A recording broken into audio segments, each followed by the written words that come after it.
closing every door I'm trying to open. I tell you love you more and you say it's broken.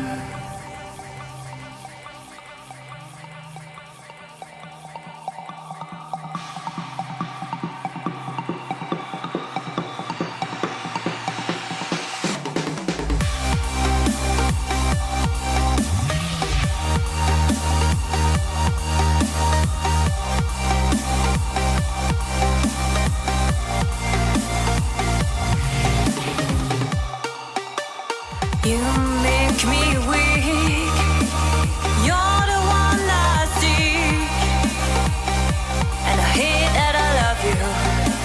I hate that I love you. If I could, and I would, carve out your heart. Carve out your heart.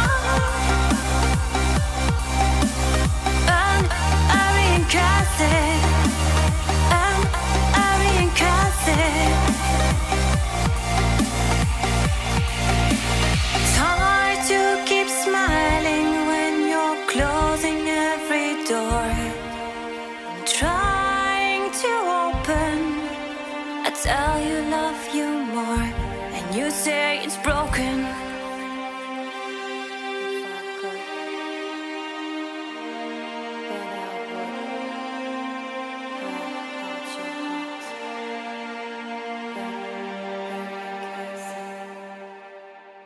But it wouldn't mend mine.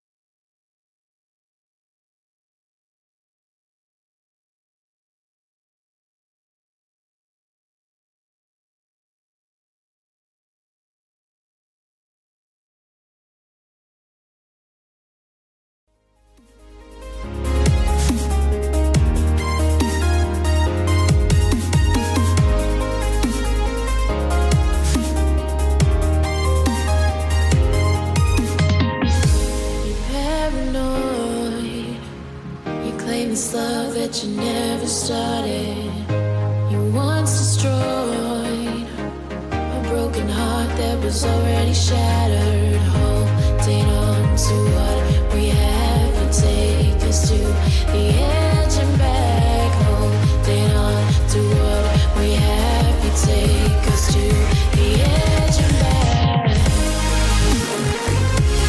Yeah.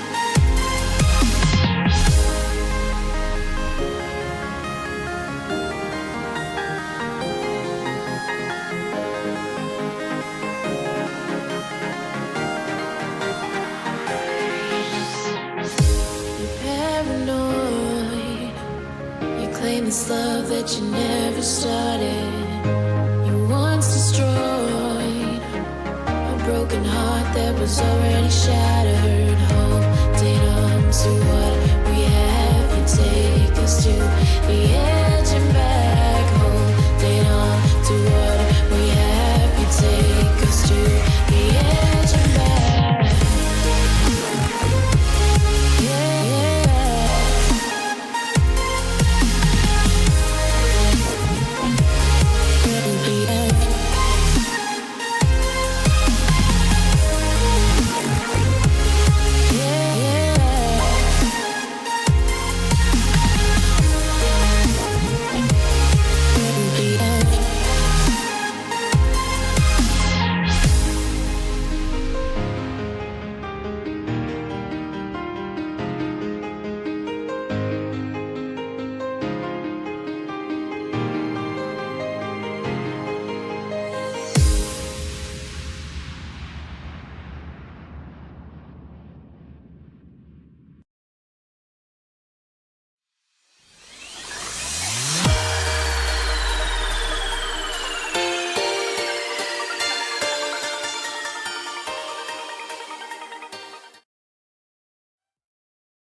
Unicorns. They're going to complete the sweep 27.5 minutes in for a final showdown with Splyce.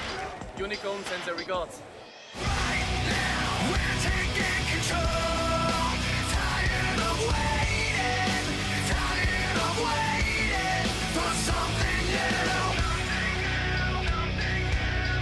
This could be a new era in Europe.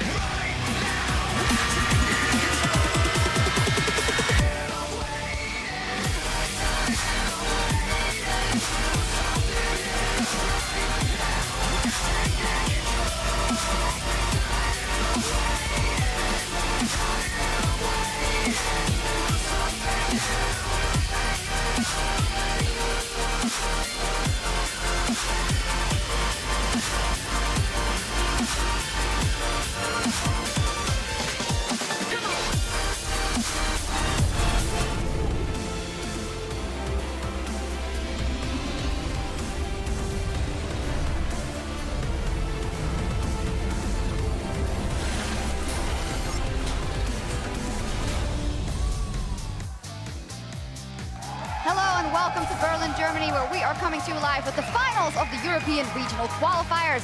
The Unicorns of Love have dominated all who have opposed them over the last 2 days, rolling over the Giants and destroying the world's dreams of Fnatic. But tonight, they face Splyce, the final boss. Only one best of 5 stands between these two teams and Worlds, and only one of them can come out on top.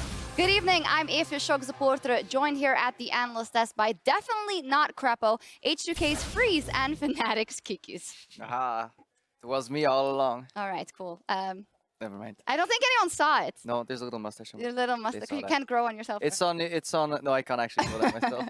I can actually grow a little bit, but then the beard is severely lacking. Yeah. It's also on your Snapchat if you want to check out more about the Crepo stash. Hashtag sellout. Wow. Stocks on Snapchat. You know what? Let's talk about the important things here, the League of Legends. And first off, I want to thank you guys for joining, and especially you, Mikyx. I know it must have been a tough one yesterday. Is there anything you want to say about that match? The yesterday's series was pretty disappointing for us, and overall, towards the end of the season, it looked really grim. And I think what was the worst for us as a players is that we had hope to the last moment.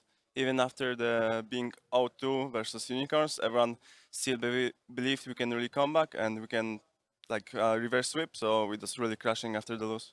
Yeah, good to know that at least there was hope to turn it around. Unfortunately, it didn't work out for you guys, and it's the Unicorns that we'll see here today, but we're still very, very happy to have you on the desk to join your expertise. Before we dive into today's final, we're going to get a quick update on what's happened overnight across the globe. To have the second IWCQ seed, Albux Nox Luna from Russia overcame LATAM's Lion Gaming, and they will be joining INTZ from the wildcards. And if we take a look at all the teams in the World's Pools, Freeze, what do you think of that? Is there any team you particularly want to play or avoid? Well, obviously I want to play against everyone because every team is from a different region, they have a different meta, and they play differently, and it's unbelievably a hard experience to play against them. And if you play against them, you play on the biggest stage you can, and you learn so much. It's completely different than LCS. I've heard it from so many players that played in Worlds, that it's just very different. And if you actually try to improve and be the best, the 2 weeks in Korea and then the week in North America and playing Worlds will improve you so much towards your career that it's just the experience you have to live through. Yeah, super important. In my head though, I would like to play the strongest teams in scrims and then get a really good group drawing. Yeah. I think that's the better solution there, because if you get unlucky SKT EDG in your group, well, then you have a nice vacation, but then you can go home as well. Hey, you would still have to take the best from it and improve. Lose is improve, as we know. Now, one more team will be locked in after tonight. The Magical Unicorns have fought their way here convincingly. I want to take a minute just to look at this bracket, because there's been some very interesting developments in the season in the split. The Giants, who had a shot at Worlds, Fnatic, second time in 6 seasons that they won't make it to Worlds, and then the Unicorns of Love, possibly the closest to Worlds they have ever been. Yes or no? Yeah, the introduction of the regional qualifiers definitely really made these storylines better. We could argue last year, you know, how close they were. They were starting in the final round, I think, but then Origin came up against them and smashed them. Maybe they're a little bit closer today, although I don't think it's also just going to be a straight 3-0 smash. Unless the Splyce lose first game to give fans false hope, happens again. I do believe last season UOL was 3 times, they had 3 chances to win 1 best of 5 to qualify for Worlds, and they failed all of them.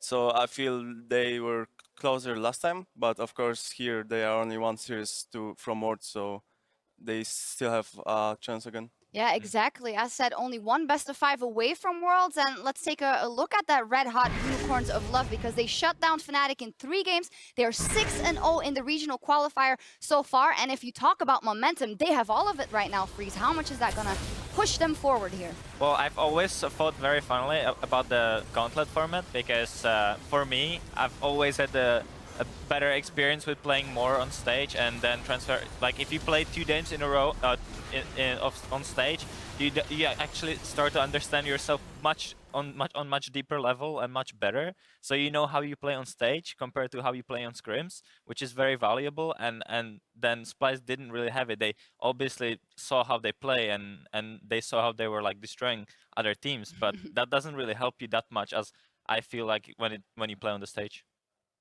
And even though they were denied some scrim days, it's really important that they played like 2 days of scrims in the Gauntlet, so they're more prepared for the Splyce. Yeah, a couple of these 0 scrims.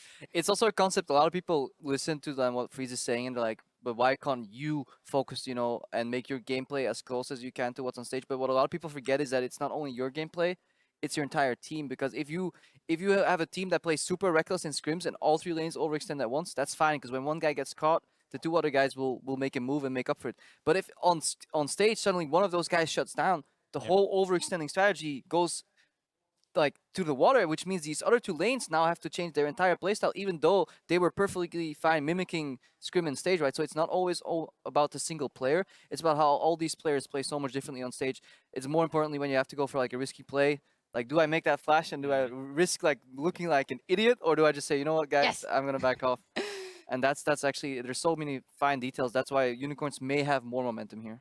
Yeah, Unicorns definitely have momentum at this moment and are 6-0 so far, but they are up against Splyce, and Splyce were definitely the favorites coming into this week, even after their lost final versus G2. But our analysts on the desk yesterday, they changed their votes and they started believing in the Unicorns. Freeze, do you, or do you think that Splyce is the better team? Nah, it was the Mikyx tie, the pink tie. That was all it was. This matchup for me is super exciting because we have a team on one hand that plays very aggressively, forces plays all the time. Unicorns, we always knew about their very chaotic, high aggressive playstyle. They've tuned it down a bit in the past 2 days, but they're still there. They still have the playstyles. And then on the other hand, we have Splyce, which is a very passive team, and they're the team that, you know, they're like silently waiting in the water, seeing what you do, and then if you do mistake, bam, instantly eaten. That's how Splyce plays. And Unicorns versus Crocodile. Yes. Yeah. And that's exactly how, like, they're the snake, you know, they're like sneaking around and seeing, but that's completely 2 different playstyles, and that's amazing to see, and I'm super excited about it. Yeah, super excited to see Splyce in the final. As you said, they came all the way from the promotion tournament just to split around. And if we look at their growth in the European LCS, we see that they had a fantastic split, big winning streak there as well. Of course, in the end, they were trolling the Scion. But Trepo, the growth of this team has been incredible. But did they maybe peak too early, right before the end of playoffs? I don't think they peaked too early, because we saw in playoffs too, they did fine up until the final, where they were matched with a team that actually was equally good individually and probably maybe even better in terms of like teamwork and just like macro skill. So for me right now, what's going to happen is the Unicorns, they were doing fine, and then against teams that didn't offer much back, like with all due respect for Fnatic, I think it was a very weak macro performance, and then the Unicorns could kind of stay in the game that way. But don't we gloss over that best of 5 of Splyce versus H2K much too often, because that was 5 games and that could have gone either way? Freeze? Well, as I said before, that was like, if you play versus Splyce and you're one of the top teams, you don't, like, Splyce doesn't win against you, you lose against Splyce. And by that I mean that you will, if you do mistakes, you will lose very heavily. They will punish you for it. But then if you look at like a team like G2 who does way less mistakes, for example, than us back in the playoffs, then you will see much bigger difference between them, because then G2 just gets on the horse and doesn't let go from Splyce, and then Splyce crumbles under the pressure, and they really don't have how to punish something that, you know, the team plays very well, and they don't do much mistakes. So I'm loving your figure of speech about all these things. Kikis, let's go to predictions. Who do you think is going to win, in what score, and why? I think it's gonna be really interesting because even though Splyce is a great team, UOL is on a good run, and I believe they can actually win this series. So I'm not sure if I would say 3-1 or 3-2 to UOL. It can. I just think they're gonna win, and I'm not really sure how many games it's gonna take. I hope for like 5 like bloodbath games, so it's gonna be fun to watch.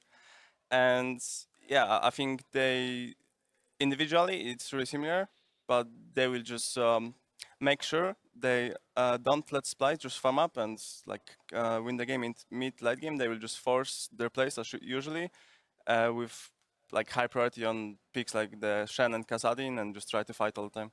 Okay, Freeze? Well, all this hype about Unicorns playing 2 days, just crushing the enemies, you know, I'm still not sold on it. I still believe Splyce is a better team than Unicorns. Unicorns sure have the momentum going in, but I feel like it will be either 3-1 to Splyce or 3-2 if Unicorns will really fight for the title of winning the Gauntlet, but I'll still have to go with Splyce. 1 UOL, 1 Splyce. Here, our tiebreaker. Yeah, I already tweeted 3-0, so I kind of have to stick with that. Can't you keep that for on the desk? I told Splyce guys that I was rooting for them, and then they told me, well, we lose every game, first game, and Yamato was like, did we lose versus Giants? And he already had it mentally blocked out. So Splyce apparently has a habit of losing the first game in a best of series, but then wins the rest. So realistically 3-1, but I'm going to say Splyce is going to even improve and go 3-0 here. All right, so that is a Splyce in the end from the analyst desk. We'll see what happens, and at the end of the night, we'll have our third and final European representative for the World Championship. Let's head over to our casters as the players prepare for Game 1. Thank you very much, Shucks. The players are just about ready. Before we get to stage, hi everybody, I'm QuickShot, this is Stress. We're going to bring you the finals of the European Regional Qualifier as Unicorns Man in the crowd will be taking on Splyce. I was so about to say, you're QuickShot, I'm Stress, that's Unicorns Man. Well, we'll see how much corn we actually need for this best of 5, because this could be a long one. It really could. A matchup of mythical proportions. Let's take a closer look at our players. On the blue side of the rift, it is the Giant Killers, the Fnatic Slayers. It is the Unicorns of Love, with Vizicsacsi in the top lane, Move in the jungle, Exileh in the mid lane, Veritas ADC, Hylissang support, Coach Sheepy in the crowd. Definitely cheering for UOL tonight. Definitely. That's the blue side. The highest seed have selected red side, and they are the European Regional Qualifiers final boss. It is Splyce. Top lane, Wunder. Jungle, Trashy. Mid lane, Sencux. AD carry, Kobbe. Alongside him is Mikyx as his support, with Yamato Cannon on stage as their coach. And of course, we actually walked past the guys on the way into the desk there. They were looking very serious. This is the team that now has to derail the hype train. The Unicorns of Love, they've gone 6-0 already in the Gauntlet. We're about to get into picks and bans. We're still on patch 6.15. Aurelion, Sol, and Kled disabled. Yes. What are you expecting to see from these guys? The same that we're going to see the Kassadin, the Rise, high priority. I think Splyce will come into this and take away the Shen. Whether it's a ban or whether it's a high priority pick from them, they're on red side for this game, so they won't get it game 1, but it will increase his priority throughout this entire best of 5. It's also important to note, UOL have been red side in 5 of those 6 games. This is only the second time they're playing blue side in the regional qualifiers. I want to see how the blue side, red side evolves, in addition to the picks, because as you mentioned, that Kassadin, 5 games banned, 1 game played by Unicorns and Exileh, and it was a win. It's also going to be a contested pick. Now, it's not something Unicorns really would first pick, so Splyce may leave it open and take it in an early rotation for themselves, because Sencux, long before a lot of other people here in Europe in the summer split were playing Kassadin, it was Splyce. They were playing Kassadin, they were playing the likes of GP, you know, these other side lane threats, so we may very well see Splyce leave it open, try and take it for themselves. Well, seems to be the case thus far. Couple bans left. 1 for each team. No junglers removed from the pool just yet. And that's exactly what I was about to say. Very rare at this point. The Rek'Sai is still available. The Gragas is still up. We've seen the priority on that. Nidalee as well. I started to see Move branch out a little bit, but yesterday Fnatic tried to target Move in game 1, and it did not really work for the game holistically. Sure, it put Move behind a little bit when you look at the very early game, but it didn't phase the Unicorns overall. No, it really didn't. The UOL laners showing up here in the regional qualifier in Europe, and the last ban from Splyce, it will be the Kassadin. Okay. So once again, Kassadin being removed, not allowing Exileh to get his hands on the pick in an instant Sivir first pick. Yeah, Sivir picked up, that means Rek'Sai possibly coming out from Trashy. He used it a lot in the regular split before playoffs. We have seen Trashy, however, tend more towards the Gragas in playoffs, so that could also be another pickup for themselves. But looking at what left is available that is usually banned, as we said, a couple of other junglers still up as well. The Elise is in the mix, and the Rise that we've seen time and time again out of Exileh. So it's on Splyce now to figure out what exactly are their high priority picks, whether it's a flex pick, potentially a Trundle coming out here as well. We have seen that a couple of times into the Sivir. It's good too. A lot of pressure, and it will be the Rek'Sai locked in, as you mentioned. Lucian, safe ADC here for Kobbe. Real pinches on that AC pool, obviously with Sivir. It's just safe, right? You don't reveal anything more. Nobody's too surprised by this. Where does Move go with his jungle choice, and does it even come in this rotation? Could very well be the Gragas. You can pick it up at this rotation. The only other option Unicorns would have would be to lock either their bot lane or both of their solo laners, and that instantly gives so much over to Splyce. So it'll be jungle and likely a flex mid like a Karma coming out here. Either that or a flex top with a Trundle would be the other option here, but of course then Splyce can build their bottom lane around what is potentially a Sivir Trundle matchup and look to last pick their support out of this. So a lot of options still available. Unicorns, we've seen Exileh play the Karma a couple of times, has been pretty effective, but obviously that Rise is available as well. I'm not too keen on locking both bottom lane and mid lane right here. That would be a little bit risky. And tell me why, because it is now locked in. What options does Splyce have? Well, at this point, Splyce now can play pretty much whatever they want for the 2v2. The difficulty is, of course, Braum does kind of compensate a little bit for Sivir here. You've got good wave clear. Very difficult now to kill this matchup, but if we look into a double melee, double ranged lane against the likes of a Braum Sivir, they could look to push them back out. And we know Mikyx has played the likes of a Bard. We've seen these other big supports coming out from him. That's one direction they can take it. Of course, we looking at mid lane as well. We want to get some roam potential in there to try and beat out that Rise too. Yeah, of course, Mikyx's Bard, famous, infamous here in Europe in summer. Trundle has been sort of the more traditional pick into Sivir, and it will be locked in, so not going to see Mikyx's Bard just yet. Technically, this Talia is somewhat of a flex. Both Wunder and Sencux have run it in summer, though I am expecting it in Sencux's hands once we see what UOL decide to lock in their last rotation. And this is the thing about this Trundle. If it does end up going into the bottom lane, Splyce have constructed themselves a bottom lane that will do very well into the Sivir, specifically post level 6. Once you have the culling, you've got the pillar as well to kind of disrupt. So Unicorns kind of have already conceded some of that. Of course, Braum can block a lot of that damage as well, give them some disengage. So it's not like a crippling blow to have this bottom lane setup if it is exactly the direction they take. But I think Unicorns seemingly wanting to hide their jungle matchup for some reason. Where if they end up going the Gragas, that I guess doesn't really affect too much. But now if you pick the Elise and go for some stronger early lanes, it is a possibility that we'll see some early stuff come out. Well, a few seconds left on the clock. Whoa, Unicorns, hang on. if there is a team, Okay. it's locked! We've got the Croc. Okay. We've got the Croc. So we were going for early game. Renekton screams early game. Now, I've been expecting Renekton to come out into picks that are looking to scale and need a lot more time, but this is a potentially blind pick Renekton here. If the Trundle goes down into the bottom lane, it means we end up in a matchup where Renekton is basically just going to face something that can sit back in the lane, not really try and duel him in the early game, and then just completely outscale. However, dominant early game here from the top lane.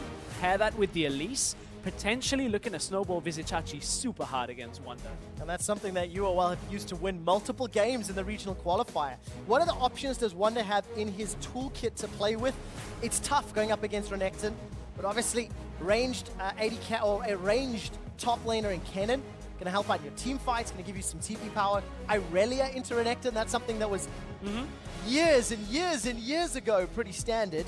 And Irelia is in Wunder's kit, but he's going to decide to lock in the Kennen this time round. Okay, so with the Kennen, he's saying, I'll see your lane presence as a melee champion, and I will raise your lane presence as a ranged champion now. And Wunder is basically going to try and bully out Chachi. The difference between these two, bullies in lane, Kennen will have infinitely more presence in the later game fights. Just any team fight, Kennen is going to be able to get into, get himself set up with a good flank, and get multiple people locked down. Renekton's drawback has always been his lack of ability to actually play out fights. If you're not so far ahead, you're snowballing, killing everybody. So Unicorns have to watch that, but they'll be favoring this top side by the looks of it with this Elise Renekton combo. Oh, such a lot of pressure in the Unicorns' hands because they need to get ahead early.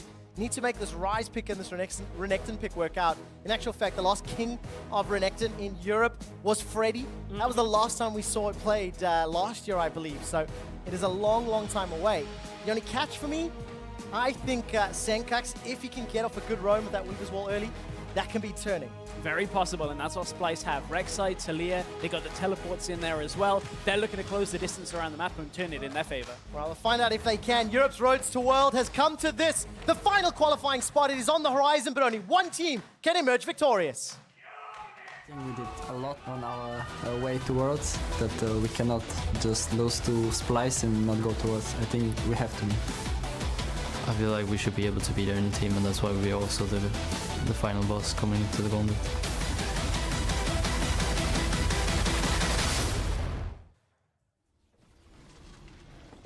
Ladies and gentlemen, for the final qualifying round of the European LCS, it is the Unicorns of Love running the rambunctious Renekton in the top lane.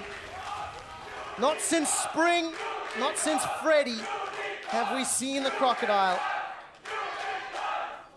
Now we need to see whether or not Wunder can contain this pick.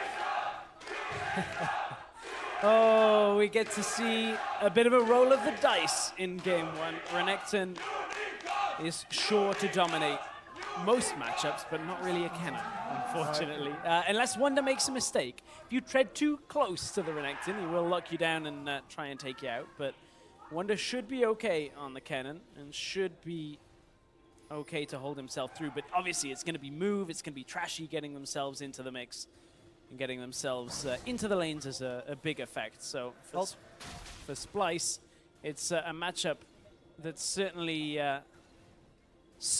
is going to basically dictate this whole early game. Yeah, and we have to follow both Move's pathing and keep our eyes on him as a jungler throughout the series, really, because I think he's been one of the most criticized players throughout the postseason. And in my opinion, has progressively gotten better as each series has gone on, finding a way to impact the game. I mean, you mentioned in Picks and Bans how there was some focus on Move in earlier qualifying rounds. Didn't really impact him all that much. And the reason I really want to track this is just this, how important and pivotal this Renekton matchup will be. If Chachi can get ahead, if Chachi can get that tower or get some pressure in the lane, the entire game plan from Splyce has to revolve around containing this Renekton. Yeah, and honestly, that is the way you beat Renekton, is you never let him get a kill. You don't really let him farm for as much as you can. It's tough to push him out in the early game, but Kennen may very well have that edge. And then suddenly you get past the 20 to 25 minute mark and Renekton goes, okay, I can stun one person in a team fight and last a little bit longer, and that's kind of it. We have seen a couple of successful Renektons recently, one or two in the LPL. Ooh, Mikyx is going to go straight aggressive here. Well, gets away with a little bit of damage. Taking a look at the race for level 2, I think Kobbe, a couple CS ahead here. Veritas and Hylissang, they're also going to back away. So that aggressive play, getting some control in lane. Yep, just the extra minion in the wave that they got for Splyce allows them to get level 2, push back the Unicorns. And we spoke about how kind of picking up the duo lane early puts a lot of pressure now on this bottom lane from the Unicorns. Sencux, however. Oh, a lot of damage. Flash away. Flash forward from Exileh. He's on Solo wait, kill. Exileh. Tower shot comes down. First blood picked up by Sencux. Exileh gets the flash early, tries to go aggressive and goes under the tower for 2 tower shots this early on. That is a critical mistake. They need this Ryze to be able to skirmish, and suddenly he's on the back foot, going to be down CS, doesn't have any summoners. He's going to end up getting camped by Trashy now. Oh, such a good play from Trashy. You've been in the right place at the right time. Red buff. Was that actually picked up? No. Nearly stolen. Move managed to secure it. Trashy comes in just a little too late, but oh man, just chaos all over. Initial trading and first blood to Splyce. First blood to Splyce, transitions into double Doran's ring. Don't see that too often on a lot of mid laners, but you can see the early lead. You don't have enough gold to pick up too much else. This is going to make the laning very difficult for Exileh now. Double Doran's on Sencux is going to put damage out, have a lot of presence in that lane. Yeah, look how aggressive Mikyx playing on the front foot of this Trundle over and over. Kobbe's able to sidestep the Boomerang Blade, and as you mentioned, no summoner spells for either mid laner. So Move on this Elise with a lot of tools to tower dive if the opportunity presents itself. He has a replay of the outplay. Exileh gets such good damage down early here because Sencux gets locked down and doesn't have access to everything. He doesn't have the pushback. Seismic shove. Until there, level 3 for that seismic shove.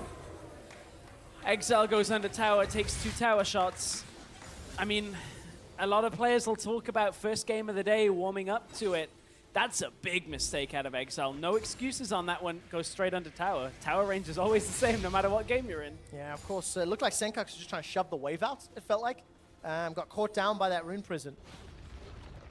But he had the support of Trashy. And that allows him to get first blood. We caught a quick glimpse there of Vizicsacsi. Already, he was pressured out of lane and teleported back up top. Minion wave gonna get shoved in here as Splyce is used. Dice available. And time's out a moment ago. And Vizicsacsi and Wunder about to get access to level 6, level 5 for Chachi, almost level 6. Great combo. Exileh. Oh man, this is going to be a horribly painful lane because look, Sencux, with that blue buff now as well, was given over by Trashy. Looked like they invaded into the enemy jungle, but hang on, here comes Move. Look no at the top. flash, the cocoon connects. This is an easy kill. Rune Prison comes out and there, you were mentioning blue buff on Sencux? Yeah, now it's on Exileh. It works out pretty nicely that way. Exileh picks that one up for himself, and after what should have perhaps been Trashy coming around for another gank, it's actually Move that instantly makes his presence felt in the middle lane, turns that around. Sencux was in such a good spot in his own mind, just going aggressive, didn't have his cleanse, wasn't available from the last trade. That means that's a dead Talia. Yeah, very well played by Move. No summoner spells, easy kill. As the game was loading up, I was actually messaging production to say that the featured matchup of this has to be this Kennen versus Renekton. Yeah. And I couldn't have been more wrong. I couldn't have been more wrong because of all the action in the mid lane. Let me explain why it would seem that this would be a super hype matchup, but in fact it isn't in the end of all things. So Renekton typically wants to bully his lane in a melee range matchup and is able to just go aggressive constantly. That's why typically you'll see them start something like a Doran's Blade, because when you start getting the double swing out and getting all the damage down, you can take somebody's health away so incredibly effectively, but you can never get on the Kennen. That's forced out not only a Doran Shield start, but now Null Magic Mantle as well on top of that. So this is now a game for Chachi, where somehow he's going to try and get side lane control, but he's in a matchup that is constantly having to be defensive. Unless he can get a jungler up here, Wunder now has to face off against Move as well. Slicing Maelstrom and Flash is available. Wunder's going to need to use it. There's the Maelstrom, gets a double stun after eating a cocoon, sinking the fangs from Move. Now in the mid lane, Sencux and Trashy, they're going on Exileh. Wunder gets caught out again. Move's looking for the repel. He's under the tower. He got him. Takes the shot. Gonna trade 1-for-1. In the mid lane, Exileh's able to ghost to safety. But that's a second kill on the board for UOL. Oh, this has been a bit of a messy game so far on this one. Some mistakes from Exileh, Wunder pushing up fairly far, but was able to just get enough out of that situation, picking up a kill for himself. And this is actually a little uncharacteristic of Trashy in this early game, is that typically Trashy is tracking his enemy jungler every minute of the game, is in the same place as them, but now Trashy has defaulted to farming a lot more. He's been in the lanes a couple of times and has been very impactful on it, but look at the farm difference already, 40 to 16 as we check out what Move was doing. You can see Wunder actually did have a ward there, so he could see this coming. Lasted just long enough as he got out the slicing Maelstrom. Unfortunate, but you know, 1-for-1, Wunder will take that every single day. Yeah, not too bad. Got a couple summoner spells. More importantly, I think, you know, that you have to question the flash. Could Wunder have flashed earlier? Maybe got away from the cocoon, you know, because kind of you want to flash off the cocoon to dodge it. But either way, Wunder gets that. Still marginally ahead. Chachi's going to come back to lane. Teleports will be available for Chachi sooner than it will be for Wunder. And I want to see whether or not he can do anything with that on the Renekton. Without a good flank, I'm going to have to say no.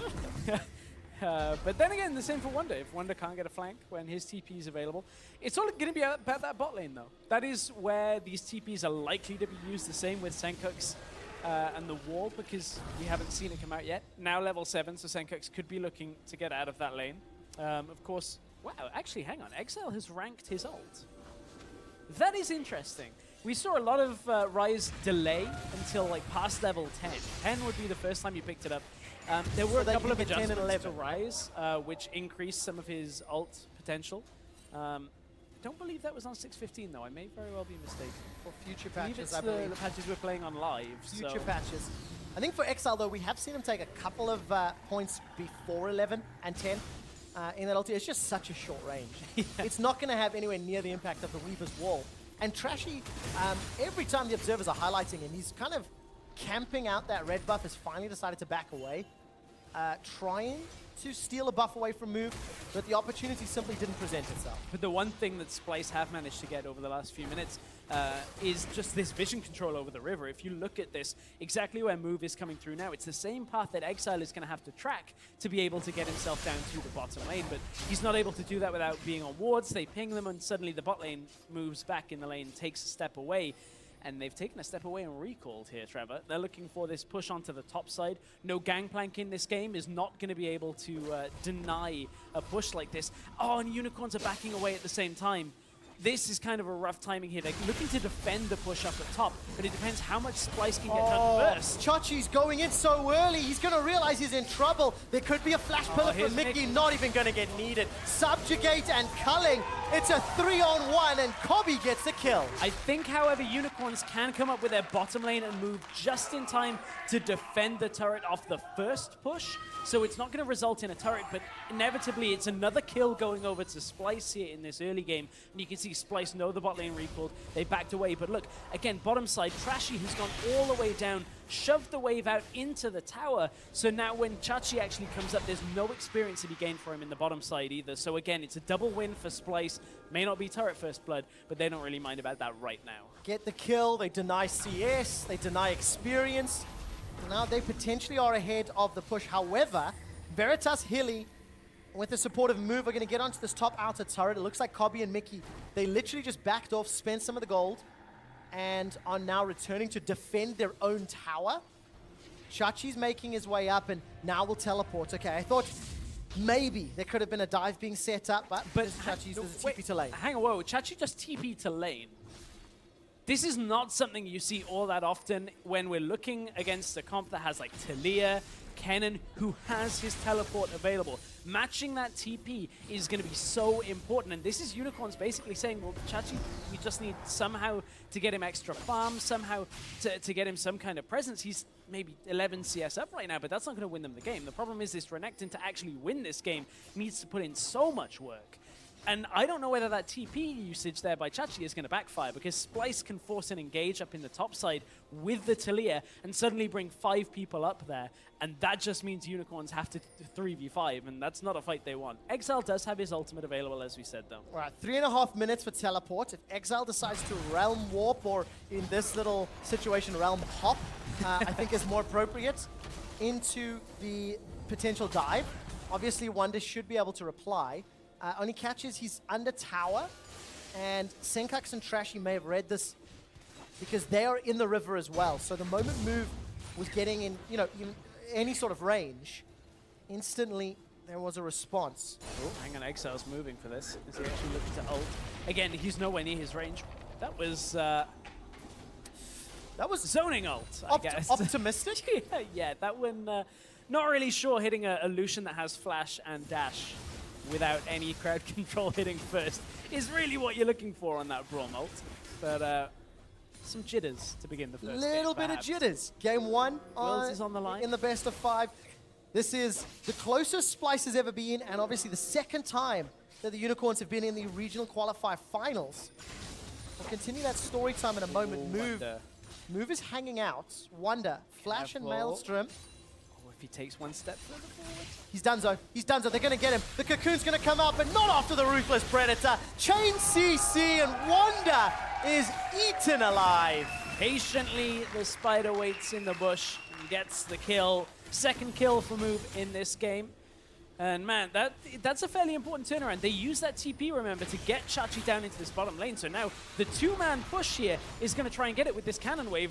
Trashy actually just ulted to the top side. Talia is coming across. This is going to be a tower race purely based on this, but look at how further ahead Unicorns are. They're going to have the Elise skittering frenzy as well. Well, can Splyce get anything more? Tower First Blood has been secured by Unicorns, but Veritas and Hylissang are the targets. They're now in a 4-on-2. And here's the TP coming as Exile's well. coming as well. TP TP from Wunder. Slicing Maelstrom was not used in the previous fight. It is used this time. Veritas is getting run down. Exile's dropped on the back foot. Wunder gets another kill, and it looks like they're going to take Hilly's life and the tower as well. The Winions will finish him off.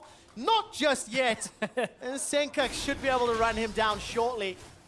Move will at least get a reply, but hang on. While all of this is going on, take a look at Vizicsacsi. He pushed all the way to the inner turret. Is he going to get that turret as well? Well, he's pushing past it now to grab the wave that's coming to it, because his wave just expired. So he has to play this carefully. Splyce have just recalled from this, and they can close this distance fairly effectively, as Wunder does have that lightning rush to get him close enough. If he can catch up to Vizicsacsi, this is potentially a bit of a backfire here. It's all going to be on moves Cocoon to try and hold him in place. Protobalt has just been used by Wunder. Okay, very good Cocoon. Here comes Kobbe. A very good dash away from Chachi and from the tower. Defensive flash from Move. Didn't want to get caught by that seismic shove. Right, step back. 15 minutes on the clock. Splyce have got a kill advantage. They're even on towers and 1,500 gold up. But the cost of all that pressure in the top lane is a nearly dead inner turret, and they lost the first dragon. But Splyce saw it was a mountain as well, which is obviously going to be very important later. Yeah, gonna assist out in pushing any of those turrets down. You can see Unicorns, oh, don't feel phased. They got Sencux. Well, Cleanse and Flash already used. The rest of Splyce there on the bottom turret. And Stress, it's just getting a bit messy here because on the mini-map, while the tower's going down bottom... Trashy's going in. Oh, is he going in? Is he really he's gone in. To a fight? Yes, he has indeed. Trashy's on the front line. Sencux, no Weaver's Wall available. Throwing out those volleys. Very good route. Flash knock-up. Kobbe's looking to squash the spider. He got him. But I think the Subjugate did it while in the air. What goes up doesn't always come down. But Vizicsacsi might go down. Slices forward, dices backwards. Ruthless Predator. Small stun, but it's not enough. Dominus gives you some HP. Chachi's trying to walk away. The help of Hylissang. Glacial Fissure slowing Trashy and Wunder's escape. The slice! He manages to get in. Spins for the win. And Wunder's running for his life. Vizicsacsi plus Hilly, they win the 2v2. This is a very messy game, Trevor. There are so many ridiculous fights on this, and a lot of it is Unicorns recognizing where they can push up to a tower, getting it, but on the other side of the map, suddenly they're pushed up in mid lane. They don't quite have the civers on the top side. Vizicsacsi's not with them. So this has been a weird passage of play overall. So this was the initial engage onto Kobbe. I say initial because there's a second one going on down in the bottom side of the jungle here. This is where Chachi would have ultimately turned this back around, get onto Trashy, take them out. And, you know, Chachi has a Titanic Hydra in this one, which makes him fairly tanky to deal with. The route that we've seen players like Marin recently, a couple of weeks back, playing Renekton, a little bit more towards Black Cleaver, Spirit Visage, that kind of build. So this is somewhat different, but we're having a bit of a bloodthirsty game here, Trev. Oh, yes. We've got a Renekton. 12 kills, 18 minutes. Protobelt Elise, no less. Second item there for Move. Very squishy spider, but very venomous fangs. If Move can ever get his hands on anybody on the Splyce lineup, because there's no real... I was going to say there's no real tank, but I'm looking at a Rek'Sai, so ignore me. Getting a bit too excited in all the action here, Stress. Just a little. I mean, Titanic Hydra Rek'Sai is less tanky than the typical, like, Aegis, you know, full kind of build into the tank zone, but still does take a while to kill. Trashy will, you know, regen a bit of health. Now wants to go on to Move. As the rest of the team. Move is caught off behind the wall. Hilly's just dropped down. That Weaver's Wall from Sencux doing a lot of work. Does it open up the tower? Not a lot of minions to work with and Sivir to deal with, so I don't think so. Look at bottom lane, though. That's the one that we need to watch. You saw the damage down from Chachi earlier. Now Chachi wants to maybe go aggressive, but they've spotted out Wunder. And Wunder does have enough damage just to push Chachi back on his own.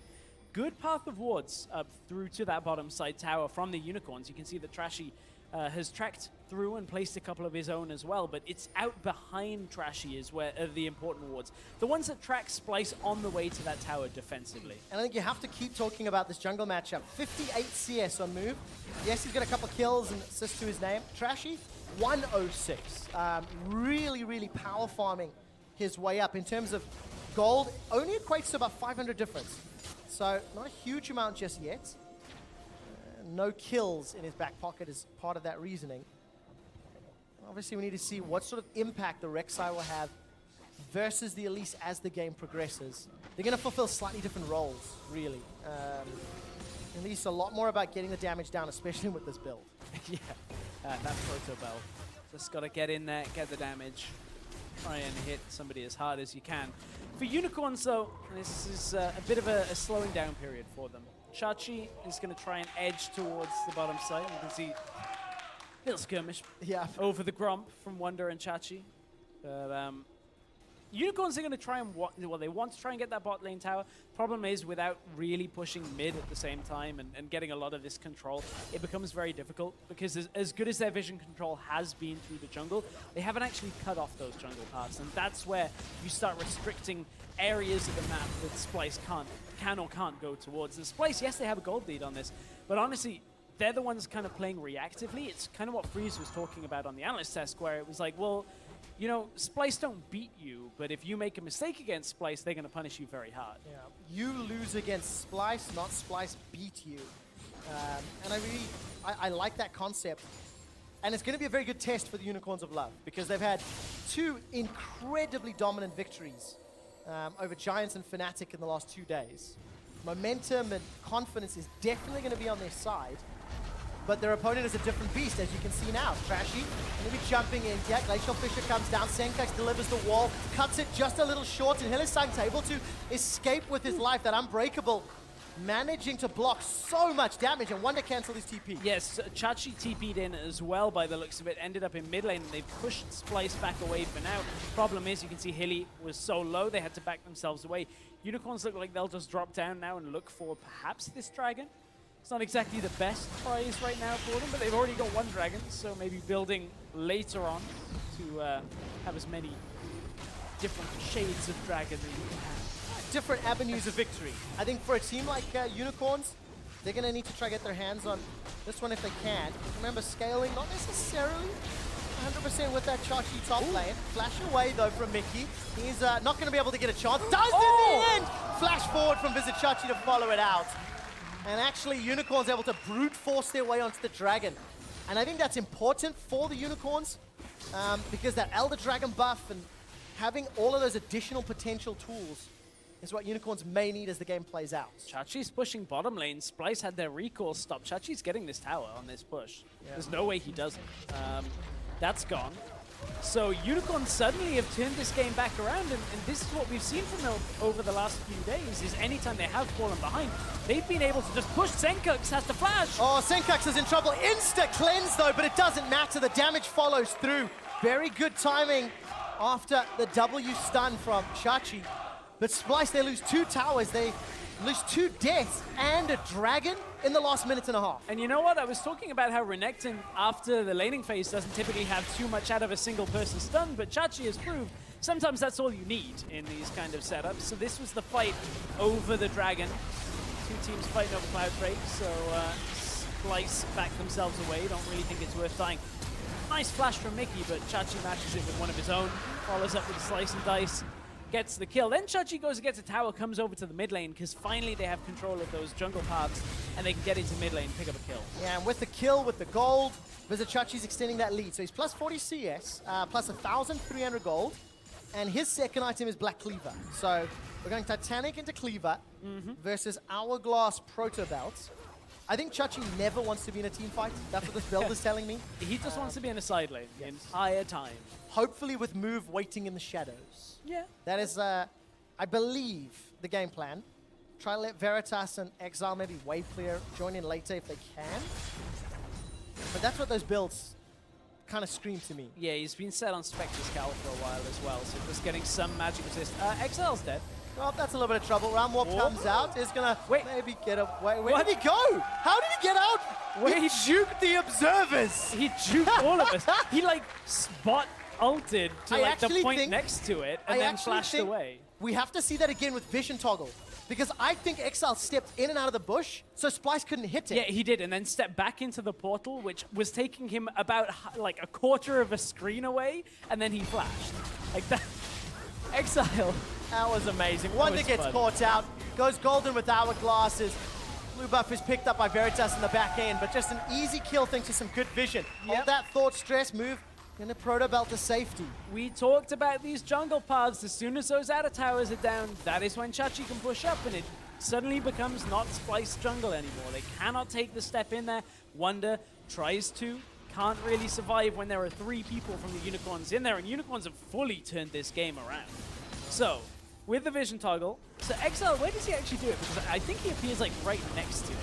So Just he's below dead the inner turret. Yeah, it's just Vision, here. vision! Oh man, That is amazing. that was so good. That is the definition of a hashtag LCS big play. Oh dear.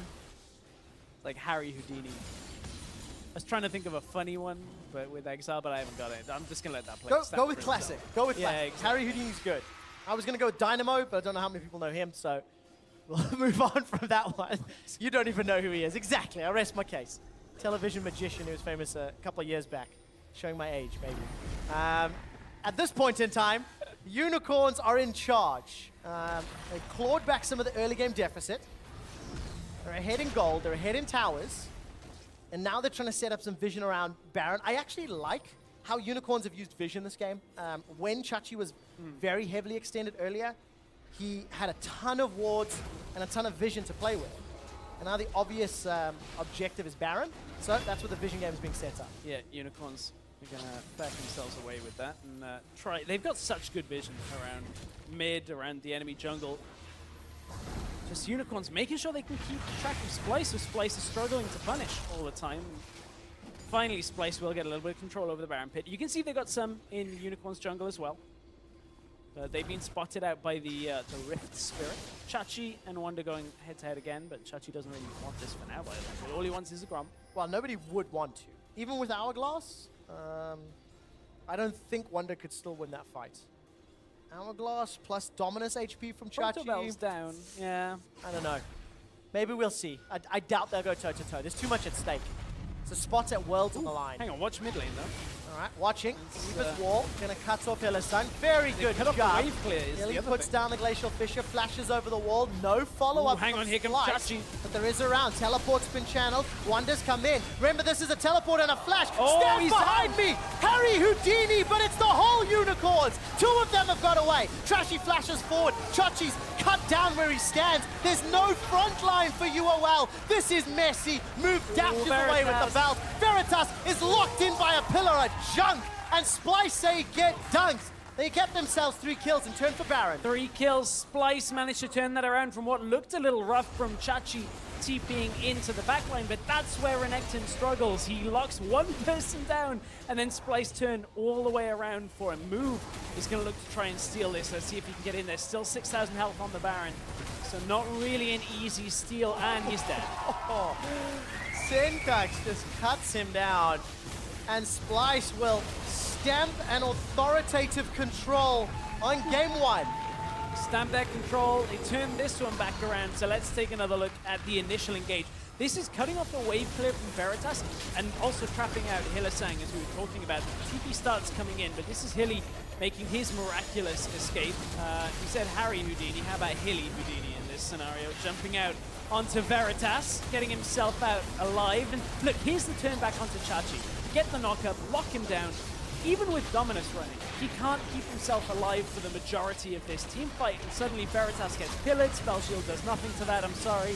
That's why you pick Trundle into Sivir, and Splyce, after what was looking so good from the Unicorns, controlled play, finally Splyce have been able to punish the Unicorns as it turns back around, and now Splyce are in full control of the game. Yeah, beyond a shadow of a doubt, Trashy secures that dragon with the help of Kobbe.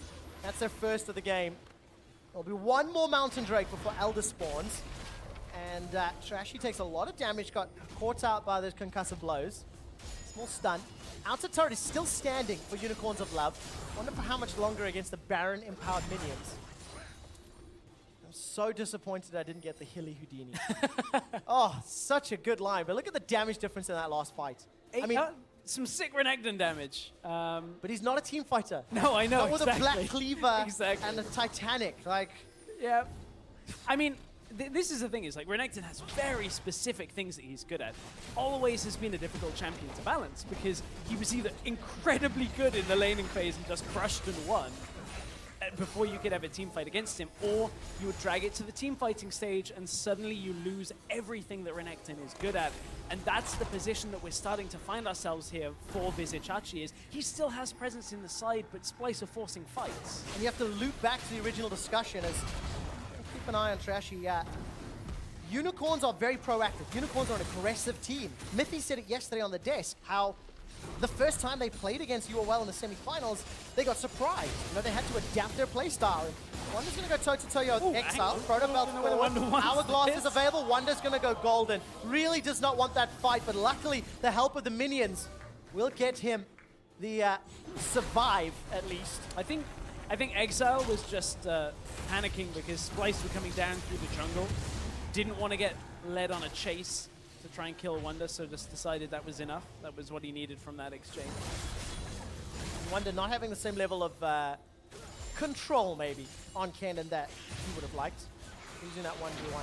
It's funny because we see the cannon come out of Trashy normally. He's the one that plays it into Yes. the Gnar. So it must be a little weird being like, I've got this cannon pocket pick, I've got this for certain matchups, and suddenly you have to play against it. I mean, Trashy clearly is going to be fairly well versed, because he was talking yesterday about the matchups against Mikyx, where they keep playing these weird matchups top lane in solo queue. So I do wonder whether this is actually one that Trashy has played, because he said it in the interview yesterday. I would not be surprised. In the current meta, 1v1s, I'd be highly surprised if there were no Renektons being played.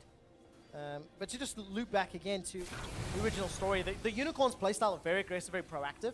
If Splyce are able to punish a proactive call, that's what leads them to Baron. And that's what I think Splyce are good at. They're a reactive team. They're a strong, sort of strategic, smart team. And by making a play with vision, by punishing a Renekton pick, by forcing team fights, that's how Splyce have got themselves a 4,000 gold lead, have got themselves now map control, and have slowed the tempo down just a little. And that's such a big departure from even the Splyce last split. To use the word that Splyce are a strategic, macro, like slower paced, reactive team that are smart at it. I mean, you look a year ago when they were qualifying into the LCS and their series against Maus was based over who was going to kill Dragon. This is such a far departure, that knockup! Because this time round, it's who's going to kill the Unicorns. Trashy flash forward for the knockup. Here comes Wunder. He flashes in for the Maelstrom, but Exhaust was good. That'll block a lot of the damage. Move drops down from the Repel, and Trashy's out in the wings. Splyce remain grouped up as Sencux goes toe-to-toe with Veritas. Flashes away, gets the kill. 2 Unicorns are down, and Splyce, they've got the numbers advantage in the mid lane. You can see how much damage Veritas has this late in the game, but it didn't matter because he was 1 versus 1 against Sencux at this point, and that is going to be another set of towers going down for Splyce. They're looking to do critical damage to the Unicorns base here in game 1. The primary wave clear from the Unicorns is down, and Chachi, he's going to get in so close if he wants to stop any damage. Kobbe sidesteps the cocoon as the rest of Splyce turn onto the inhibitor, and the base is broken open after a very confident team fight with Trashy and Sencux starting it all. Beautiful flash knockup from Trashy. Like, this is the kind of thing that you want to see from a Rek'Sai, because typically you have trouble starting a fight if you're just Rek'Sai on your own, but managing to catch 3 people in 1 single knockup. Good pillar to start it off, actually forces the jump out from Hilly, so credit to Mikyx on this one as well. You can see Sencux tries to go in and drops the wall immediately. Wunder has his flash available, so that means Kennen can go aggressive. And suddenly, like, Unicorns look maybe to be turning, but Sencux on the bottom side, Veritas flashes into him to try and bypass some of the damage that was there, and Sencux just shrugs it off, instantly hits him back. And important to note, Sencux has also hit a lot of those shoves this game. The reason I say that, the last time we saw Sencux playing Taliyah, didn't hit as many combos, you know, and it's looking a lot more practiced, a lot more comfortable on this champion, because the first team that had Taliyah bans against them was Splyce. Yeah. When Taliyah was available in, what was it, week 7, week 8, that week, almost every team banned Taliyah against Sencux. I loved that week, because we were wondering what the hell was going on, because they were drawing Sion bans the same week. It was like Taliyah Sion. It tells me something funky was happening in scrims. We were thinking, is this real? Is this actually? And then we did get to see both. And you know, Stress, you mentioned it, like strategic play, intelligent play, reactive play in the game. Splyce of Spring were not that at all. Splyce of Spring were, let's hope Sencux does something okay, and then see what happens from there. Because Wunder and Kobbe, I mean, Wunder was one of the worst top laners in the spring split. It's like, oh, well, we'll get there. We'll get there in a sec. I was going to say it's like a light version of Smeb, where, you know, they always talk in the LCK about the Long Panda Award and that kind of thing. Same kind of thing for Wunder. And his growth within our region has been so good. I want to see what he can do internationally, but we'll see that, maybe. If they win this series and with aggressive plays like that from UOL, if they go punished, just like that, Kobbe goes godlike, 7-0-4. Sencux isn't done yet, keeps throwing out those threaded volleys as Exileh should easily get run down. Is that a failed flash? I think it was for Mikyx. Doesn't really matter though, as Kobbe gets his 8th kill of the game. The rest of Unicorns are running for their lives, and gigantic smiles from Coach Yamato Cannon and substitute Tifa, as Trashy's gonna really not have the level of impact he was hoping for this game. Despite some strong side lane pushes, it didn't lead to the control that Unicorns wanted. And that's fair. The other side of that is the Renekton hasn't been a negative factor in the game. Like, okay, so with the team composition, it's difficult to do things, but Trashy's performance himself on this champion has actually been fairly good, especially into a bad matchup. So one exception. Okay. That teleport in the mid lane. That's fair. I think that is unforgivable when you're on a champion like this. But I would say that's fair, but I think almost every player would have made that same play. I don't think there's too much that he could have done differently that wasn't restricted by the Trashy does not care about the wall. Oh, he slices over it, but only to find his own death. Gets turned into a pair of Splyce crocodile skin boots. Glacial Fisher comes down from Hylissang, one last-ditch effort. Protobell forward from Wunder. Nobody's stunned just yet as Hilly finally goes down. Mikyx sticking on the front line. Throws down the Pillar of Ice, and the rest of Splyce back away. A lot of good damage from the Unicorns of Love. It's at least stalled and slowed down the Baron, but not long enough as Splyce just simply re-engage right now. And Kobbe is having the time of his life on this first rotation Lucian in response to the Sivir. Oh, Exileh. Exileh's in so much trouble. Nothing up his sleeve on that one. Not this time around. Who's next to the slaughter? Splyce are calling. Turn their attention back to the Baron. Super minions from 2 lanes pouring through Unicorn's base. And Baron number 2 secured safely. Well, this one's going to just be a slow end to it for Splyce. They'll march into the base, but this is only game 1. But look, Sencux cuts off Trashy. Trashy goes over, thinks he can kill Sencux. Sorry, Trashy.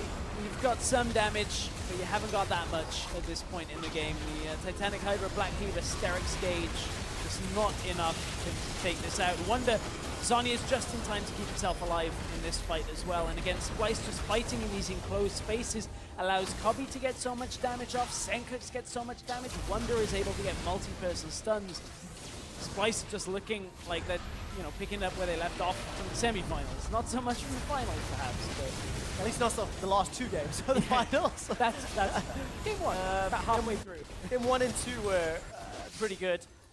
But if you just look at like the kill participation, 11 out of 20 kills for top lane, 14 out of 20 for Trashy in the jungle, 12 out of 20, like, Splyce just scream team play.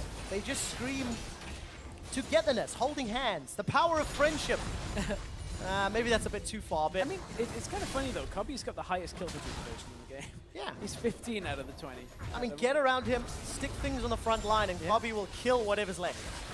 He will. Gotta be careful because the Sivir does still have some bite. You can see Mikyx loses half of his health, but it's all about the super minions pushing in through the top side. Now the mid inhibitor is back up as well, so Splyce have to kind of edge in carefully at this point. Well, safety with their 12,000 gold lead. It is theoretically just a matter of time. This is a team that really has played very controlled and calculated for the last few weeks. Move just about gets away with his life as the inhibitor drops. And Vizicsacsi now is playing crocodile-sized distraction with a GA. Oh, Wunder's gone in. Wunder's going to find at least Hylissang for now. Veritas gets knocked out to the side by the pillar. Here comes Mikyx on the back line. In the middle of 4, Trashy's GA is popped. Kobbe gets yet another kill as move drops down. Trashy's going to hunt him. The whole team gets wiped. Unicorns are aced. Unicorns have lost their base, and Splyce have put 1 foot forward, and they are this much closer to San Francisco. Game 1 for Splyce. They've broken the hot streak, broken the win streak of the Unicorns. A little bit of a rough game for the Unicorns. Some period to play in the early game, though. The early moves into mid lane, trying to get the turret down. Move made a couple of good ganks, but was getting outpaced by Trashy, was the problem. By a massive amount. I'm not the biggest fan of the Renekton blind pick into like the flexing trundle.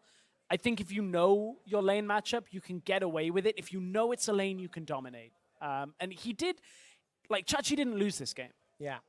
But he also wasn't on a pick that was helping to win the game at the same time, and that's a big problem. For the first sort of like 15 to 20 minutes, the vision control, especially that they had on the bottom lane that allowed Trashy to push all the way up to the inner turret, I liked that decision making.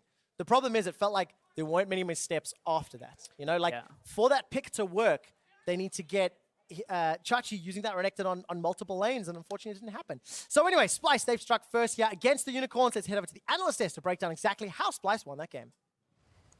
Thank you so much. Quick shot. Splyce giving the Unicorns of Love their first loss in their gauntlet run so far. I want to pick up right where you guys left off about the top lane picks. Obviously, with a bunch of top lane bans on the table, it was interesting to see where they would go.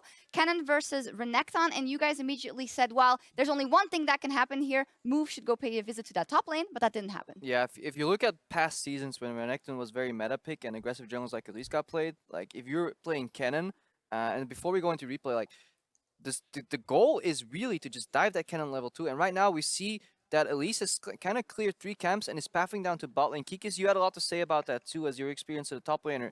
Do you like what Move is doing here?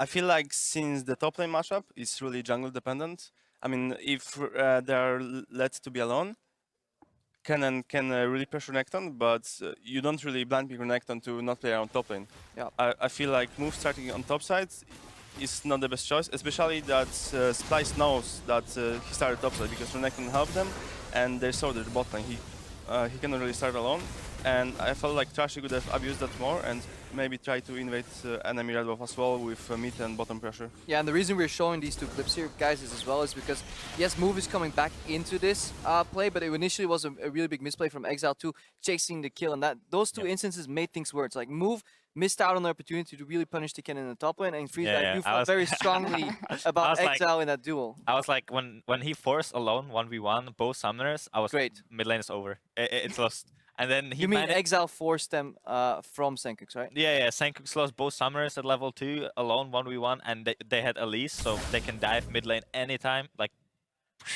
and it was over, and then he manages to flash forward and die and lose all that advantage he had. And give the kill to Trashy. How psychological is that? Because Exileh, more often than not, does get that 1 versus 1 kill. It's very bad. They managed to come back from it, as we saw in the replay, that Elise actually came mid lane, but when something like that happened, I know for a fact that you would do that much earlier if you wouldn't, like, sort of do that mistake. If that mistake wouldn't happen, then Elise would be there, let's say, twice already and kill the Talia twice, but she didn't, and at least she killed her once, but like after that, the mid lane should have been over for Splyce. Then the next thing that you felt very strong about is in the current meta that bot lanes that have the control, they get to base first and then rotate to the top lane. To kind of talk to that. Yeah. So I've seen so many replays with recently watching that every time bot lane has a stronger matchup and has the pressure, they can do much more than they like used to, or like their new strategies that if you push first, base first, you can swap top lane. Say that to your top laner, start fighting 1v1, we will be there earlier than the enemy bot lane, and that way you can kill the top laner. I'm still surprised that some top laners fall for it, because every bot lane, it's been around for 2 weeks, every bot lane should say they base 30 seconds till you can play aggressive. After 30 seconds, you gotta watch out top lane, you cannot play aggressive. And that happened too, because they killed Trashy. Yeah, let's take a look at some more action in the top lane, more specifically a dive, because it was quite interesting to me that we're always talking about the UOL early, but this is where Splyce had to do something early. Mikyx, how do you think both teams played it here? I feel like Splyce just saw opportunity that Elise was bot side and Renekton had no TP, so they just went for the play, but UOL just really panicked and they didn't try to stay at the turret, because all they can do is try to stay at the turret and salvage the situation, because you know you're already screwed, so yeah, Splyce just really abused that and they got some advantage of it. This is one of the features I was talking about, because like unicorns were faster, much faster in the play, and they were forcing the play, and they were ahead. They got the first tower. Renekton was already pushing the second tower, and that's where the inexperience from unicorns came in the macro play. Because when you're faster on one side of the map and you commit to that side, you really have to respect the other side. Because if you don't do a mistake on the other side, Splyce, it's over for them. But like Splyce saw the opportunity. They, you know, when someone does mistake, Splyce sees it and then immediately punished Splyce. Unicorns when they overstayed under the tower and were greedy. So Splyce found them in a much better position and gold lead wise than they did in the rest of playoffs. They were now 1.5k up ahead at 50 minutes. However, there were differing opinions here. In the mid game, I heard some, it's over for Splyce, and some, it's not, they should just flank. I think Splyce had the opportunity to really end the game once they had Baron control, and they could path in there and then just use the cannon as a TP flank. The problem was they got chased off of it. They had the Ryze survive on like 1 HP when he went for that teleport where nobody finished him. And then they went for the Cloud Drake and they got surrounded, and that was really bad. But then we got to the final turning point again in mid lane where they convincingly won a fight, and where we also see just the power of kind of unicorns not being on the same page, as well as the Trundle Lucian combo, where if Trundle steals resistances from Renekton and Lucian has a pure armor pen build, he is dealing true damage in this fight. And we get the third replay on your screen and just show like how just dominating that was, because this is initially kind of a botched engage rather from the Splyce, because they commit so hard on Hylissang here, but still they end up winning very hard. Yeah, they like cannon overstays here, flashes for them, and unicorns the problem with unicorns, they get very split here and they feel like they had the upper hand to win this team fight. But like you can see Trundle, brilliant pillar following well with Rek'Sai knock-up, and then the power of Lucian when he is in mid game.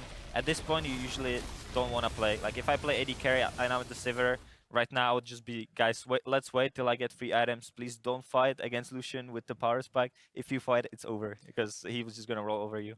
For me, it really feels like Splyce were forced to do something just because of how team comps worked, and you all didn't really need to take that fight. They can just see that Splyce is really committing. They can just back off, don't even lose anyone, don't use TP, and then have control over the game. But they just really got lost and in the fight, and they just went for it.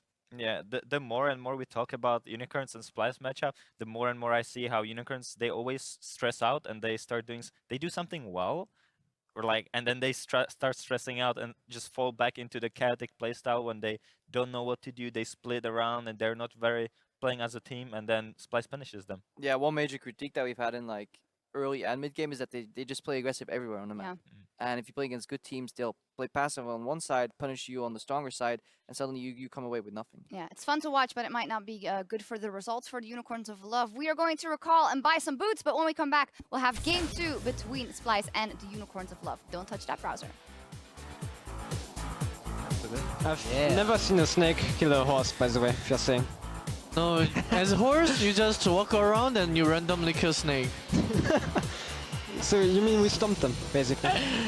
Something unexpected. Sencux, oh, a lot of damage. Flash away. Flash forward from Exileh. He's on Solo wait, kill. Exileh. Tower shot comes down. First blood picked up by Sencux. But Veritas and Hylissang are the target. They're now in a 4-on-2. And here's the TP coming as Exile's well. coming. So, look Ryze. Go on Ryze. I'm on Braum. I'm going answer. There we go, Braum. Ryze is dead. Can you tank? Can you tank? Yeah, I'm tanking. Nice. Exile's dropped on the back foot. Wunder gets another kill. Exile's dead. Oh, that's a little bit of trouble. Roundwarp comes out. Is gonna maybe get him. Oh, nice. Oh, nice. Beautiful. He's dead in a turret. Yeah, it's just Vision. Oh man, That is amazing. Oh, Wunder's gone in.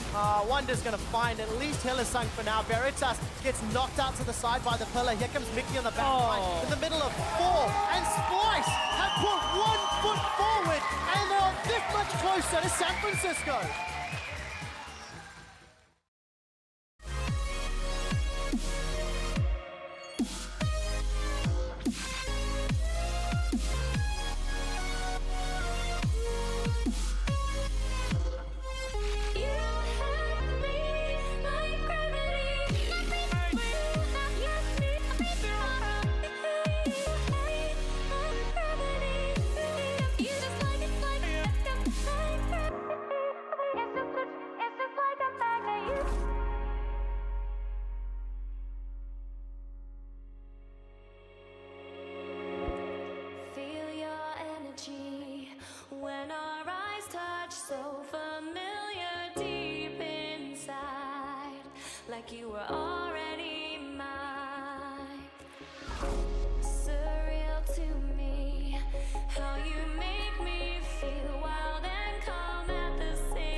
Move takes out Mikyx, and now the rest of Fnatic are scrambling to try and get a kill. Move is backed away. Exileh takes down Reckless. Fnatic are all falling, and it's only Femivin. Make that no one. Double kill to Reckless, and that's the ace.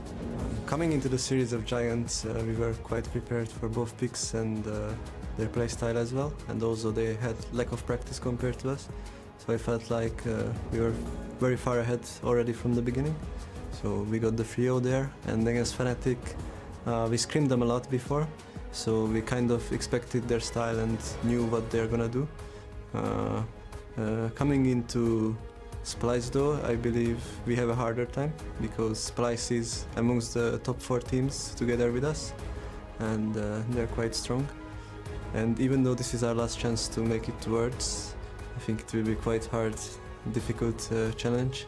It might even go to like 5 games. I think we are quite evenly matched. And welcome back to Berlin. We're about to get into game 2 between the Unicorns of Love and Splyce. It's great hearing from Trashy talking about the matchups. Little update for you guys. We're going to have some behind-the-scenes action. I'm Stress and I here at the caster desk. If you actually want to take a look at us jumping up and down and celebrating, head over to facebook.com/LOL eSports. We'll kick that off at the 15-minute mark. No pressure. You should have told me that. I would have put pants on. I would have, like, I need a few minutes. Can we like delay the game a little? No, we cannot. No. We cannot. You'll have to go pantsless and give everybody a lovely show. Unicorns of Love have picked blue side despite having played red side so often. Why do you think UOL would pick blue? At this point, I kind of hope it's not to blind pick Renekton again, but obviously getting first pick priority for themselves. There was no jungle presence in the bans phase in the last game, so maybe taking away the Rek'Sai as a first pick. Don't first pick Renekton. No. Rek'Sai first pick potentially, or the Sivir again. It did work well for Veritas in some aspects of the game. I just think there was a lot of issues with the Unicorns with what they were drafting into Splyce. Like against like Taliyah, Rek'Sai, you start drafting this composition that needs to go across multiple lanes and doesn't want a team fight. Suddenly with all those globals, I don't really think you can match that kind of side lane presence. Yeah, the tools that Splyce had to deal with Renekton seemed very capable as the game played out. And obviously teleporting into bad team fights doesn't help your cause. So in terms of the previous game, Gnar, Gangplank, and Tahm Kench. Now that's what UOL banned out. Vlad, Shen, and Kassadin. The pictures are on your screen now. Already a pivot, and the Rek'Sai's removed. And already I'm wrong. So, I mean, at this point, it could be like the Elise if they are looking for jungle, or the Gragas if they want to take it away from Trashy. So specifically, we'll see how the jungle matchup progresses throughout the Unicorns pick and ban phase, but obviously this means they're dropping either the Tahm Kench or the Gangplank, so take away one global, 2 more shall remain. And Shen's still up as well. Yeah. You know, talking about those globals, Splyce banned it in the previous game. It'll likely be the last ban from Splyce. So Tahm Kench coming out, Shen's probably going to come out here as the ban, which would leave us as UOL either picking up the GP or going for the Sivir that they went with in the last game. Find out what they decide. Gangplank obviously still up and available. Splyce taking their time, discussing what the options are. If they don't go Shen, what are one of the other considerations they could have, though I do expect it to be Shen. The Ryze they could take away if they want to take away all of the mid lane picks, but with Shen available, UOL, I mean, it's either first pick Shen or let it go to Splyce, and they definitely will pick that up, because with Gnar off the table, suddenly there aren't so many matchups for Trashy. So Sivir is the first pick. That means it's instantly going to be a Shen. And if you pick Gragas here, it leaves move on the Nidalee, potentially. And suddenly you just run out of options. The other option is if Splyce delay their jungle pick and just go for the Lucian, they can look for Hecarim later into the Gragas. All right, so a lot of options. I remember the last time Shen was left open for UOL. It was HCK that did that. And okay, so now we're surprised. Why do you think we've seen the Nidalee change now from Splyce? Well, this is a wildly different jungle than what Trashy wants, and picking up the Lucian is not a high priority pick right here. Yes, it worked incredibly well for them in the last game, but you just gave Chachi his best champion. This is a pick that he loves to play, and the Unicorns look way different when they're playing with this Shen compared to everything else. So, I mean, I'm not scared. I wouldn't be scared of moves Nidalee if I were on Splyce. But what does this do to the rest of the gameplay? If Trashy's able to power farm and get into moves jungle, maybe read him, maybe track him. In the previous game, the Rek'Sai into Elise, Trashy had nearly double CS by 10 and 15 minutes. Sure. As well as having, you know, a couple of ganks under his belt. And that is one thing that Splyce have secured for themselves is a good jungle matchup, because right now the two that you would look at, potentially three, is the Gragas, the Hecarim, or the Graves that we have seen a couple of times, and none of them particularly fare all that well into the Nidalee at all in the early game. So there is the potential now for Splyce to pick up winning lanes and go, well, we'll win lane, we'll win this game. But now they have to kind of deal with the presence from the Shen. We've got the Gangplank available too if Splyce want to pick that up this rotation. It allows them to have Wunder on a matchup in the top lane. And actually, I think that explains why they don't pick up the Shen. They actually aren't going win lane, win game. They're saying, well, we'll have the Gangplank against the Shen anyway. We will match the global presence by having the ultimate. And that is how they'll win the game. So Splyce do actually have a game plan. That's why they've let the Shen go. And now we can find out how good Wunder can perform on this Gangplank, what sort of impact he will have, and what those barrel mechanics look like, and whether or not that will be enough to overcome the mid to late game impact that Shen will on his Stand United. So jungle picks for move. Hecarim is one of them, as you can see Hilly currently hovering. And then obviously locking in either a support or a mid lane here. Exileh has the option of picking a different mid laner, though has run the Kobbe in the past as well. Yeah, he has, and we've seen it recently as well. We haven't seen a whole lot of Gangplank coming out from Wunder. Hasn't actually played it in playoffs, but when we have seen it, it's been decent from what we've seen. So Wunder will have his hands on that. Now it's a mid lane counter, unless they do something fancy here, but it's going to likely be the Taliyah with it available into the Ryze.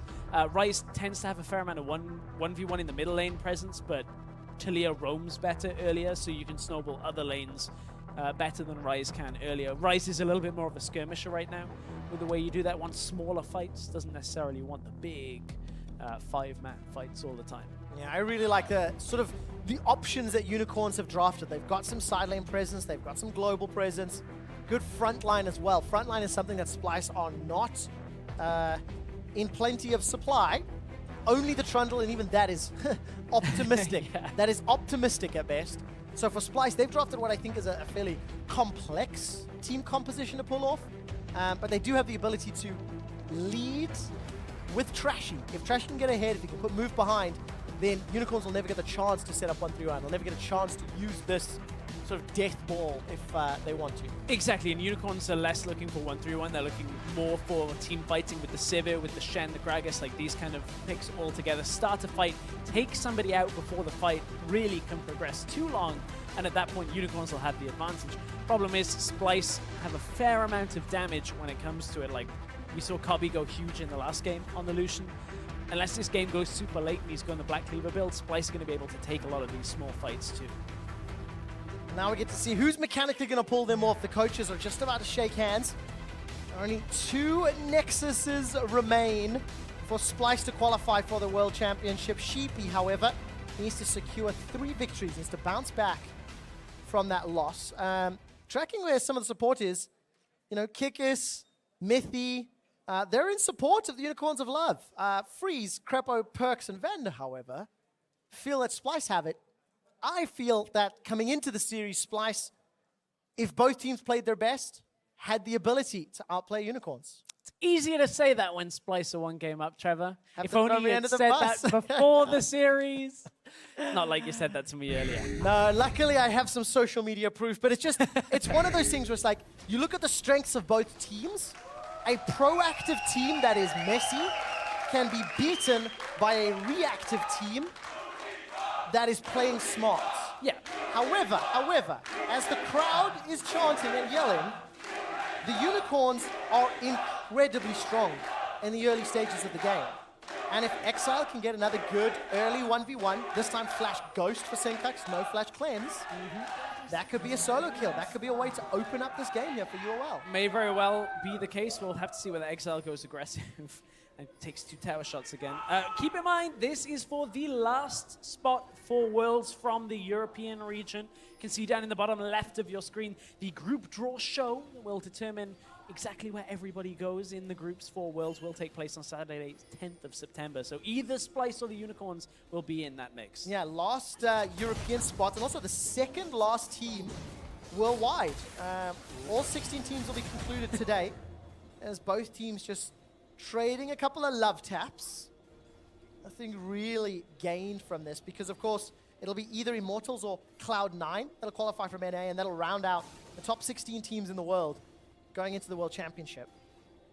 And even though Unicorns have appeared on the international stage before at IEM, this will be a World Championship debut for both of the organizations, as well as for G2, of course.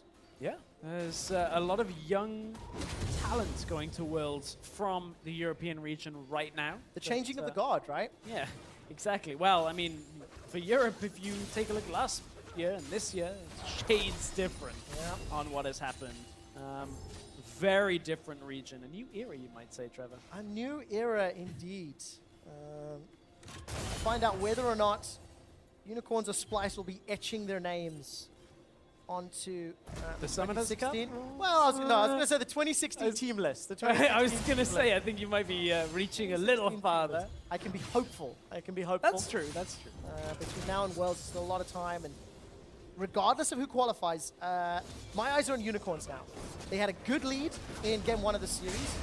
They had a optimistic pick in Renekton, which kind of ran out of steam, ran out of gas. Yeah. But this time around, the Ryze, the Shen, the Gragas, they won't have that sort of cap when it comes to their impact in the mid to late stages of the game. So let's find out just how much of it they can actually use, as Trashy already stamping some control against Wunder. Yep, this tends to happen in this matchup. Shen GP early goes Shen's way. It will end up being GP. Will take a lot more of the presence in this setup. But the real thing, honestly, that is the difference between these two is that when you look at it, Trashy is basically everything that the Unicorns wants and needs in a player. Like, he is the one that they put so much behind. Wunder has grown into that. Like, Wunder was there from the start, but at the same time, it's just they didn't rely on him for a very long time. I think it's important to note, though, despite the fact that Trashy's had this great ability and this great performance, he has choked several times. And he has faltered when the pressure's got the better of him. And that's something that UOL as a team is somewhat guilty of, because they've made every single playoffs they've ever attended.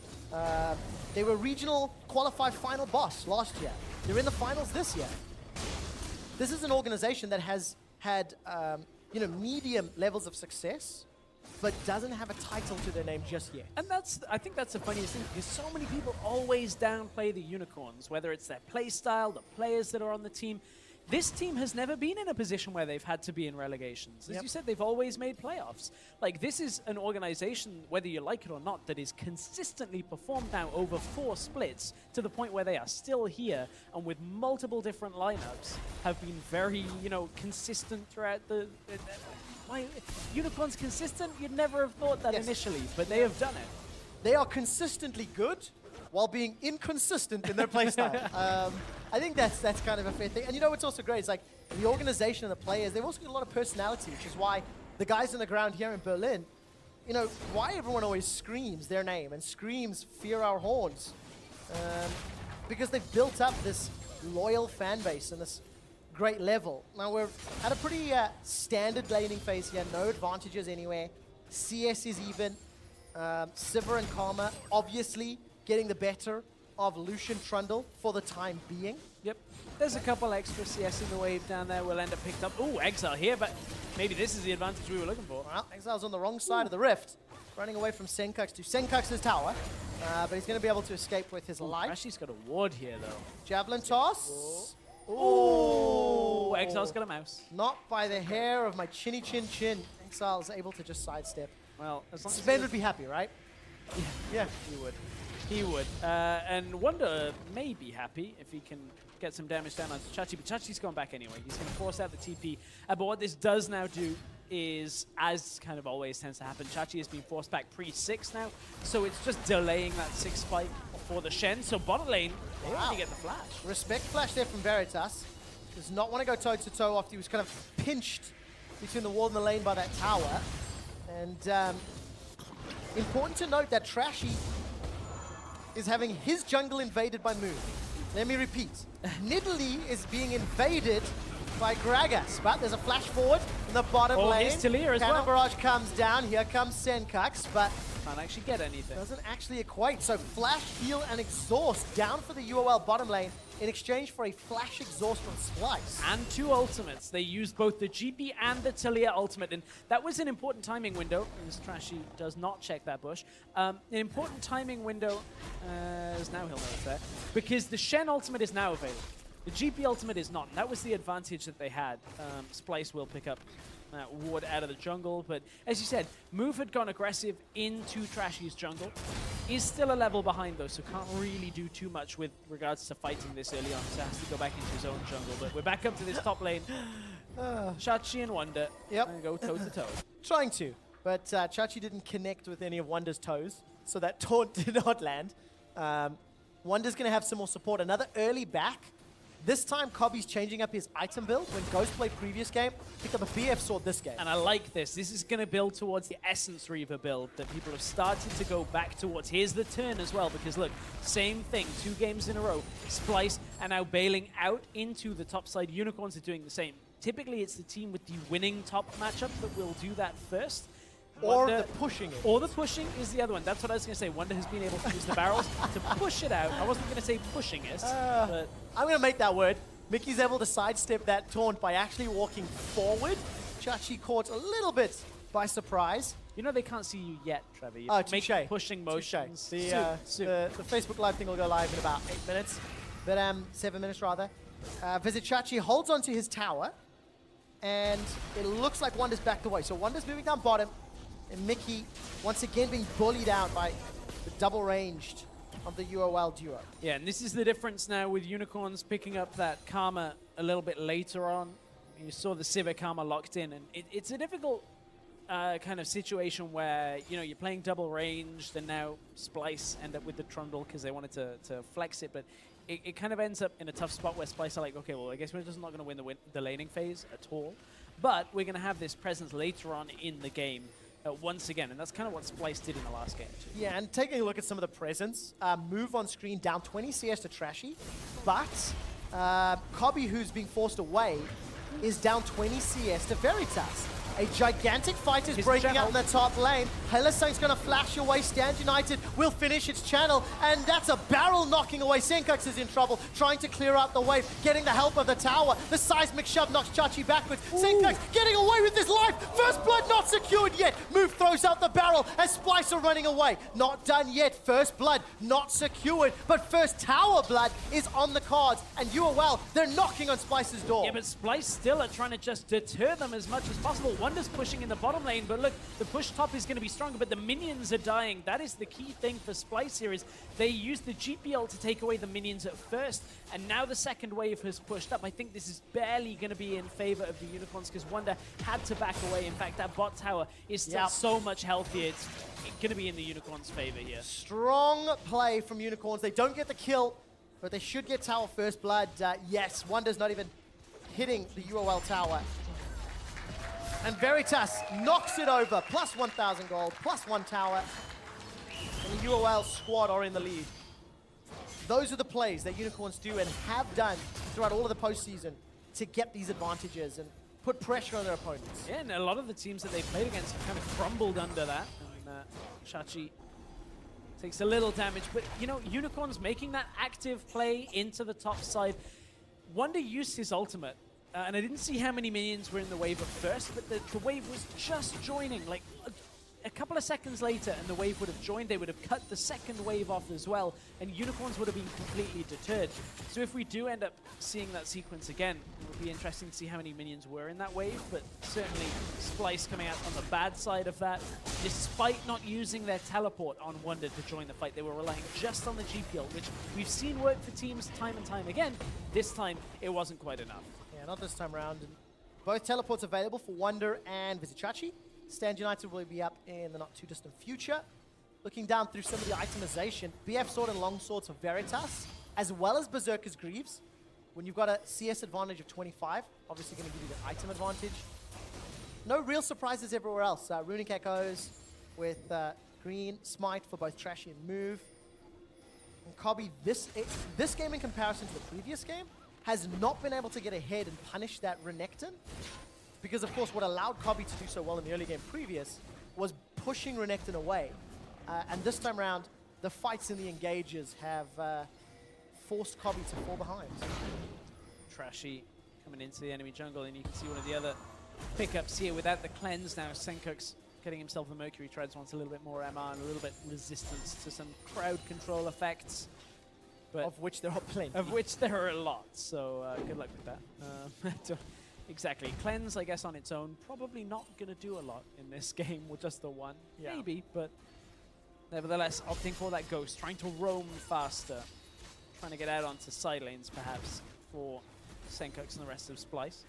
We need to see what is the impact of that tower being down top have, because Kobbe and Mikyx were covering, but they backed away. This time around, Chachi connects with a taunt and throws on a couple of auto attacks. Really gets the better of that trade. Blocks out all of the return damage as well from Wunder. But this top lane is going to be a bit more of a farm game for a while. Wunder does have his ultimate, as you said. The top laners, both of them are up with both of the TPs, so they can have influence elsewhere. But Wunder needs more time. Still not at that Triforce. Looks like we're going for mid play here on the tower. There's the support. There's a potential dive from behind on the hunt used by Veritas. His move actually waddled his way in, able to get away. So Sencux's wave clear was strong enough to at least deter the tower push, but also, to be fair, UOL didn't truly fully commit to that.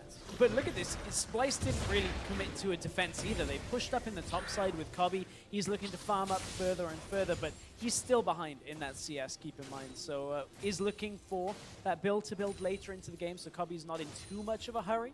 Yeah. Not going for that Black Cleaver build that gives you the earlier spike, looking for later on in the game. Thing is, he's chasing an ADC that is always, in my mind, going to have a better headroom. You know, like, even though, yes, he's going to spike later, Sivir, I think, is still going to do more. Especially if big, messy team fights break out, which is what Shen, Gragas, Rise really want to set up. Yes, certainly in those team fights where there are a lot of members, Chachi TP's in, taunts away, gets himself out. That's the tower going down. But bottom side, look, there's the reaction coming out from the Unicorns. Veritas and Hylissang are pushing down as well. But the GPL, this is the one that they needed from Wunder. He TPs up to the top side, uses the ult on the bottom side, and this gives Splyce the ability now to push back Chachi from the top side as well, and maybe look for more. Oh, they definitely can. Javelin toss comes in from Trashy. Actually does a surprising amount of damage to Chachi. They're looking at his items. He doesn't have MR. And Exileh could get cut off. Weaver's wall comes down, locking Exileh in. He flashes over, but Trashy follows suit. Ooh, the channel. Stand United has been channeled. They traded a couple of flashes for that. So flashes for Stand United, and now Splyce, they're turning the pressure on the tower. Splyce want to go on this mid lane tower. You can see they're constantly throwing out spears, constantly throwing out damage, but at this point, the wave is gone. Yeah, very, very good taunt away by Chachi. Looked like he was going to get caught by the shove. And Splyce, even though they don't get the tower, they get chip damage on the top inner and the middle outer, both of them down to about 50 or so %. And again, now it's Splyce's turn to step back in this game. The GP, Wunder can't actually do anything in the top side, so he probably should have just recalled out earlier anyway. But they just need more time. Like, Wunder is ahead in this matchup. He is going to be able to have more presence the later this one goes. So all they need to do is take a step back. They got some objectives. They can reset and look for another one again. And of course, looking at the itemization, Essence Reaver picked up for Veritas, Trinity Force completed for Wunder. Wunder's got a pink ward in that bush just to his side. I want to see how long it survives before he goes to chip. A long time. There we go. Oh! Oh! Oh, the barrel. Okay. Okay. I got excited. I thought he was gonna ignore it for a little bit. That's a weird one. Because people are going to be like, oh, Wunder could hear. But no, that's not the fact. We're actually in It's actually a delays. super common barrel placement for GP's top because it gives you an exit path. It does. So you can run out, pop a barrel, get that movement speed, and run away. Actually, last weekend, semi-finals, Hornsa had some amazing barrel mechanics in the NALCS to escape those exact gangs with some good usage of flash. Something I do not have in my repertoire. Barrel mechanics. We'll get back to that in a second as Blue Buff is being channeled. Okay. Move gets the blue buff. We're going out. Look, Right, okay, okay. Unicorns are going to try and take themselves to the mountain. But Wunder now up in the... Exploded both barrels, and neither of them hit Trashy. Now has to ult himself, but... Taking a lot of damage, but Cannon Barrage will help out. And Vizicsacsi recognizing the threat of Sencux coming up, or leaving lane rather. So either is walking across the water, more likely just good communication. The moment Sencux left, you can see Trashy kind of bailed out of that fight. And the fact that, you know, it started telling them that Sencux was moving to the top side allows Move to get down into the Dragon Pit, look to take out this Mountain Drake, look to take out another objective. So Unicorns, at this point, it's a roughly even game when it comes to gold, but the objective game is in their favor. 2 towers already, now they got a Mountain Drake on top of it. Yeah, and it's just something that the Unicorns team composition does a lot better now with proactive plays. If they want to set up a tower dive with a Gragas or a Ryze, hey, add Shen and Sivir to the combo. If you want to run somebody down, Sivir, Karma, Shen, they destroy anybody. You know, so like, from a gameplay perspective, the Unicorns team composition, it complements their style. It works well with how, as a team, they play. And I want to see how they try to punish what effectively is a no frontline team comp from Splyce. Well, the way that they're going to punish that is by catching them out in these small skirmishes, and that's exactly what you can see the lower jungle now for Splyce, littered with blue wards. So much vision control down there. You can see Trashy's now trying to fight some of it back away, trying to push back the Unicorns line, but you can see just how much vision they have over the entire area, and that's going to allow them to catch out anybody from Splyce that's looking to move between lanes. I'm really a fan of that vision toggle from our observers, just highlighting how much information the Unicorns have to work with. But if you take a look right now, you can see the entire group up here from the Splyce members setting up for... This is for the tower. If a dive opportunity presents, great, but you're not going to do that into Gragas or Shen. They're looking for the siege, exactly. They're trying to push back with the Nidalee Spears, try and get as much as they can, get some pillars out. It allows you to hit crowd control, hit damage effects like skill shots a lot easier once you get that pillar because of the slow. And then suddenly, you can half-health someone, push them back away from the tower, but it's not enough when there are 4 members of the Unicorns sitting there. So you can feel the tension building. We're approaching 20 minutes in game time. Even game. Yes, there's a tower and a dragon to UOL, but neither team has control, and neither team is dictating what is happening. I'm taking a look down summoner spells. Only a flash is missing for Exileh, and Unicorns start themselves off. There was the on the hunt blown. It's just for the Scuttle Crab. They really wanted Stress. They wanted that Scuttle Crab, but it also now has forced Splyce to run up the river, and that allows Unicorns to cut into the mid lane again.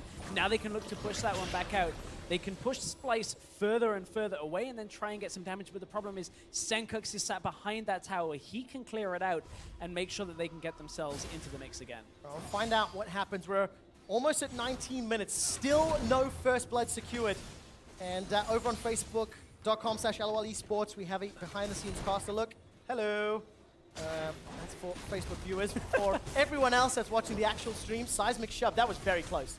Move almost got knocked into the middle lane. Just doesn't quite have enough lift for a Gragas. No, you need way more power to lift that man. But Stress, 30 seconds. Bot lane, hang on. Watch out, Trevor. There's 4 people heading down there. Although they head back to 8. I'm sorry, I'll let you go. I think Exileh is going to be able to pull the Houdini move once again. Got access to level 2 on that Realm Warp. And it just feels like some decision making. Very good flash. Exileh not going to need it. Fight in mid and in bot though. You can see, look, Sencux had to ghost. Okay, Cannon Barrage will try to clear out the wave this time round. Sencux, no cleanse, remember. He sidesteps and dances around. the Shadow Dash taunt, but Unicorns, they've got Coming up the themselves a river, tower. though. Look at Splyce. They're coming up the river now, and if Unicorns can't back themselves away, which they just barely do, Splyce could maybe have turned that around, but Splyce are getting run around the map. Again, Unicorns having a tower game.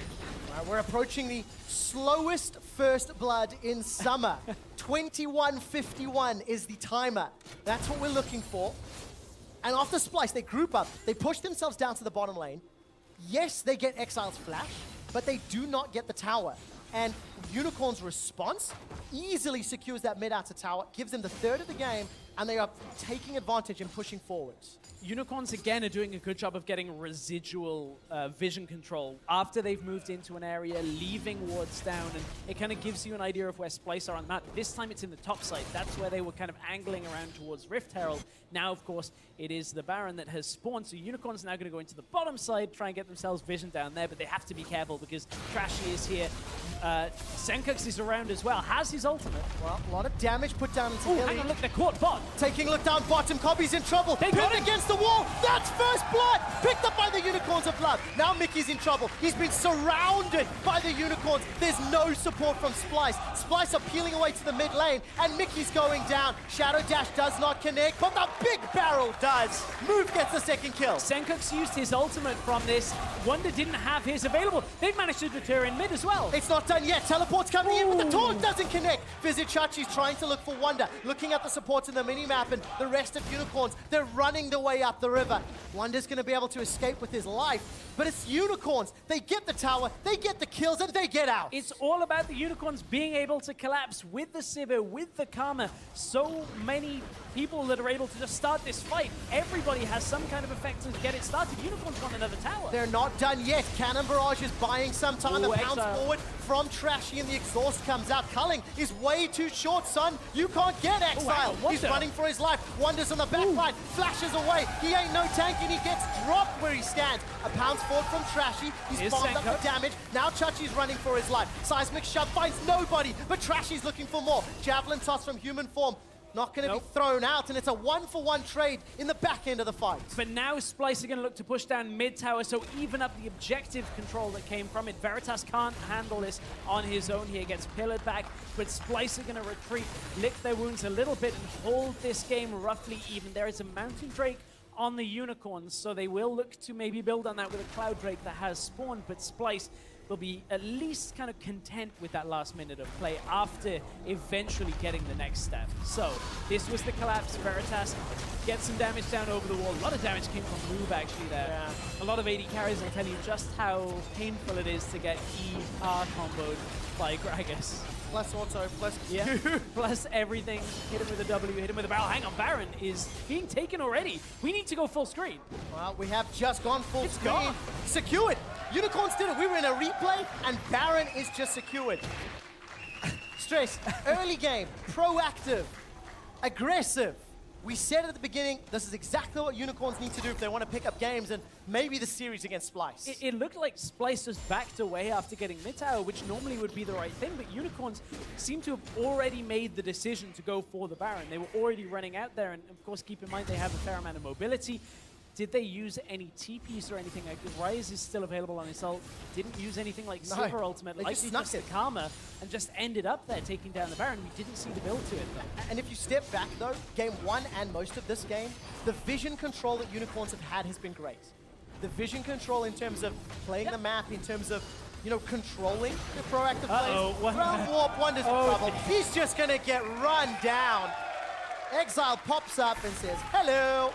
Picks up a very easy kill. And for as good as the transition time for Splyce to move lane to lane typically would be when you look at it, GP with teleport, you've got a Talia, you've got a Nidalee that's fairly mobile. Unicorns with the Ryze, with the Shen, they're able to bring people over very, very quickly, and Move came along for the ride that time. Yeah, but what does this mean looking forward now? Baron secured, a couple of kills, complete control for UOL, easily secured Baron. They've got a team comp that can use Baron, but is it all on Shen? It means Wunder's got to put in some work, and the fact that he just died makes it for a very tough set of next few minutes through this Baron buff, because Wunder is going to be the late game presence that Splyce actually need here. Talia, for this game, really hasn't done much at all. There's been a little bit of wave clear. There's been some times where, you know, using the wall to block people off. But when it comes to actually carrying, that hasn't been too much. So Wunder now is really the only one that's in a position that is going to be able to do too much. Kobbe can do damage, but it's not going to match up to Veritas in the late game. It's going to be so tough. And again, no real front line here for Splyce. How do they start fights? That's what we got to figure out. Well, it helps if you can catch Exileh with the shove in a 2-on-1. Oh, he went back! They're going to throw everything at him. Cannon barrage as well. Stand United's being channeled, but Trashy's been left for dead. The taunt comes out. Splyce bailed. They just bailed out. They lose Trashy. They lose the inner turret. And now Unicorns can take even more. Yeah, it looks like they might be on the brink of losing game 2 of this series. Veritas has to be careful here if he's on Warpath with Wunder still around. All right, so Baron buff slowly wearing off. About a quarter of the time is left. Tower number 5 falling to Vizicsacsi and Exileh. And the rest of Splyce, again, this team composition, no engage, no front line. Now they're behind 5,000 gold. You can have all the scaling in the world you want. If you can't make something happen, it's never going to work. Veritas just gets out of range. Didn't quite catch Veritas out with the shove. Sencux even now takes damage. And, you know, for as good as his Tilia was in the last game, Sencux actually hasn't just offered much at all in this game. It's 0-0-0? Exactly. But the thing is, like, it's not like he's playing bad. There's just nothing coming from it. It's not really doing much for Splyce because they're being beaten around the map by the Unicorns. The Unicorns are getting there faster. They're using the Rise, the Shen, everything to group around faster. And you can see they're going to do it again here. So initially, this is great by Sencux. Shoves Exileh under the, under towards the turret. They're able to get good damage down, but here's the Shen ult coming, moves coming in from the side. Sencux sees this. Trashy can't bail out yet. And Sencux is saying, well, I'm not going to go 2 versus 3 because we're going to lose that. Yep, do not want at all. So, Nidalee, first rotation plus Lucian. That Nidalee's not really working out for Trashy. Despite some positive plays on Tilia, has no impact because, as you've mentioned, Stress, the game is collapsed from the side lanes. You know, the weight of the Shen Gangplank and Exileh playing that mid to late game Rise in the side lane is just collapsing, and now all these item thresholds are being hit. UOL are just substantially in the lead. And this was the risk of allowing the Shen through. And not only allowing it through the draft, but then allowing it in past the first rotation for the Unicorns to pick up after they'd already got the Civ in. You're basically handing them a composition that is very good at fighting. I can see what Splyce wanted to do with the Gangplank and say, well, we can match you later, but yeah, it hasn't got to that point for Wunder yet. He still needs even more time as the Unicorns are going to keep pushing forward in this, looking for top tower, but they've been denied for now. So Exileh really just playing on the front line. Got an interesting stat from our stats benders, which I'll deliver in a second. Chachi's going to get run down. There's an Earthbender. Try to anyway. Flashes up. Everything misses. Sencux finds nothing. And that is just a good summary of the game. Exileh's been playing on the front line so much. He's received 11,000 damage this game. Now that does include minions. On the other hand, Sencux has received 5,000. Now, when you have a player champion that's 3-0-1 and has been fighting the whole game, I think that does work. Thank you, Stats Benders, for that piece of information. But for now, Unicorns need to bend that advantage, bend that lead, and break Splyce's base. They're on the next, the inhibitor turrets. They're trying to, but snakes aren't exactly like, you know, they can bend them, but they'll just move back. That's exactly what like the bone structure is made to do, so you can't really do that too much. But maybe like tie it in a knot so that it can only like bite itself. I don't know. Hey, that's what Splyce did this game. Tied their team composition into a knot after falling behind. Now Vizicsacsi, full uber mega tank. Spirit Visage, Sunfire Cape, Randuins. Ain't nobody taking him down. There is not enough time left in this game for Vizicsacsi to go down without making a monumental error. Yeah. And overcommitting. Oh, it's just not really been a game that Splyce have come out of the gates on. Like, they knew that they needed time for the GP, and they tried to make that play up into the top side early on, but this has been a fairly slow pace from Splyce outside of that. They tried to force a couple of plays in the enemy jungle, but never were getting the results time and time again. Unicorns escaping on tiny amounts of health. Even in game 1 that was happening too. And you know, we got very excited about the style in which Unicorns earn their lead. but it is not a surprise. You know, it is something that everybody should expect coming into Unicorns games, that in the first 10 to 20 minutes of gameplay, they will find ways to create opportunities. They will find ways to either pressure a tower or pressure a player. For better or worse, Unicorns will do it. That is what matters. And then, of course, that fantastic Baron call. Good hit. Oh, gets another one just on the way out. And I don't really feel like Trashy's Nidalee is one that is fitting stylistically for Splyce. Yep. I think he's had a decent game. I think the pick has worked for a lot of junglers. But when you look at what Trashy is typically doing, he's, you know, engaging fights. He's able to track the enemy jungler and neutralize them in the early game. It's less about carrying himself, more about setting his team up to carry. And also being on that front line, being an initiator. Like, Trashy is one of the biggest fight starters for the team. Weaver's Wall comes out, but it's simply too late. It does nothing but highlight the problem that Splyce are in. Mikyx is gonna sidestep away. Spirit Refuge comes out as well as the Cannon Barrage. That's a bunch of ultimates thrown down from Splyce. They've lost another Baron at 31 minutes. And with this Baron, Unicorns can just look to play those side lanes, knock over an inhibitor turret, and then make those first steps towards putting a win on the board. Yep, making ever so many steps of the Unicorns. I'm very impressed with how they've played this week. I mean, we were having the discussion coming into this week in this series of where the other teams were, and it's undoubtable that Unicorns have got to today's match through good play themselves and their enemies not showing. Yep. A combination of the both. But to get past Splyce, who have shown us in game one, they are at least, you know, close to the top of their game. Unicorns are going to have to pull out more. And this game is a good example of the Unicorns doing well, while Splyce are kind of on the back foot and don't have any answers to it. And I also think you have to give some credit to Unicorns' pick and ban phase, changing things up from game 1 to game 2. Yeah. And then also now punishing the Splyce composition. At 10 minutes, UOL committed a 5-man dive to a tower, basically. And it led to them eventually getting that tower first blood. Now the inhibitor turret is under pressure. Stand United being used on Veritas. Culling goes down. Mikyx in trouble. Subjugate comes out. That will buy some time, but the tower still stands. Veritas took a lot of damage early on and was forced to back away. And the rest of Unicorns, they peeled away. Top is pushing towards Splyce as well, as Wunder gets taunted up by Vizicsacsi. And he went for a flash taunt there.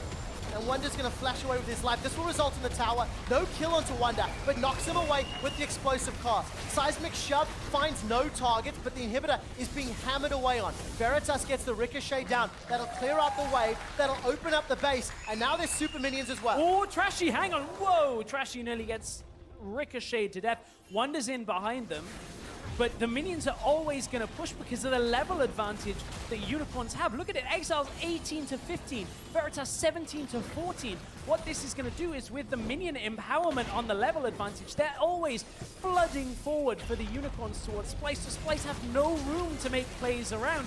This maybe is the last ditch for them. It is going to be with Baron and levels and minions and everything in Unicorn's favor. Exile's looking for Trashy. Kobbe's running for his life. Chachi is dashing into the front line. Inhibitors dropped as now Sencux is the target. Overload after overload is being thrown down. Scary. Defensive flash away from Sencux. Nexus towers are going down. The crowd erupts in cheers. Move finds no one at the body slam, but he's zoning them away. Vizicsacsi is looking at the Nexus. The rest of the team of Splyce are falling. It's a double kill for Veritas and Unicorns. They tie up the series.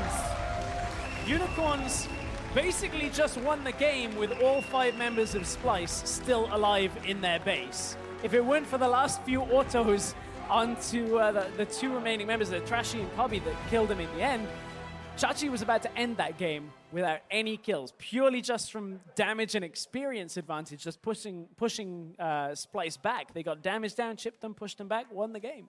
Really, really good game from the Unicorns of Love. Just showing how an early advantage can lead to a victory. You know, Unicorns, they turned the gas up, they turned the pressure on early, and Splyce didn't have a chance.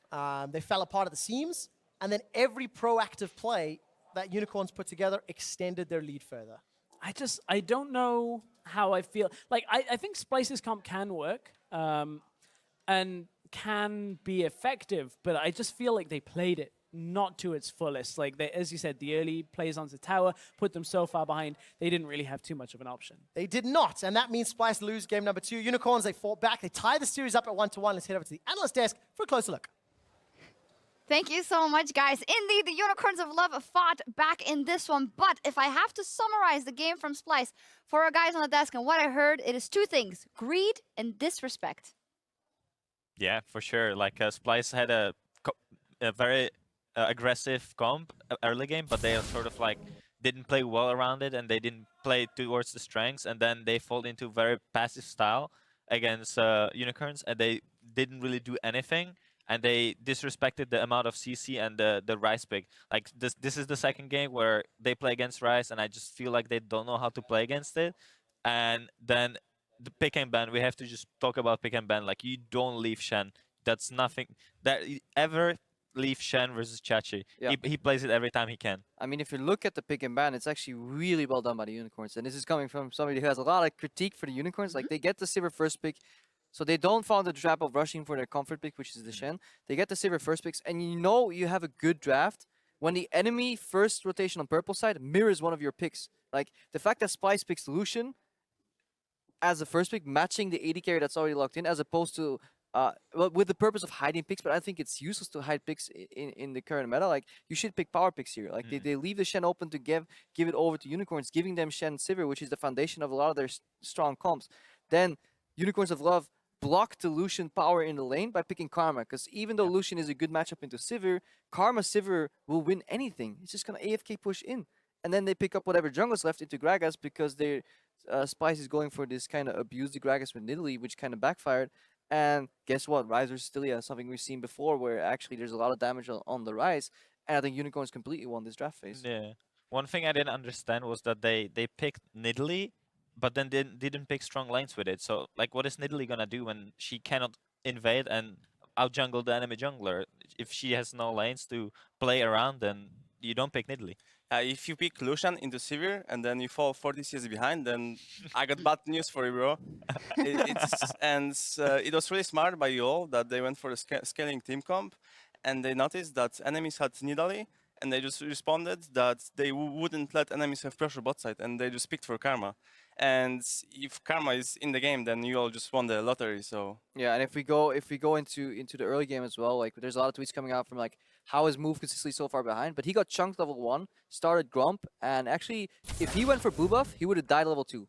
Like, he straight up would have been dead because of the invade that came from Trashy. But he actually read the situation, realized the risk, went for wolves and pathed away. Yes, he had a really bad CS differential then, but he stayed alive because he adapted to the situation. And Unicorns as a team had that phase in the top lane where they went for the group up, and Splyce that's where the disrespect comes from. And I still don't understand why you would pick Nidalee over a Gragas, because you have some kind of an insurance that you'll be able to do something in a team fight. There's a valid reason to pick Nidalee if you shut the Gragas down. The problem is that Trashy went for a... So you can shut her down by outpacing and then challenging the camps at like level 3 or 4. Trashy went for a level 2 punish on blue buff. Like, if that pays off, this guy is screwed. Yeah. If this doesn't pay off, then you lose a lot of your potential momentum. But I think the main turning point was that top lane dive, where Splyce were trying to outplay 4v5 with a Shen coming in, trying to defend, instead of just going for a cross-map push for mid. Well, luckily for them, nobody died then, but then we just saw as the game went on that Shen completely took over. Kiki's just talking about Vizicsacsi and how he plays that Shen. We have a couple of clips here. And also knowing that Exileh is very good on Ryze and the power is just insane at a certain amount in the game. It must be so frustrating to play against. Just ban it. Yeah, Shen just really fits you all well, because even though Exileh was making mistakes this game and getting caught, it doesn't matter as long as you have Shen, and then you bait enemies into going on you, and then bro, you're gonna die and lose the game. Right there though, the fact that Ryze flashes the damage from Nidalee and Trashy is still chasing for the kill, knowing that Shen is up, that's a disrespect. And this is the early game, like right here, back off, you get Shen ulti, reset the play. Even like right now they should be looking to go to mid instead, to trade mid tier 1 for this top tier 1, because you should never disrespect the team enough that you can outplay a 5v4 setup in the top lane after GP ult is used. Like, if you think you're that good that you can beat them there, then respect them enough, do the standard play, you will win anyways. Yeah, TLDR, a great draft from Unicorns really of Love, who kept it even and just punished Splyce every step of the way. Fantastic. And Splyce has now chosen blue side for the next game. Thoughts? I feel like after you lose one game on the side, it's really good to challenge because they got outdrafted and it's easier for them to think about the draft on the other side than just keep doing the same sides because it feels like there's too many champions they need to deal with. So they can just go for the trades, to take 3 for 2 on the blue side and hope that works for them. And hope that the cockiness doesn't extend to the next pick and ban phase. That'll be crucial here. Yeah, I just think if they get rid of the Shen for one, and then they're gonna keep banning the Kassadin. I would ban Rice. Like I would just risk it.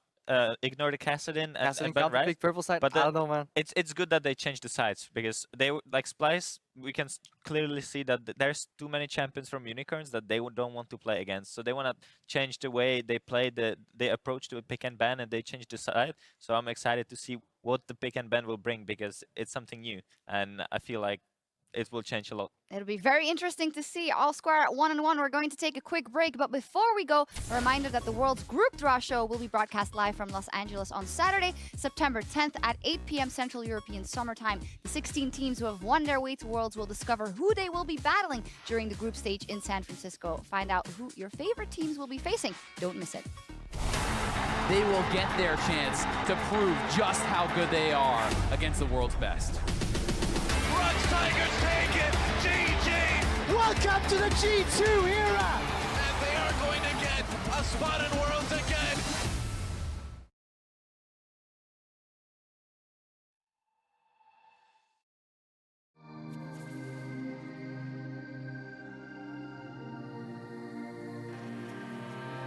Hard to keep a straight face when I'm burning like fire, and you walk all the sides.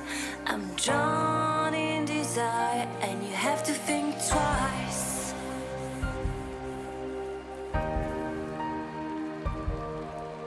It's hard to keep smiling when I try to set things straight.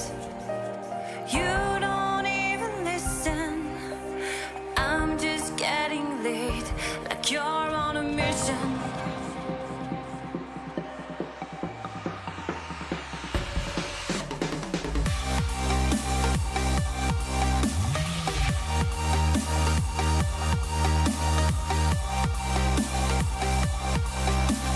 Drawn in desire, and you have to think twice. You make me weak. You're the one I seek, and I hate that I love you. I hate that I love you. If I could, and I would, count your heart, count your heart, and I'm casted, and I'm casted. It's hard to keep smiling when you're closing every door. I'm trying to open. I tell you love you more, and you say it's broken.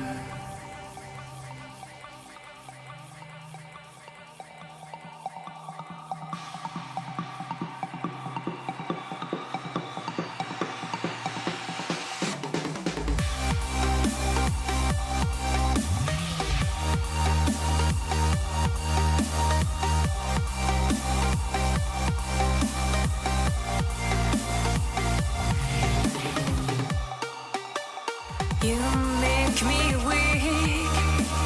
You're the one I seek, and I hate that I love you. I hate that I love you. If I could, and I would, count your heart, count your heart, and I'm casted, and I'm casted. It's hard to keep smiling when you're closing every door. I'm trying to open. I tell you love you more, and you say it's broken.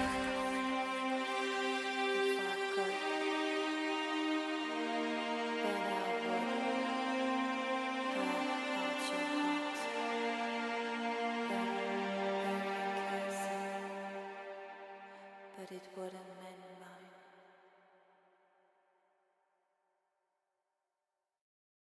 Down into Oh, Hilly. hang on, look, they're caught bot. Taking a look down bottom, Kobbe's in trouble. They got Pinned it. against the wall. That's first blood. Picked up by the Unicorns of Blood. Culling is way too short, son. You can't get Exileh. He's the- running for his life. Wunder's on the back line. Flashes away. He ain't no tank and he gets dropped where he stands. Nexus towers are going down. The crowd erupts in cheers. And Unicorns, they tie up the series. And welcome back to European Regional Qualifier. We're about to get into game number 3 between Splyce and the Unicorns of Love. As the analyst has said before the break, Splyce have picked blue side. That's a piece of information number 1. I'll ask you about that in a second. First time all summer that a player has gone 0-0-0. And it was Sencux on Talia. Back to picks and bans. What do you think of Splyce picking blue side? Well, it means they're probably not going to leave Shen open, because that's not the done thing. It didn't even get first rotation. So I guess like last game we were talking about the Rek'Sai being the one the Unicorns picking. Perhaps it's the Sivir. They want to get Kobbe onto that. His Lucian in game 1 was good as well. Honestly, it kind of is going to all be on what the bans are. If any team actually changes, that's always the thing. So last game we had Na, Rek'Sai, Tahm Kench banned out by Unicorns on blue side. Vlad Kassadin, Elise from Splyce on red. Let's find out what Splyce decides to do. Reminder that this is dynamic side selection, so the higher seed will get side choice on games 1, 3, and 5. In this case, it is Splyce, as they are the regional qualifier final boss. They have elected to take blue side in this game, and they are sticking with their current bans thus far, Vladimir and Kassadin. But Unicorns aren't. There we go, change. Want to take away a blind pickable mid for Sencux. Want to reduce any kind of impact his champion pool can have on this. That, you know, Exileh, maybe not exactly the same kind of player. We've seen a handful of champions out of him, but predominantly getting banned out every game these days. Question is, what goes next? Unicorns have decided Sivir. We know Rek'Sai is up, Elise is up, Shen is up, so one of those has been removed with Elise. Well, it's Rek'Sai Shen right now is going to be the remaining ban, and then the first pick out by Splyce. So Unicorns, the other option here is if they leave both of them available, they will get one of the two. So if they want to look somewhere else, they could maybe ban the Na here, anticipate Splyce going for the Rek'Sai and giving away the Shen like last game. GP is available again, so Splyce may want to attempt that strategy again if they want to just ban out the Na. And it looks like that is exactly what's going to happen. So, Rek'Sai and Shen is up. Yeah. What is more important to Splyce? Rek'Sai, Shen is going to get locked in for the Unicorns, and at this point, the Tahm Kench is available as well. Oof. That's a lot of global presence already. And Rise is still up as well, so UOL could even get a slightly better version of what they had in the previous game. So what does Splyce... What do they have to reply with? They know Na's not there. Gangplank didn't work in the previous game, but that was comboed with a Nidalee. This time there is some frontline in Rek'Sai that can help. Well, let's see whether Splyce take the Rise away. That is one of the key questions here. We may see the Echo come out from Wunder if he wants to play it into the Shen. The GP is the other option that we already saw, so it could very well be GP in this rotation.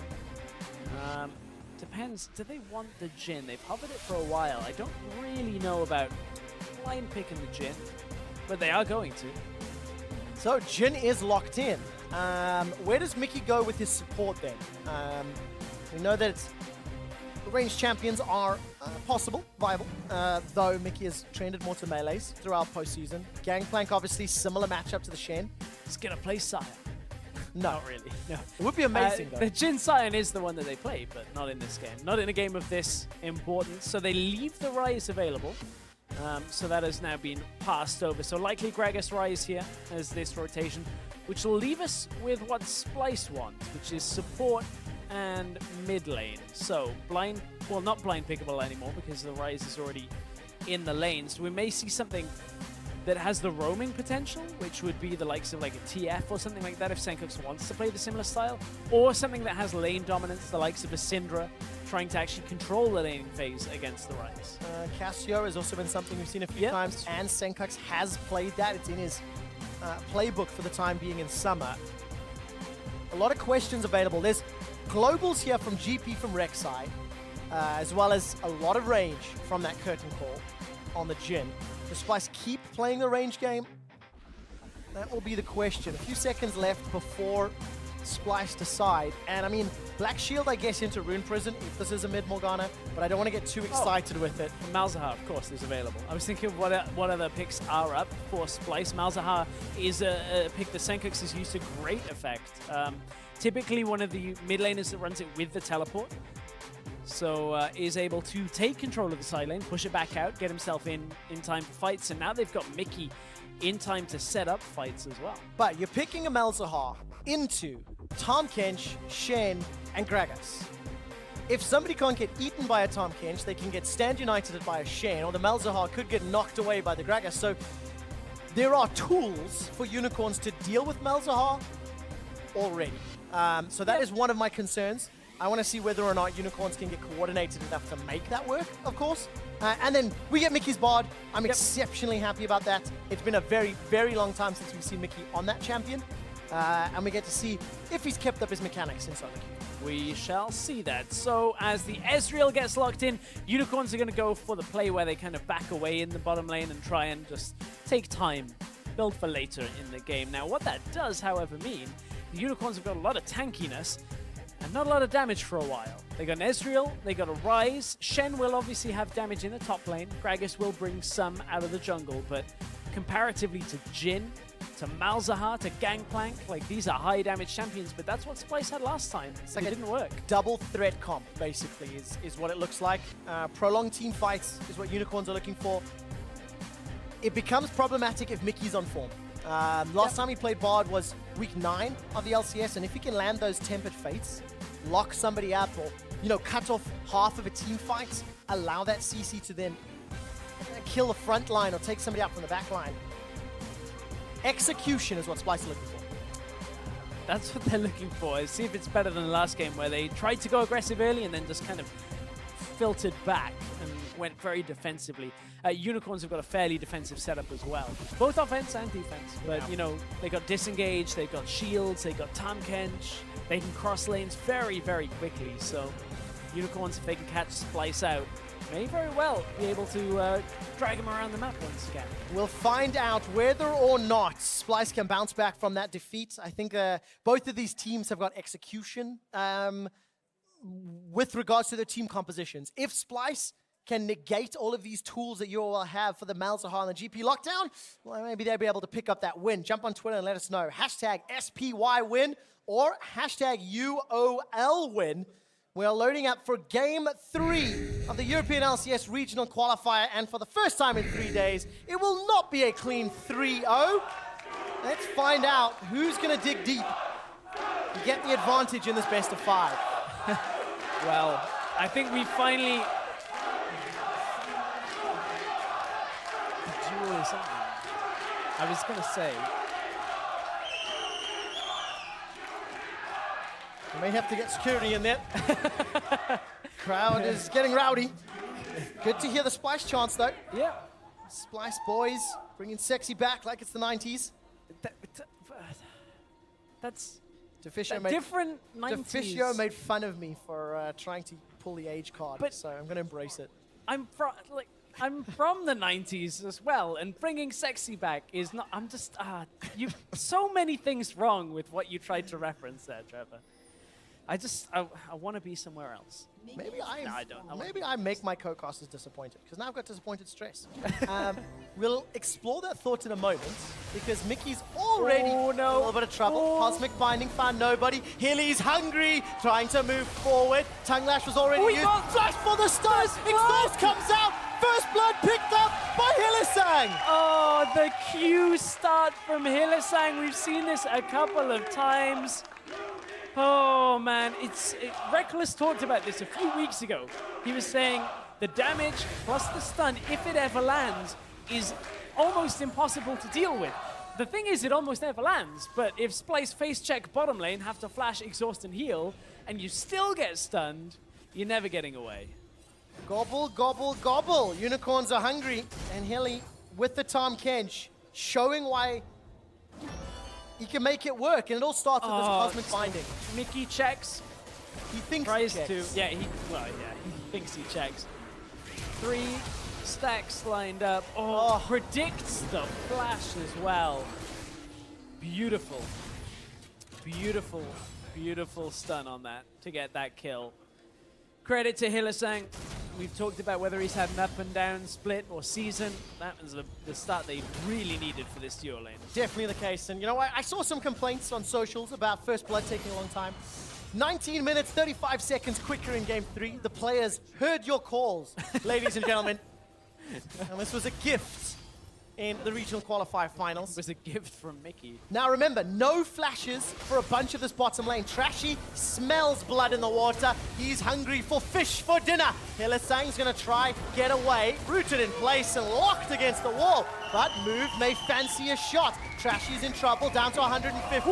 Then body slam, barrel, drops him. Veritas is in trouble. Here comes Trashy. Trashy's teleported in. Unicorns are everywhere, and they've got themselves 3 more kills. Unicorns just powering everybody down into the bottom lane, and Unicorns have taken full control. 5 kills in the first 3.5 minutes. Unicorns have set themselves up for what should be a fairly straightforward game now. You've got to kill onto the Gragas, you've got to kill onto your Ezreal.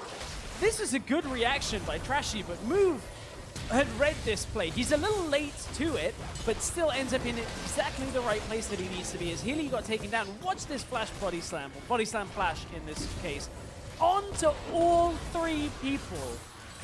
This game has been less about strategy and more about mechanics in the beginning of this game. You saw it at the bottom of your screen. Wunder cancelled his TP there. Couldn't feel like he could react in time to Trashy. It does give him a farm lead, however, but that kill, of course, will even that up. So, Splyce come away. They're down 1,000 gold. Unicorns have got kills on everybody except Exileh. And a major advantage very, very early on. Yesterday, Crepa was ranting about focusing the supports. And you should be focusing the ADCs. Now, admittedly, it's an Ezreal. It makes things way more complicated. But because Veritas was untouched, he was able to help clean up that fight with Move. But at the same time, the caveat to that is with Tahm Kench, you basically always have to focus the Tahm Kench. So if he has Devour available... I believe he was still level 1 in that fight. Only had Tongue Lash, so... You are correct. Wasn't able to actually make use of that play. But either way, what it boils down to, Trashy feeling like there's a punish opportunity, and Move is even going to steal the jungle. He had the ward down, and he was just waiting and waiting, and Trashy felt like something was up. And suddenly a Gragas rolls over the wall. Body slam into the smite, gets the blue steal. This has gone horribly wrong for Splyce. When you're 1,200 gold down at 5 minutes, not a great start. No, not at all. Ghost from Exileh. Rune Prison comes down to Sencux. I don't think there's enough damage as Exileh runs out of mana. But doesn't run into the turret this time. No. Like Game 1. That was a rough start for him in Game 1. Move again on the counter jungle. Always is going aggressively in, getting vision down. He's looking for bottom lane, but you can see the reaction already coming out from Splyce. And again, the story of Move throughout the postseason. Arguably the guy who's considered the weakest of all the junglers in the top 6 teams in playoffs and looking towards regional qualifiers. And with every series, with every game on this patch, Move seems to be just getting better. He seems to be integrating with the Unicorns. And in this game, he's stealing away buffs. He helped get a couple of kills. Great body slam flash. And it's definitely something that, you know, somebody that people need to think about more, need to consider keeping an eye on him, because up until recently had not been a big threat. To some extent, I think his early game in most games that aren't the one we are currently in has been fairly suspect. This game, credit where it's due. He's been in the right place in the bottom lane to get the knockup, but a lot of that is kind of made by the Unicorns' early game and the way they've played it out as a team. But Move has struggled. Like, even in this series, he's been down heavily against Trashy in multiple games, so it's not like he's suddenly kind of become consistent at all times in the game. That's the real difference. But we'll see if he can get into the mid lane now. It's actually Trashy here, moves a little late. Well, Exileh's going to get Stand United, flash to safety. It's Trashy that's in trouble. Chachi gets the taunt. Exileh sends him packing. Unicorns, they're looking at San Francisco, and they're in a great position to get an advantage in the series. I thought Move was a little late. Turns out Trashy was just a bit early and ended up with the Shen ultimate coming from Chachi to keep Exileh alive in there. And that was enough to turn it around. Unicorns, this game, if they just play it out as they need to, they're already stacking tiers, they're already kind of taking control of the pace of the game early on. This should be a fairly clean-cut game for them. As long as they never let Wunder and Sencux take control of the side lanes, this game is Unicorn's game to lose. Yeah, with the advantage they have, the ability to push the lanes, I concur. Double tiers on the side of Exileh and Veritas. Gonna slowly be impacted once Sencux and Kobbe get some itemization picked up. Wunder running for his life. That's the thing, is like, this game shouldn't be Unicorns at this point. Yeah. This should be a little bit more towards Splyce when you kind of take into account how Jin should have, you know, a fair amount of presence bottom lane. He's now 21 CS down in that lane because he's unable to put damage down because of the time counts. They've been forced back, didn't have summoners from so long early on in the game. And suddenly Unicorns have gone, okay, well, I guess we got this comp that should be later, but we don't really care because we'll get first blood and just snowball. Any scaling comp that can get an early advantage is obviously a monumental advantage. Exileh making his way up top. It's only rank 1 in Realm Warp, so not the longest of range, but if Wunder decides to stick around, could be in trouble. And I think wisely, Wunder backs away. Some information to work with. As UOL push forward. Chachi's actually, whatever you want to call it, proxy farming, dirty farming, some people call it, behind the tower. Pushing back Wunder, but he's getting punished for it. I mean, you do have to tank the full minion wave. Trashy's actually nearby. So is Move. Feral gets taken down. Is he getting away with this? 200 hit points. Yes, he is. Move is going to save the life. Netherbrass comes out, and Trashy's going to look forward. Flash forward into the knockup. Exileh's ghosting away. Kill on the board for Splyce. They're not out of it yet. Okay, Unicorns, you got it yourself a lead. Let's not be greedy with it at this point. Don't go behind the tower early, lose half your health, force out a Gragas ultimate to keep you alive. Now get, you know, back into the lane, taunt Wunder, and apparently turn it all around anyway. Well, Chachi with the instantaneous Shadow Dash. What's the cooldown? That will come back up. Let's find out. 100. Oh, very, very close. If that had come up just a moment or two earlier, may have resulted in another kill, but Chachi is just terrifying already. So Trashy has got himself back into this game, though. Move with the 1 kill is down, though, in CS against Trashy. A little bit of an advantage, but Move looking to come bottom lane. Kills the tunnel, and that means that Splyce will know there is somebody down in that bush. Hadn't been spotted on wards on the way down. Okay, so 10 minutes has crested. Still 1,500 gold for UOL. They're up 3 kills. Looking at CS, it's only a sizable advantage for Veritas. Yes, there is 10 CS in the top lane, but Chachi's only 200 gold down, thanks to the kill and the assist to his name. And it's still up to Kobbe to try catch up. He's got himself BF sword, a couple of long swords as well.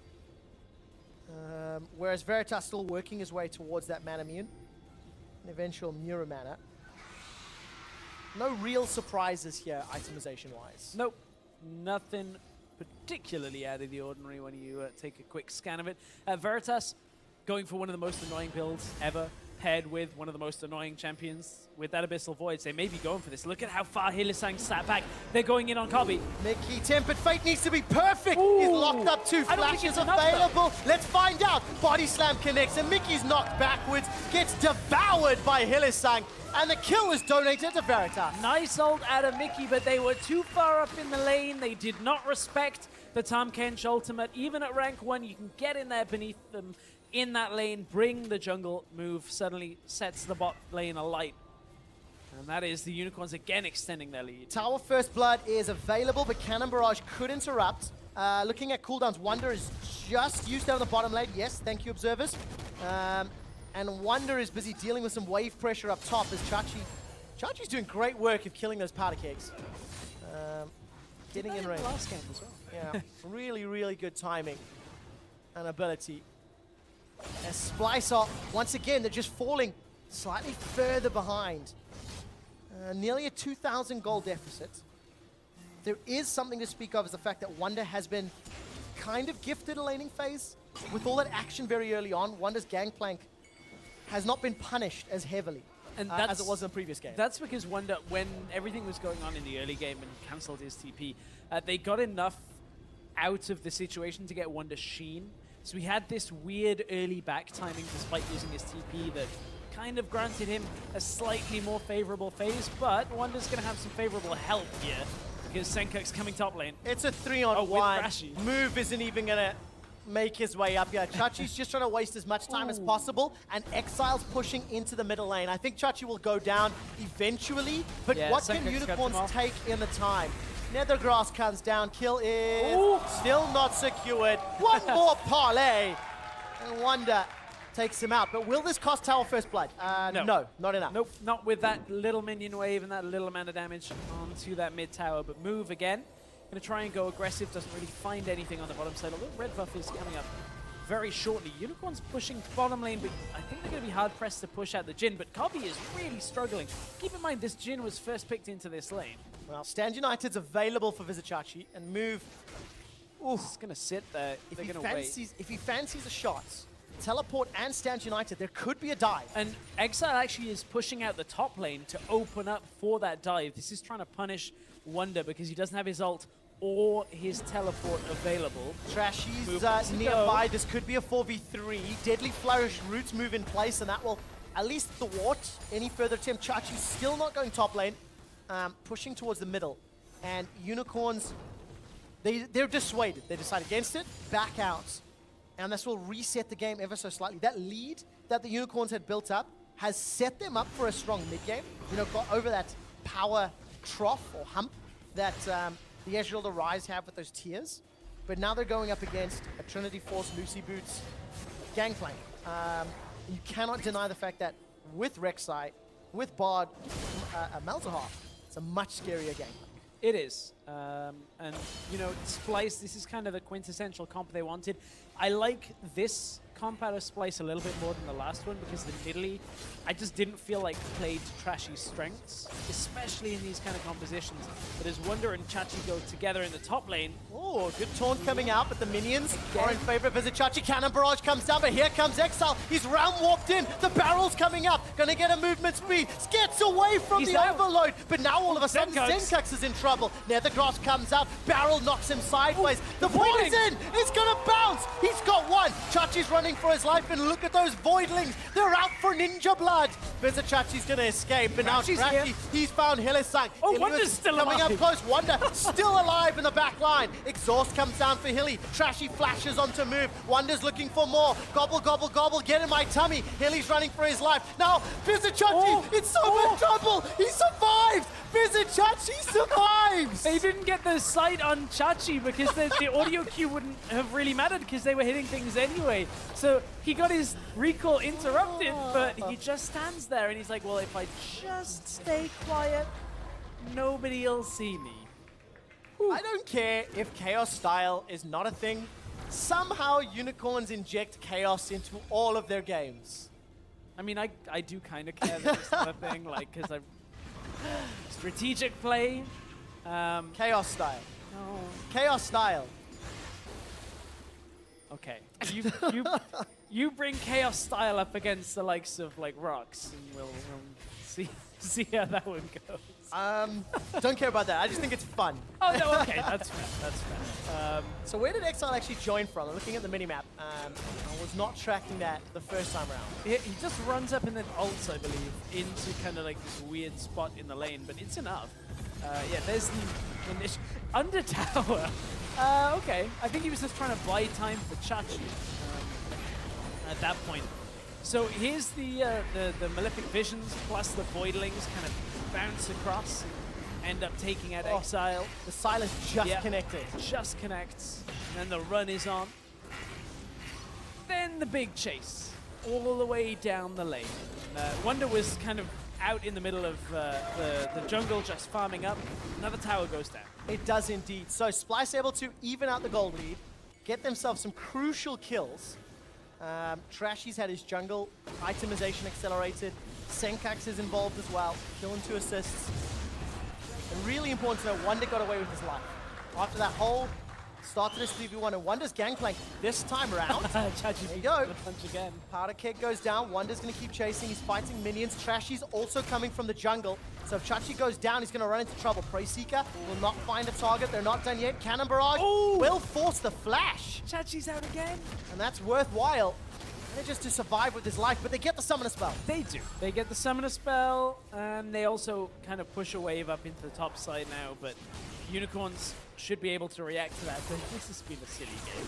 Oh, I love it. It's been a silly, silly game of chase the entire time.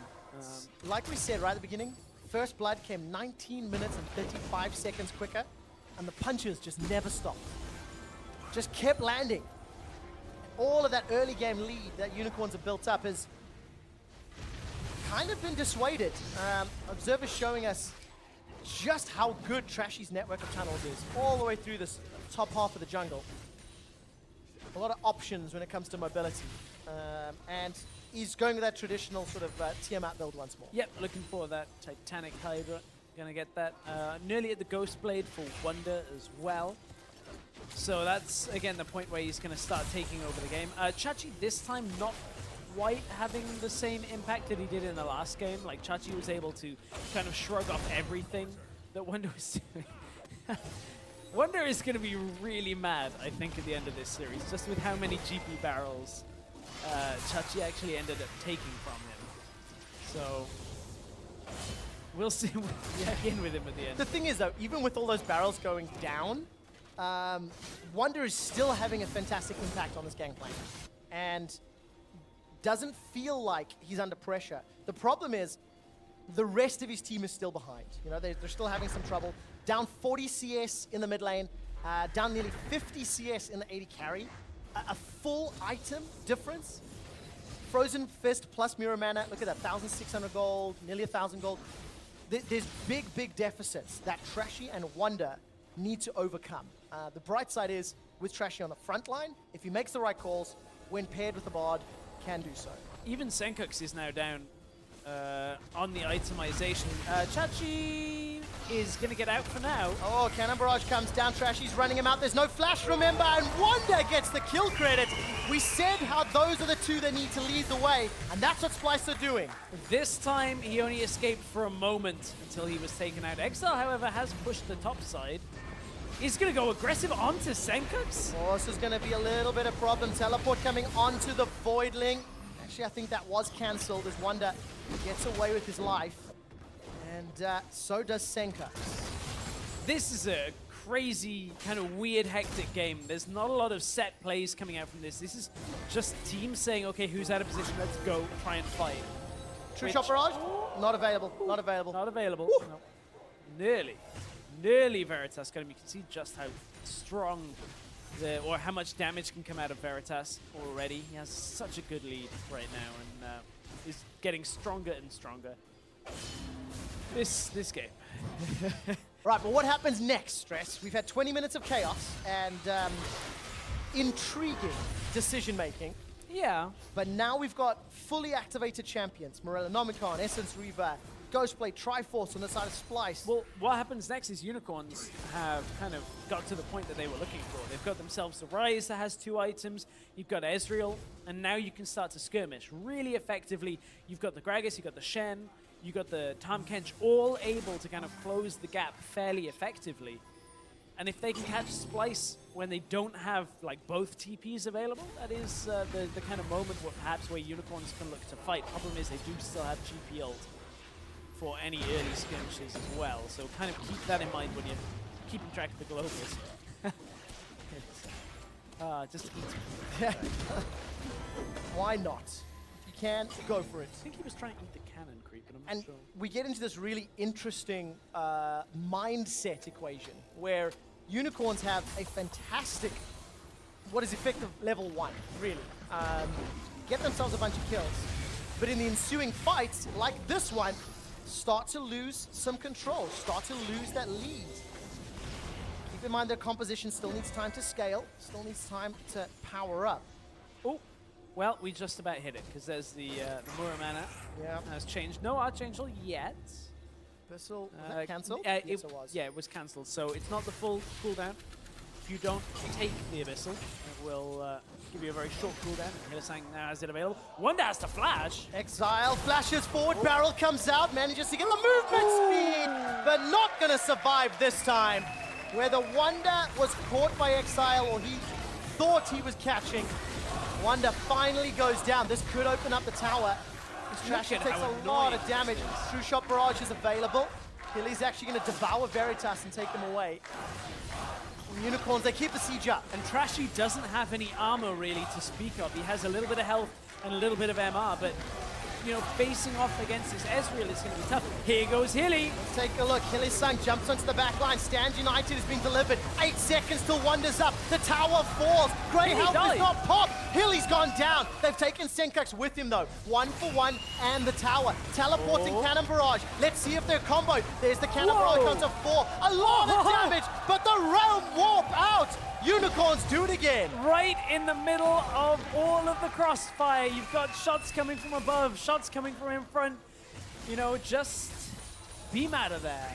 I guess that's always worked for Kirk and Co. See if it'll work for the Unicorns at that point. Just get yourself out. Unicorns, that was a lot of damage that was incoming. It really was. And Exile's done that actually multiple times in the past in Baron play. So here's... This is the kill on Wunder. Wunder may have been watching mid lane. May have. He was just trying to clear the ward, but I mean, I just don't think he was expecting that much damage, just in general. Then we look over at mid lane. At this point, Trashy's already been pushed back, and in goes Hylissang. Doesn't pop the Grey Health, as you said. My spot ult keeps Exileh so far back in this fight that they're not able to just completely run over Splyce. And this might be one of my favorite plays so far of the day. That's so good. That's nice. Just standing in the damage to get out. Risky play, but I guess you're just timing that Jhin can't fire all 4 shots. That's it. You need to get that cooldown available. And one positive play from Unicorns. They once again regain the lead.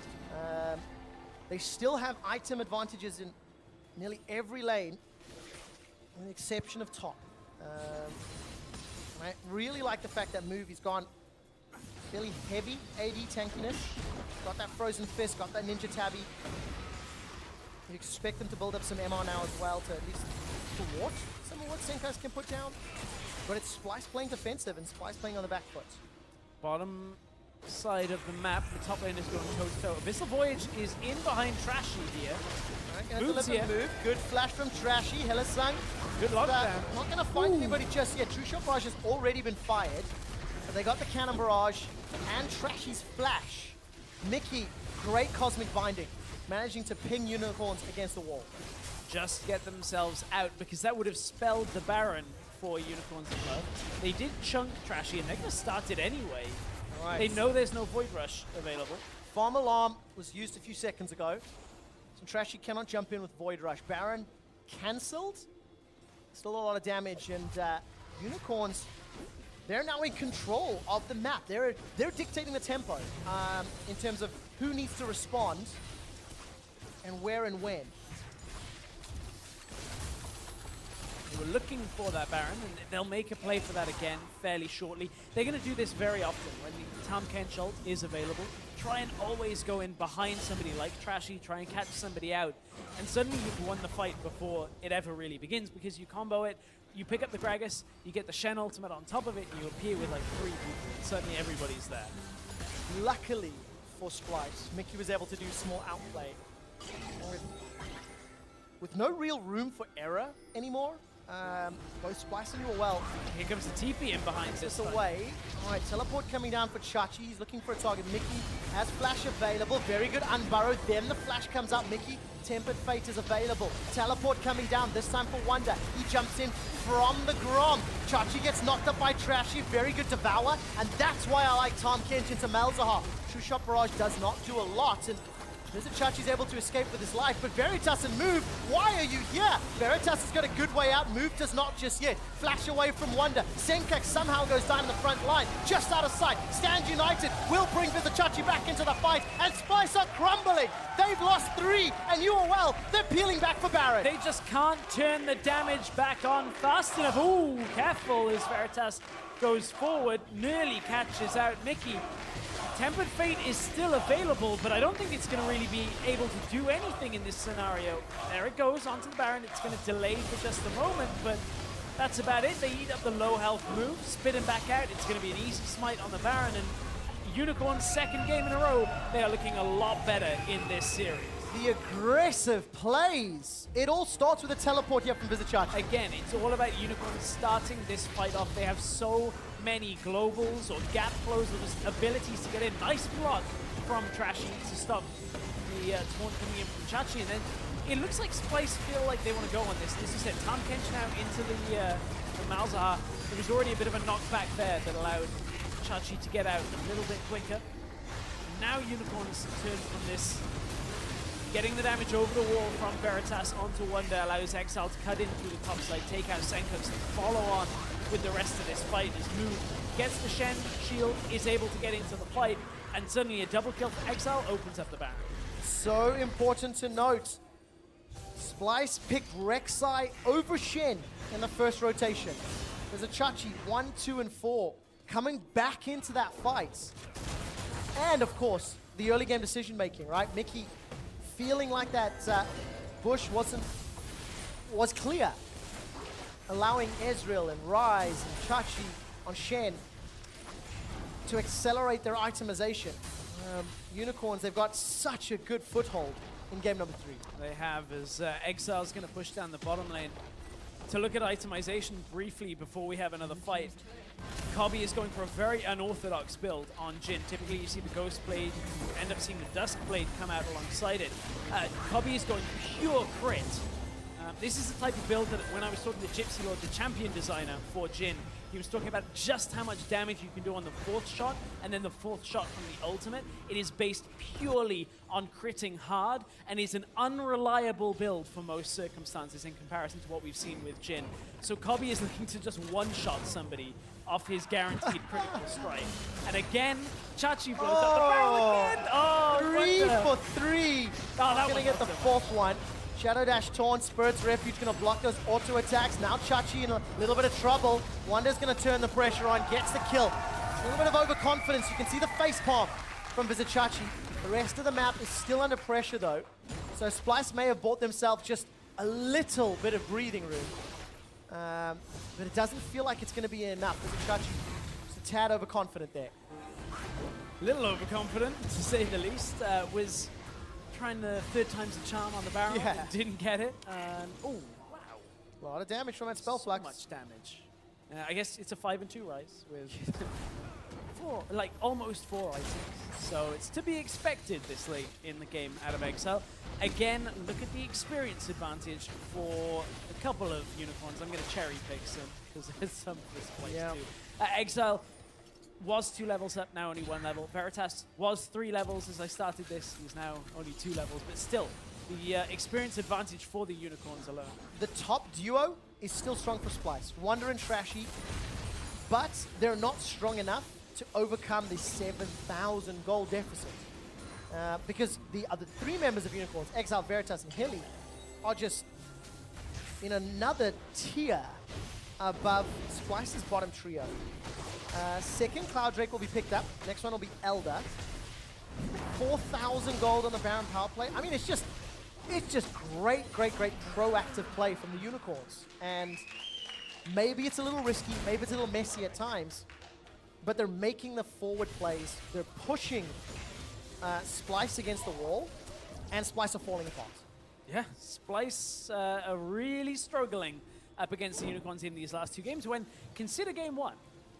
Game 1, Splyce looked like they had Unicorns downloaded pretty much. Yep. They were, matching everything, taking better fights, getting better objective trades. And suddenly game 2, game 3, Splyce have struggled against the global presence of the Unicorns. Do you know what they did in game 1, Stress? What did they do in game 1? They banned Shen.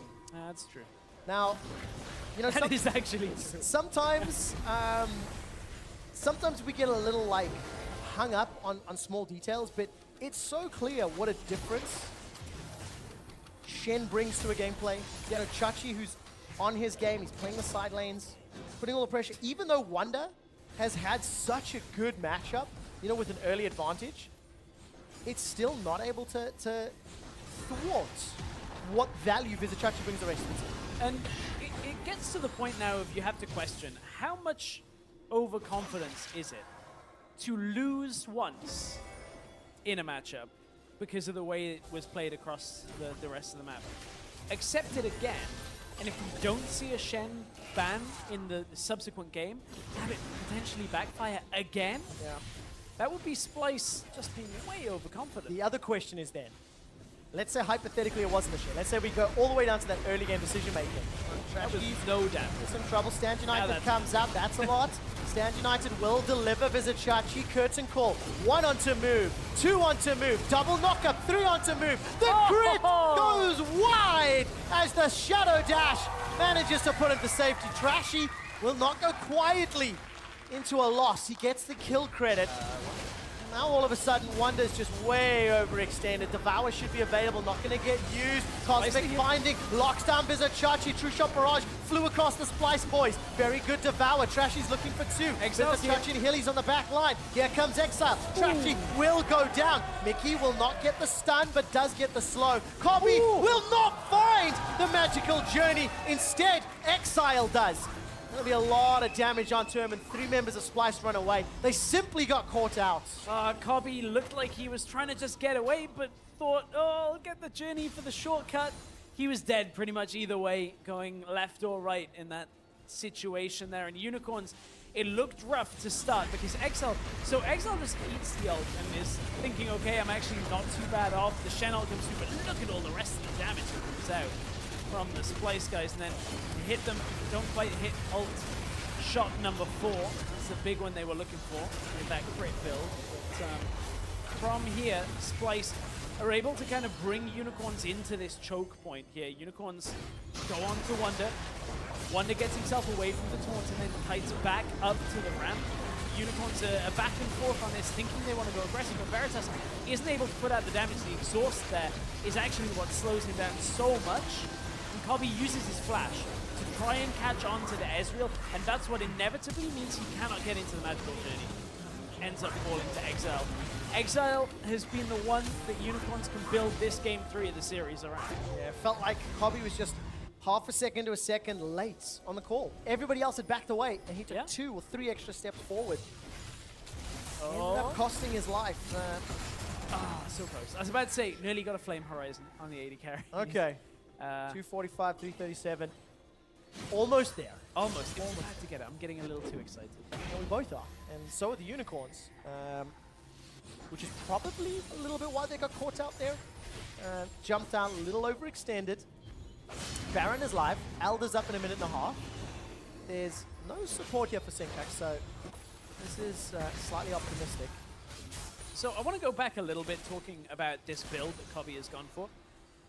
A lot of it is to do with the number of tanks on the enemy team right here. You can even include Ryze in among that because he is fairly tanky.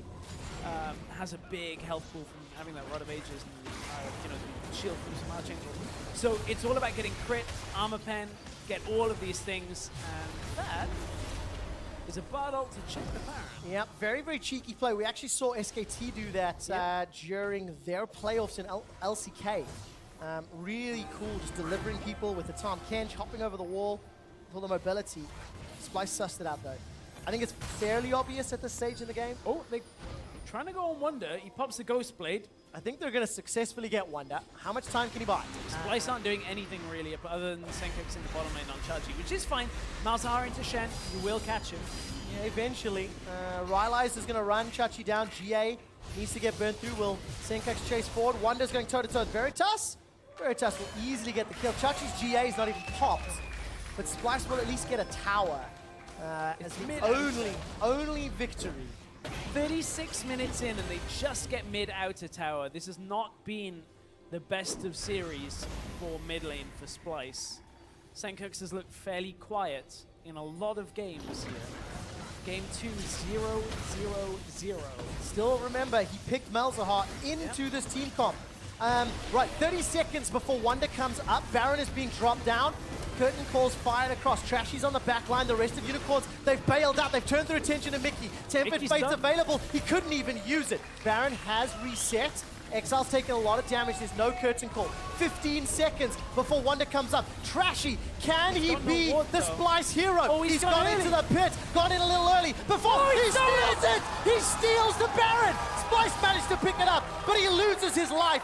The only cost for this, though, is it only stands on one member. Kobbe will be the only one, I believe, has the Baron buff. He went in so early and still got it. Hang on, Wunder just killed Exileh as well out on the map. And man, Splyce, what should have been the brink of defeat, have just held on. Trashy getting the steal. As you said, they have it on Kobbe.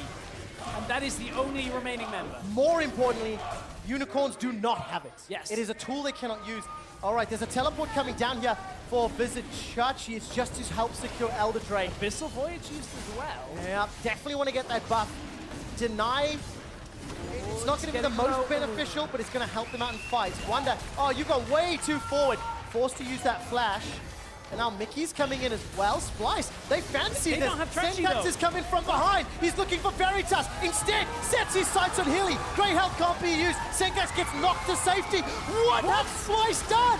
They've got themselves two. They're looking for a third. Curtain Call's going to get Arcane shifted away as Vizicsacsi gets run down. Splyce have got massive, massive death timers. They might look to push. 4 versus 5 against the Elder Drake buff. Splyce have just taken out the Unicorns from what looked to be a certain game for the Unicorns, the way that they were pushing this down. Splyce have turned the game right around, and now with Kobbe in the middle lane, they can at least hold their own for now. The Baron buff is still active on him. Unicorns have been deterred for a while.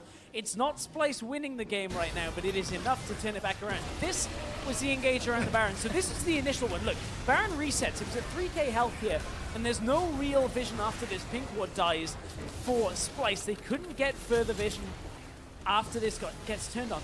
I want to see what the damage was that went onto Baron here, because it holds at 3k. Trashy goes in. So Trashy Qs for the empowered auto, smites, and there was no smite out of move during that whole sequence. So Move was trying to hold his smite for the perfect smite. Trashy goes in, gets some damage down. Oh, and it was the G field. Okay, nice, nice. I was wondering how he killed him, because he was in base, but I guess if you think about it long enough, you tend to realize that. So here we go. Move is a little low. Chachi's full health, Veritas full health, Hilly's full health. How does this turn around? It was a TP from Sencux into the bottom lane with Home Guard. Veritas got chunked early on.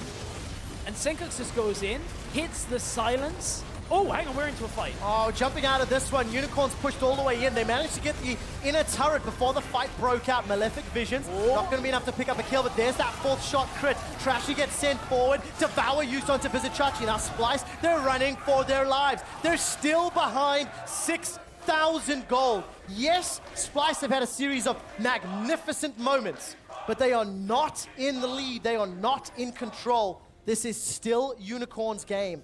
You have to look at the differences, the kills, the towers, the gold, and of course, that Elder Dragon, which helped them out for just a few minutes. This has been a ridiculous series when you look at it. Back and forth fights time and time again. We are 40 minutes into this game. And as we take a little breather, there's no Elder Drake.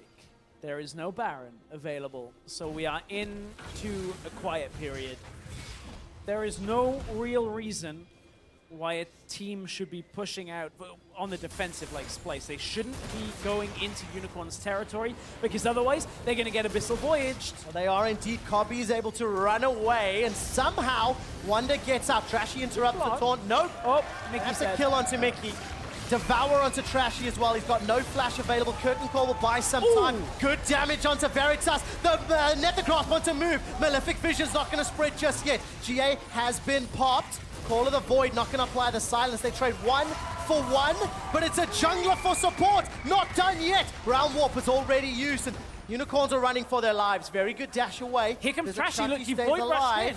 Can he find Exileh? That's the question. Goes in, gets rooted, won't find the knockup yet. There's no flash available. Support comes out. Wunder's looking forward. Stands United is down. Sencux has flashed forward for that one. Now all of a sudden, Splyce, they're only 4v4, but they're knocking on the doors. Yeah, exactly. It's the jungler that is down and the primary engage. Trashy tries to go in alone. Can't quite get it. Doesn't have his Guardian Angel. Just absorbed the Duskblade coming out from Wunder. Unicorns are getting slowed down here. No Realm Warp quite yet. Trashy does have his TP, but can't get in behind them. All right, Miky's been able to respawn. Tempered Fate just about to hit max rank as Miky's level 15 on the crest of hitting level 16. Baron is up in 1 minute 45. And you just feel like that could be the game-changing play. And this was nearly Unicorns punishing Splyce for moving way too far up. Exileh TP'd into this one. They catch out Mikyx, take him out. And Unicorns are able to just deal enough damage to push Splyce back, but then go right in towards this Nether Grasp. The ult from Kobbe, the damage coming out is insane. And Move ultimately falls. He's taken down. Close on the Cannon Barrage. We're taking this one out. So many low health members. Splyce barely hanging on in. And it doesn't matter what happened 40 minutes ago in the level 1. It doesn't matter what happened in the laning phase. Because now it's about vision around these objectives. And it's about who's going to play out these fights better. Baron, as we mentioned, up in about 1 minute's time. Wave is pushing super heavily towards Vizicsacsi in the bottom. And somebody from Splyce will have to catch that one in the top lane.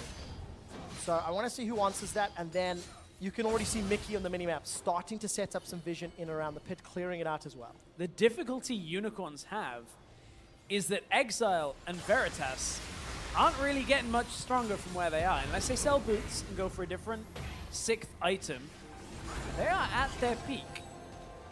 And when they had the Elder Drake, that was pretty much where they were at their peak as well, whereas there's still another item to come on Kobbe. There's still another item for Sencux when he sells that Doran's. When he sells that Doran's. We have 44 minutes in, he's got a Doran's ring. Doesn't want pink wards, so... Sencux will eventually get rid of that item. Hey man, he just needs a little bit of extra. It helps, dude. It's, what, a quarter of an auto attack at this stage?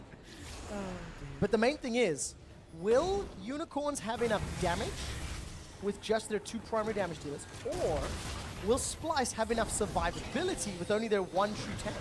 These are the questions that we're going to find out. Move, throws out the barrel roll, captive audience, all of a sudden Wunder's down. Wrong side of town. This should open up Baron. It is live. Wunder way out of position. No Cannon Barrage and 55-second death timer. See if he can do it again for Trashy. Somebody may have to stop Trashy if he sticks around. This may just be a bait out of Unicorns. Tag number 1 hits, 2 does not. Tempered Fate's already been used, so that will dissuade the rest of the Baron attempt for now. Still 35 seconds before Wunder comes back up, and the rest of Unicorns, they're onto the Baron. Splyce just did use a lot though. 3K. Trashy can't go in there. Not this time round. It is secured by Unicorns, but at what cost? Splyce cannot take anything else, and that might be all Unicorns need. They get Baron, and they get out alive. There was a moment where Trashy went over the back that if Trashy had gone in, and Trashy hadn't matched him with a taunt, there was the potential for Trashy to go in, but I believe he opted to use his smite elsewhere, likely on. Yeah, as he was coming back out, he just couldn't get into the pit again, so Splyce will be on the delay again. Wunder is back up. I don't know if they can for that long now. Max level Shen, GA, even picked up a Tiamat, getting some damage to boot. All of the poke that comes out of Ezreal at this stage of the game. Splyce have to defend for 3 minutes, 2 minutes 40, as Baron still stands. Luckily, they have inhibitor turrets to work with, but they will not last very long. No. No, they're not going to last very long at all. The only difficulty Unicorns have is actually pushing up, because Ezreal good at poking and sieging people back away from the towers, but actually stepping up to auto the tower, fairly difficult. Move gets caught by Cosmic Binding. No additional follow-up though. Exileh waiting in the wings. Realm Warp is available. Abyssal Voyage is available. knowing Unicorns of Love, a tower dive is available. I hope not at this point. I hope they do not opt for that on its own. As the play-by-play in the group, I hope they do. Mikyx, by the way, has been zoned away. He's down to 20% HP. I think he went toe-to-toe with Exileh. Tower's already down. Trashy's zoned away. Here comes Sencux, holds onto the Nether Grasp, and Vizicsacsi's pushing the top lane. Call of the Void just trying to, push away the minions, push away the champions, but it is so tough if you're Splyce. And that was what they needed to do. Get somebody low so Splyce didn't have the numbers to defend. Exileh just got bottom tower as well. Now they continue the push onto multiple inhibitors. Bardol goes wide. Yeah, Tempered Fate finds no one. Arcane Shift is going to get Veritas to safety. Realm Warp, actually, that's slightly awkward from Exileh. Doesn't use it this time around, but it allows an inhibitor to fall. So Unicorns have already accomplished their goal. Second one falls a few seconds later. And this lead is now completely cemented. Where's that going? Abyssal Voyage got cancelled. I guess top lane or Elder. Those are the two options here. Look like it. 5 seconds on that Elder Drake until it spawns. So Unicorns are going to back away. They're going to bait. Oh, they're going to bait. Oh, okay. Crazy. Yeah, Tremor Sense will also help from Trashy. Vizicsacsi's on the front line. GA is available. Sencux does not get taunted. Interrupt on the knockup. There's the Devour. That means it's on cooldown. Look at Exileh on the side. Mikyx pins him against the wall. The stun and the exhaust is there. Exileh, he's dead. Down. It's a shutdown. Supers will be making their way to the base soon. They got moved in trouble. GAs are popped everywhere. Wunder's looking for a kill. Moves trying to get away. Body block. Kobbe's on a killing spree. 2 members of the Unicorns are down. The Elder Dragon is available. Veritas might be able to get Mikyx, and he does. It's a 2-for-1, and now Veritas is running for his life. Running low on mana as well. TP. Teleport comes down. Sencux finds Hilly. He's not full health, though. The rest of Unicorns are here to support. Wunder and Kobbe looking for more. Sencux goes out, really trying to find a kill. Malefic Visions might just kill him. No, it will not. Oh, it does at the end. Sencux gets the kill. Now Chachi's in trouble. Spirit Refuge buys time as he taunts over. Elder Dragon is hired to help out. But it won't matter. And Unicorns, they get enough kills to make it not matter. Splyce just barely got the lead at the beginning of this fight, but then lose their heads coming into the second phase of the fight where Sencux would teleport in. So Sencux manages to stay alive for long enough as Trashy is going aggressive. Unicorns, however, now fighting in a choke, in and around a GPL. You've got the Jhin ult coming out as well, but Exileh gets knocked up by Trashy. The damage comes out. It's insane onto the rise. And from there, 2 GAs.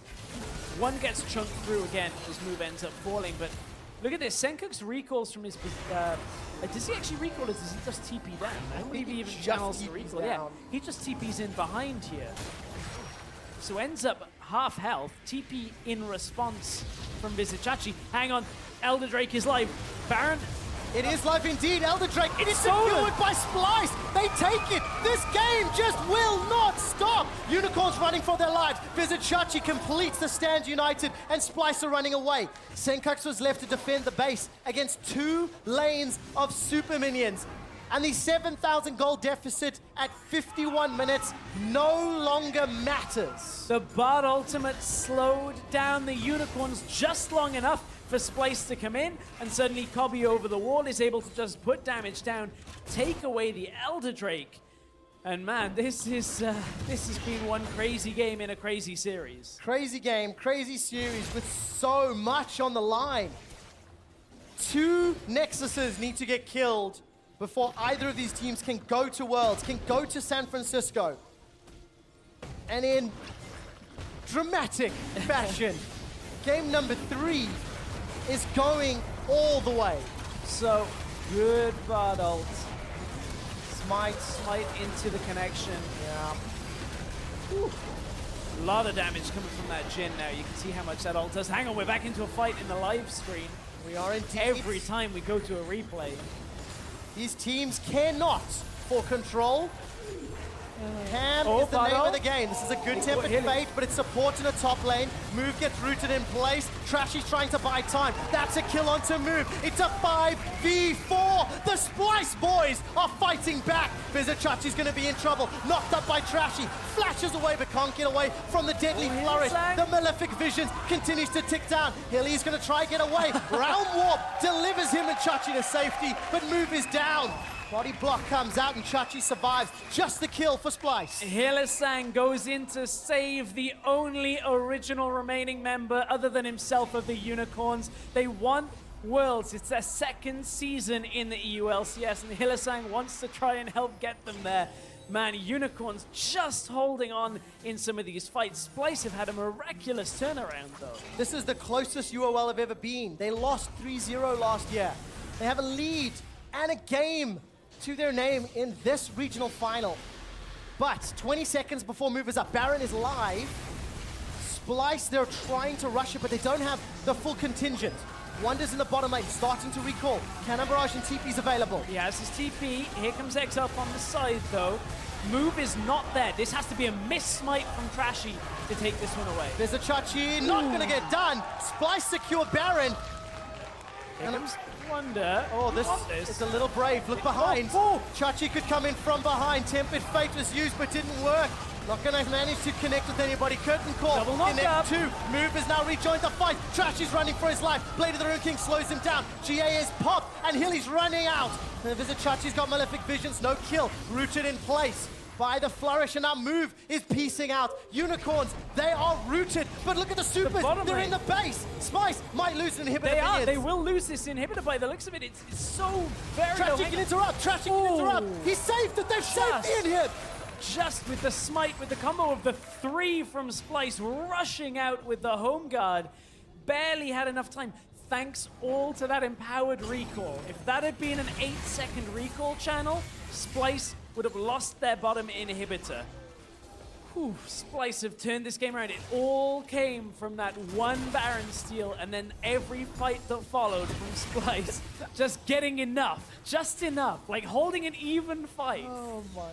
It's not even like Splyce have dominated every fight since. It has been back and forth, but it has been enough to drag the game so very long. 54 minutes, nearly 100K for both teams. This is the longest game of the summer split on 6:15 on this patch by a long way. We have a Warmogs, Hylissang, Tom Kench. He's got a QSS. That's 1, 2, is that like 5K HP?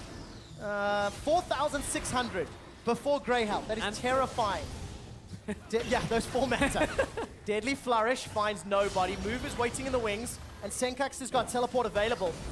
Splyce have got to be so careful. I don't care what anybody says. Unicorns of Love have chaos style. It brings the craziness into the games. And now with Baron and a minute and a half, what can Splyce do to counter it? Will they have the control to pick up a 2-1 lead in this best of 5? It looks like now Splyce, they have to somehow make it back. They've got empowered recalls. Abyssal Voyage is available, but Unicorn... Ooh, Veritas. He will heal that back up fairly quickly. Abyssal Voyage is up. Oh, now all of a sudden, Unicorn's on the wrong side. Yeah. Can and now catch Splyce is just pushing mid. All right, Tower in the top lane is under pressure. Sencux pushed that one in. Nobody from Unicorns is trying to cut off this mid lane wave. But Unicorns had pushed the wave back far enough that it allows them to regroup. Unicorns just pinged the inhib and then the Nexus towers of Splyce. Is Chachi looking to make a play down there or something? Splyce is getting top tower. It doesn't matter because Sencux is clearing out bot lane. Production ready. The base race graphics. Yeah.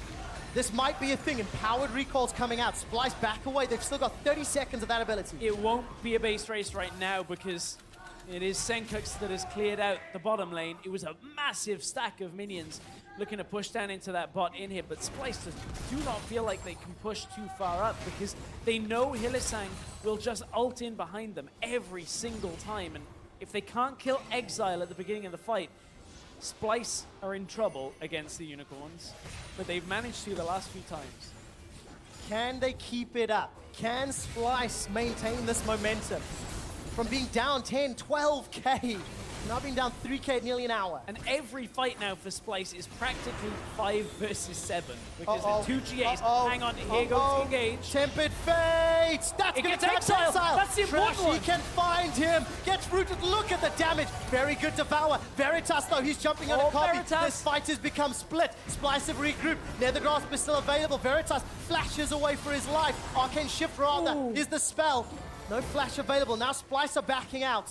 Stand United was not used by Trashy, so UOL, they could re-engage. Cannon Barrage still available as well. It is so tense. So tense, they trade the flash from Wunder for the flash from Exile. A couple of ults and summoners used in there as well. But it's going to be the defense, and does everybody backs away from this? Splyce is still just poking, just trying to edge out any kind of lead that they can. This one game is getting closer to game time than all of the series combined for UOL previously. They so handily won the previous rounds, and now they're in trouble. Hylissang gets caught up, but that's not the target you're looking for. Follow move on the sideline. He body slams over. Vizicsachi's caught up. Cannon Barrage comes down. Grey health is huge, but the crit damage is massive. Hilly flashes away with his life. Vizicsachi gets his GA pop. Now Splyce, they're looking for more. Move has still got that explosive cast. He can try to disengage. Devour saves Chachi once more. Move stays alive for the time being. Flash is available. Gets through the base gate. The door is closed. The gates are shut. Hold the door, Unicorns yell. And Splyce get nothing. And for now, they have held. And, you know, Splyce, they're putting so much focus onto Hylissang because if they don't focus him down at some point early on in the fight, he's going to save Exile. He'll save Veritas the later it goes. So that's why a lot of these Jhin shots are heading straight for Tahm Kench because they have to take him out. We are so late into this game, though, that Hylissang has so much health through the Grey health. Yes, the 4th shot, half health for Tahm Kench through that shield, but still it takes so much time to kill what is essentially a 4.5 item Tahm Kench right now. He's not even at 6 items. He's going to get tankier and tankier. Oh man, Unicorns. I mean, it's not like Hylissang has too many options of where to go. He can maybe build a Mercurial Scimitar out of that QSS. Stuck here, Mickey. Oh, Mickey's dead. You're not so fine. You're not so fine. That blew your mind. And that's going to be Elder Draco Baron. 55 seconds to Baron. 1:15 to Elder. 65 seconds before Mickey respawns. Can Splyce defend 4v5? They have to, if they want to pick up another win in the series. Oh, Abyssal Voyage, here's the channel. Coming in They're from on Sencux. behind is going to deliver Trashy. That's a 2-man taunt, but there's no damage to follow up. Remember, it's a 2-damage threat. It's in trouble. Cannon Barrage comes down. Curtain Call is being fired. There's no GA. Wunder's got one. They turn their attention onto Exile. He's the target. Rooted in place. Not just yet. Call the man. Silences them. Hylissang devours Veritas, but Exile's down in a 4v5. Splyce get 3! That could very well be it. Veritas is looking to just poke from the side to slow them down. He missed the first Q. He was looking for just any damage that he could, but now he's on his own. Hylissang is actually just beside him. He healed up so much. Look at Splyce. They don't even know what they want. They push forwards. They fall back. They push forwards. They can't afford to get the wave cutter off. Veritas is in trouble. Nethergrasp is on cooldown. Good Devour. Hilly's going to run away. And Sencux protecting the minion wave. Wunder is leading the charge here. They want to try and break open the inhib. There's still 40 seconds on the death timers. Splyce have themselves a small wave and a lot of damage. Veritas ult is coming up very soon. If he can just kite back, maybe he can cut the wave. No, he's dead. He's caught out. Devoured by Hylissang, but the damage is still delivered. Wunder's forcing away Hilly. Splyce, turn their attention to the Nexus. Splyce boys, tell me what you want, what you really, really want. Slam the Nexus down, and you might be world-bound. The relief on Mickey's face at the end of that game tells the entire story. I am exhausted. I am exhausted. That was one hell of a game. Back and forth. A very messy, very unorthodox game. 60 minutes and 26 seconds on the clock. Nearly 20 minutes longer than our previously longest EU 615 game. Can I be a tiny bit of a buzzkill? On one hand, that was one of the most entertaining games I've cast. That was fun and yelling and screaming and Spice Girls references. On the other hand, this is the 3rd and 4th best team in Europe. Yeah. Doing battle. Hey, and hang on. Somehow they just bring out the madness in one another. Don't for the entire game go, I love Chaos Stat. I love this. I love this Chaos. Give me Chaos. And then at the end of it go, yeah, well, you know, these are the meant to be the 3rd and 4th best team in Europe. You know, these are the guys ascending to Worlds. That is why games like this, if you're playing with this kind of lack of focus, lack of strategy, and you try and do this at Worlds, good luck even in the group stage, because there was no real clean play for like 30 minutes in the middle of that game. I have this memory of pro players talking about scrims that go this way. Yeah. And I believe the terminology was something like no brain. Yep. And that's kind of what it feels like. It's just fight after fight after. It's like, hey, there's an objective, let's just go for it. Hey, someone's out of place, just throw everything at them. And the heartbreaking thing for me, Unicorns had a 12,000 gold lead. Such a good start to level 1. All on just that smite from Trashy. Yep. And Trashy went in early. They could have locked him out. That is an exhausting game for the players as well. Like 60 minutes on the clock. Is that a result that tilts Unicorns? You know, because every single game in the series for all 3, they've had a very good early game. They've had a very strong showing. They've punished Splyce's more passive entry into the game. But this time around, not having more than 2 damage dealers, not having the ability to close team fights out. That's fair. I think that is actually the game that does kind of tilt that. Veritas has 86,000 damage done to champions. You have to check out the LOL eSports Twitter. Insane We amount. always do the post-game damage thing. You have to go look at it. Wunder had like 80k. That's just a ridiculous game. Like I'm entertained by the game, but also saddened, as you said. It's just crazy, right? We are potentially 1 game away from one of these teams being at Worlds. Not potentially, we are. We are, but that game's going in the highlight reel for Worlds. Also, I think we're getting close to NA. So hello, anybody who's you know, tuning in. We're officially gone beyond 3 games for the first time in regional qualifiers this year.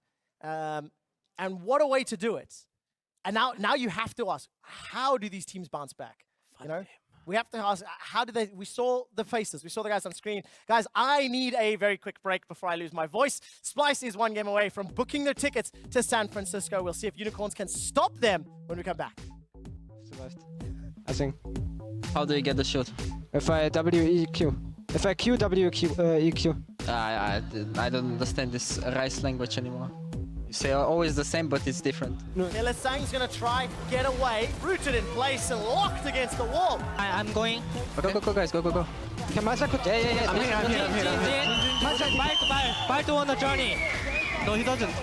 Nice. Let's push. Flash away from Wunder. Sencux somehow goes down in the front line, just out of sight. Stand United will bring Vizicsacsi back into the fight, and Splyce are crumbling. Vizicsacsi and Hilly's on the back line. Here comes Exileh. Trashy will go down. Mikyx will not get the stun, but does get the slow. Kobbe will not find the magical journey. Trashy, can he be the Splyce hero? He's gone into the pit, gone in a little early before he steals it. Oh, nice. So good. Rooted in place, not just yet. Call the one, silences them. Hylissang devours Veritas, but Exile's down in a 4v5. Splyce get 3. Splyce boys, tell me what you want, what you really want. Slam the Nexus down, and you might be world bound.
once again the recipient of a gank. This time round, he's got the support. Here comes Miffy. Devour needs to be used. Not just yet though, because Perks kills Sencux. We can definitely take a lot from the games against G2. I don't think we necessarily played that bad, but it was mainly just G2, they played really good in the finals and they deserved it. So we can learn a lot from their play and our own mistakes, and hopefully use it for future games. Right now, if we lose in Gauntlet, it will be a pretty big disappointment, just with how we've been growing throughout the split and ending number 2. So at least for myself, it would be a huge disappointment if we don't make it now. Welcome back to the European Regional Qualifier Finals, where Splyce is on match point over the Unicorns of Love, but it took blood, sweat, tears, a Baron steal, some Mikyx godlike Bard plays, and everything that they had to do. Splyce on the brink of being down match point. And can you guys just tell me how important it is for momentum for either of these teams as they are playing this particular game to win? What goes into those fights? No, it's like... Yeah. It's like if you don't come back from this, then you just like, if this is so hard to come back from, because as a player you have to know how to reset after that long game, and you are the whole time like winning, and then you lose because like very slight misplays or like steal Baron, you know, like these clutch plays. I mean, yeah, you just have to somehow reset, meditate, and find a way how to come back, because yeah, it's tough. When you are so ahead and you lose the game anyway, and it's third game of the series, then you just think, okay, if I lose that game, how can I win the next game? And it's really important for the players that they actually can reset and focus on what's next and just forget about what happened, because you don't really want to think about the game. You don't even talk about it much, you just go next. Yeah, even if you look back to the start of the game, like this is something we've almost forgotten, but there was 4 kills, like level 1. Yeah. The only caveat was that actually the teleport came down from the bot lane, putting Vizicsacsi behind, and he was then playing very poorly from behind and actually propelled Wunder forward. Because Wunder and Sencux in these late game teamfights, every time Splyce stepped forward, they got wrecked by the Malzahar GP combo. So, and Unicorns kind of refused to kite ever. So and almost it's really weird. Every time, even though Splyce won a lot of those fights 4 versus 5, because that Malzahar just turned out to be incredibly strong. Yeah, is the Baron steal as well. The fact that like right after Mikyx was like sitting like this in his camera is like, okay, I get to get caught 2 more times before this game is over. It was interesting. Yeah, a lot to talk about, but the players are almost ready for that game 4, and we want to get to that. So I want to ask if any of you want to alter your predictions. We had a Unicorns win over there and 2 Splyce wins over here. I guess you want to stay with your prediction? I mean, I go from 3-0 to 3-1 right now. Okay, nice adaptation there. I mean, I'll stay with mine. Yeah. And no takebacks. It's like no takebacks. Nice one. I like that. You standing by your point. Well, we will see what happens if Splyce lock in their tickets to Worlds, or if the Unicorns can stop them in their tracks. Let's hand it over to our casters. Thank you very much. I like that. No takebacks from the analyst desk. We'll find out whether or not Splyce can keep up the momentum after a grueling 60-minute game. It was fun. It was messy. Now we need to see who can calm themselves, because if that continues, in theory, UOL have the advantage. However, if some control comes back into it, Splyce obviously do as well. What's this? Down That's here? later. Like, I know it's later. It's later. Anybody waiting for an LCS, of course, is coming It's after. still But half an hour there's a lot of fun. I know they're trying to play us off. We're like, look, it wasn't the best of 3. It's the best Production of 5. would like us to inform you it will come up after this series concludes, whether that is this game or the next game. Stressy Poo, jumping into game number 4. Unicorns have chosen blue side. What does that mean to you? It means anything at this point. Okay, so last time it was Sivir was available. They first picked the Sivir in both game 1 and game 2. Right. And then banned it in game 3, I believe Unicorns did. So it actually kind of turns things a little on its head now. Once again, this was the Unicorns pick, as you said. We'll see exactly how we end up on this game. I'm still a little worn out from the last one, so bear with me. I might lose my voice if this goes to 5. It's all right. There's nothing coming up in the next couple of months. What do you what do you think they do about Shen? So right now, Gnar, Rek'Sai, Tom Kench, Vlad Kassadin, Elise or Shen, because it's been either of those for Splyce when Splyce were red side in game 1. they banned Shen, and they won that game relatively cleanly. Come on, Shen ban here. Like, Splyce, don't get baited by the fact that you've beaten it once now. I understand what you're doing, but Unicorns, I guess if they're still going to pick the Sivir, then Splyce have to first rotation. So it's Shen or Sivir that they get on this rotation for Unicorns, and the other one is going to Splyce. Okay, so trade. Saying that though, Elise, if they want to put pressure on the jungle matchup here, but then they risk giving over both Shen and Sivir. I think risky. also That's risky. Moves Gragas has been better than almost everything else we've seen from him. So, what will the answer be? Sivir, so that at least denies the Shen plus Sivir. In theory, Wunder could run Shen now, but then what does Trashy run into it? I would quite like, on this rotation, to go Shen Gragas. Get the fight starting for Trashy. He could also go Elise, but you know Move will react with the Gragas. Splyce were in this situation in, I believe it was game 1 or 2, and they just picked the Lucian. They picked Lucian in this rotation both games, but in game 2 they picked Nidalee with it, and I don't really The Nidalee did not have that impact. Like, Trashy, yes, he had a CS advantage, but as the analyst desk was also alluding to, the lanes were not able to take advantage of Nidalee's ability to push in and apply pressure. So Elise or Gragas is something that we'll be looking at. Gotta take the Shen here. Oof. This Again is with the overconfident if they don't. I mean, look, the Gangplank eventually worked. Yeah, 60 minutes into the game. Because Shen teleported away to give kills elsewhere. Or does Wunder pull a rabbit out the hat and do something that's not Gangplank in this game? Wunder's played the likes of Fiora in the playoffs as well, so maybe he wants something else. The GP is there. It is a fine matchup. It theoretically does well in the late game and is able to control the waves as you push in. So I don't mind it, but Chachi has shown us that he is better on the Shen side of the Shen GP matchup than Wunder is on the GP side for 2 games, for the majority of both games as well. Yeah, and you also have to call out like all of the micro things. Vizicsacsi killed so many powder kegs, and yes, Wunder had a good game in game number 3. You can argue it's because of all of the inconsistent calling that allowed that to happen. And it's very rare that I would say this for a team that are currently in the lead in a series, but I really hope Splyce aren't doing what H2K did against Splyce, which was refusing to adapt. And if they don't adapt properly in the way that they play in-game, this one could be another tough one. So we got Trundle down in the support. We've got the Gangplank, and we're looking to counter pick mid. Luckily, the Elise plus Gangplank top can do very well into Shen plus what we're expecting to be Gragas. Yeah. So that like 2v2 duo is very strong on the condition that Trashy lands his Cocoon.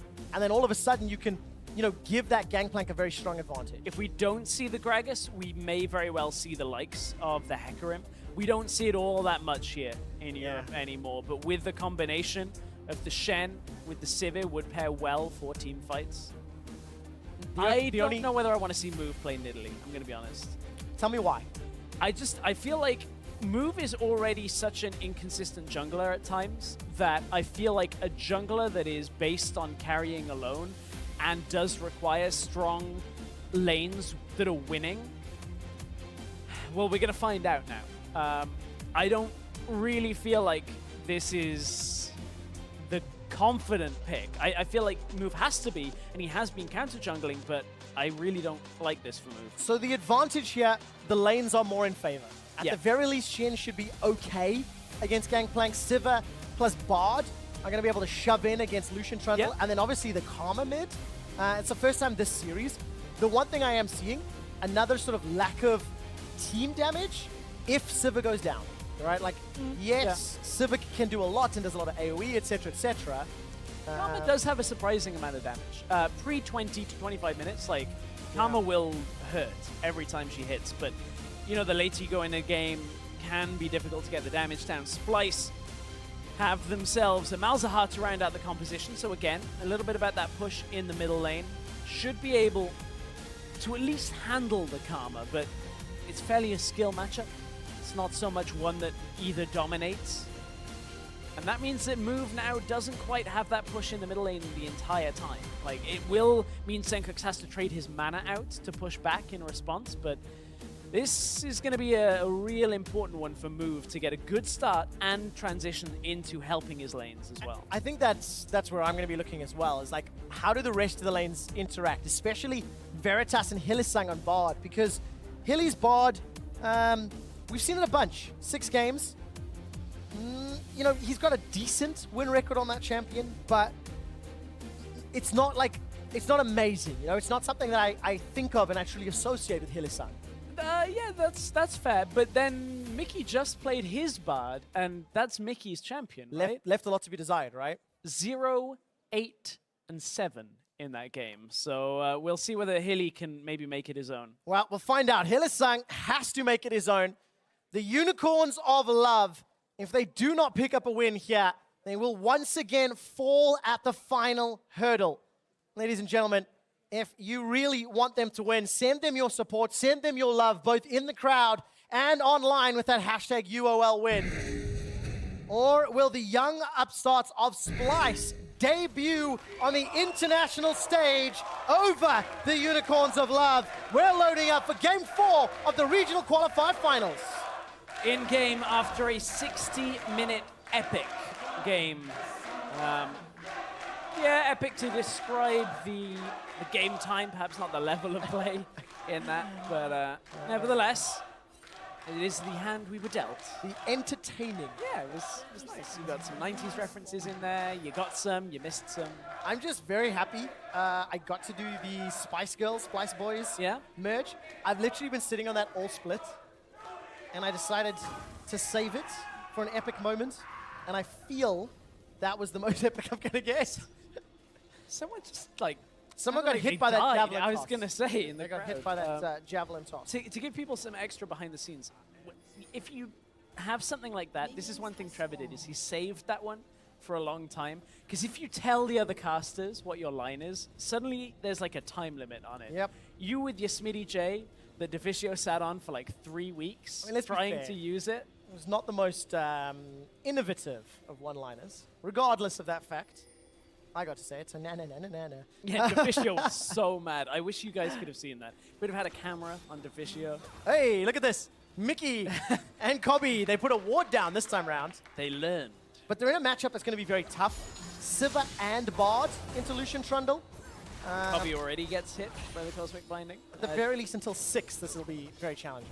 Yes, it will do. The race is on. Just trade those autos into the wave. You can see Splyce will, for now, have the advantage, but the Ricochet bounces through, suddenly tidies up 4 or 5 minions, and it turns all the way back around. So Chachi, again, we see Shen into Gangplank.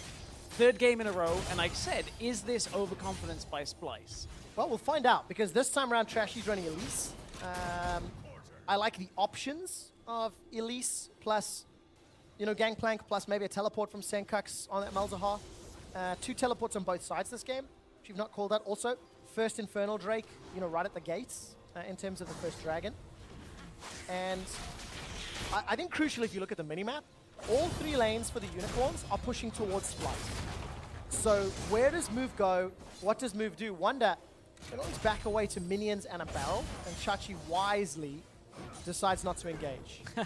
Chachi's just being annoying in this lane as well. Moving up to the barrel when Wunder moves away from it to the point where Wunder's out of parlay range.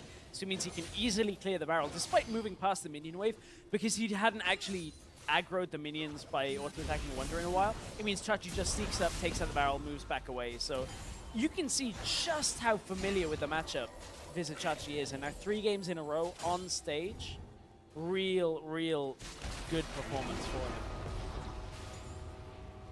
He's just going to magical journey out to safety as the wave is being shoved in. Big CS difference. Sencux under pressure in that mid lane. He's got about a wave and a half or 2 waves to farm. And we'll see how well he can last hit.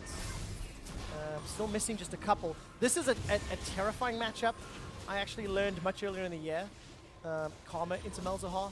For anybody that watches the additional content streams. I got absolutely bodied on our April Fool show. You were playing against GBM. It didn't go well for me. And right now, Wunder Gonna enlist the help of the Minions. Flashes forward, Thunderlords as well. Helping out, but here comes Move. Minions coming in to help out, remember, Move. Oh, the barrel popped way too early, just for the additional movement speed. Flash has already been used by Wunder. The Cocoon flashed away from, but the burn, the tick, the kill not secured. Wunder survives with his life, all flashes blown. Everybody flashes, nobody dies this early on. Double TP is going to come out, but Trashy has actually kind of just maybe made this a little more difficult for Wunder. They were trying to push it all the way out to get it as fast as it bounces, but it does mean Chachi will be able to absorb a lot of that farm. It will bounce back for Wunder, it'll be fine in the end of all things, but still, Wunder will look at that and be like, whew. The micro decision making, and immediately within 5 minutes, both Move and Trashy top lane. So we had theorized that was going to happen, and it has. Good boomerang from Veritas will push Kobbe away so he actually doesn't engage. And Mikyx going for a good chomp trade onto Hylissang. But overall, Summoner's down, so it's the next gank we want to watch for. Will Trashy or Move decide to pay a visit up top? And will it set up either top laner for a strong play? Barrel gets popped. Very good shield there from Chachi. Yeah, and Chachi decided there, he was like, okay, I can stop this barrel, or I can auto Wunder and actually deal damage in response. Chooses to take the trade there. Kobbe is kind of struggling every time we come down to this bottom lane. Not actually struggling much in farm, but when it comes to trading health away, it is tough. Trashy hanging just on the edge. We'll show now. He's just going to brute force this one. A show of force, I feel. Because of the amount of pressure Kobbe and Mikyx are under. They've been shoved in deep a lot. I'm pretty sure it'd already been spotted out, though, on the wards that Hylissang had placed a little earlier on. And he's, again, being tracked fairly heavily throughout this early game. If nothing else, it relieves pressure from Kobbe and from Mikyx. Looking at Trashy, he's not even behind on CS yet. Still equal with moves in Italy. And it was around 4 or 5 minutes that Trashy accelerated his CS when he played in Italy earlier in the day. So let's find out if Move can do the same. He's just going to steal away this Raptor camp. So step 1 in the farm a lot with the Cougar plan. Didn't really know, yeah. It's okay, it's fine. How did you stop? We're 4 games in. Not Not all of them are going to land. Game. Not all of them are going to land. So. You miss every shot. Yeah. Some shots shouldn't be taken though. Like that was one of them. In the middle lane, shots are going to get taken. Cocoon and Javelin toss available. Level 6 Sencux gets pounced on. Here comes a Cannon Barrage. Move is the target. First blood to Wunder. Both top laners use their ult, and what that means inevitably is Wunder stays around. Cancelled his TP though. Chachi comes out of the lane, but it's Splyce that come out ahead from that. They get the first blood, and they get the push into the tower now. Chachi's going to lose a bunch of experience and minions up in the top lane. Oh, a little bit of pressure on Kobbe and the tower. But I think important to note, Stress, that this game, Trashy has been everywhere Move has been. Yeah. Up until, a lot of damage on the Kobbe. Boomerang goes out. Got to be so careful. We'd anticipated Trashy to sort of read and counter gank and react to his opponents. This is the first time that we're truly seeing it multiple times in the first 10 minutes. Well, that's what we normally expect from Trashy. That is his play style. And you know, this is the aggressive play here. Exileh gets the Shen shield, but it's Move that needed it in reality. Exileh would have been very low without it, though, still. And props to Trashy, whether that was predicted or whether that was just 2 champions stacked, throwing the Cocoon out, turning their attention to Move instead of Exileh, who obviously received the Shen shield. So, very good heads-up play. It allows Splyce to get a kill on the dude that realistically needs or wants it more than anybody else. Yeah, really does. Important note here, the itemization. Different build from Kobbe this time. Going back to what he did in game 1, looking for the Ghost Blade. So the more standard Lucian build. Reason for this, you look over at the Unicorns. Nidalee's not a tank, Karma's not a tank, Bard not really a tank. He does get health a little later. So again, only the Shen is going to be the one that he has to chunk through. Laughing at me. I like that, not really a tank. Well, not really. He gets a little tankiness, but not a whole lot. Down in the bottom lane. Hylissang's taking a magical journey. Tempered Fate, and Mikyx tries to juke it. Unfortunately, will get caught out. Now, Kobbe's going to go toe-to-toe. Teleport from Exileh onto the backline. Kobbe's going to flash over, looking for support. Here comes Splyce. Cocoon on to move, but they've lost one already. With Kobbe down, can they get more? Mikyx's looking for move. That's a big shield from the Defiance. Mikyx loses his life. All of a sudden, Splyce are running for theirs. Red buff is up, flash available for Sencux. Nether Grasp is there. Cocoon onto Exileh. Who is the target? It's Exileh once again. Boomerang Blade comes out, nobody dies. 150 hit points for Exileh. Cannon Barrage is available for Wunder, but he might need it for himself. Spirit's Refuge blocks all of the auto attacks. Wunder's gonna get some damage down. But Minions flashes away. Trashy can flash as well if he wants to. Decides against it, and Unicorns get themselves 2 kills. Trashy didn't want to flash there because he knows if he holds his summoners and he's also got his ultimate, it means Unicorns will be way stronger the next time they look for a fight.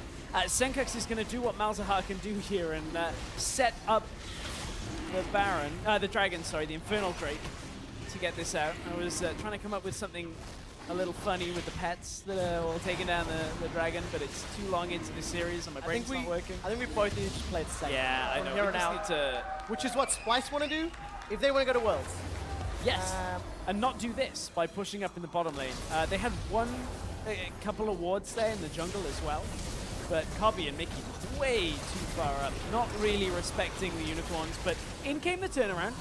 Move would drop fairly low off this and ends up getting the Karma Shield. Mikyx kind of getting baited into the kill there. Exileh just enough to save him from that TP, and then Splyce had to back away from the tower. Luckily, Sencux survives with his life.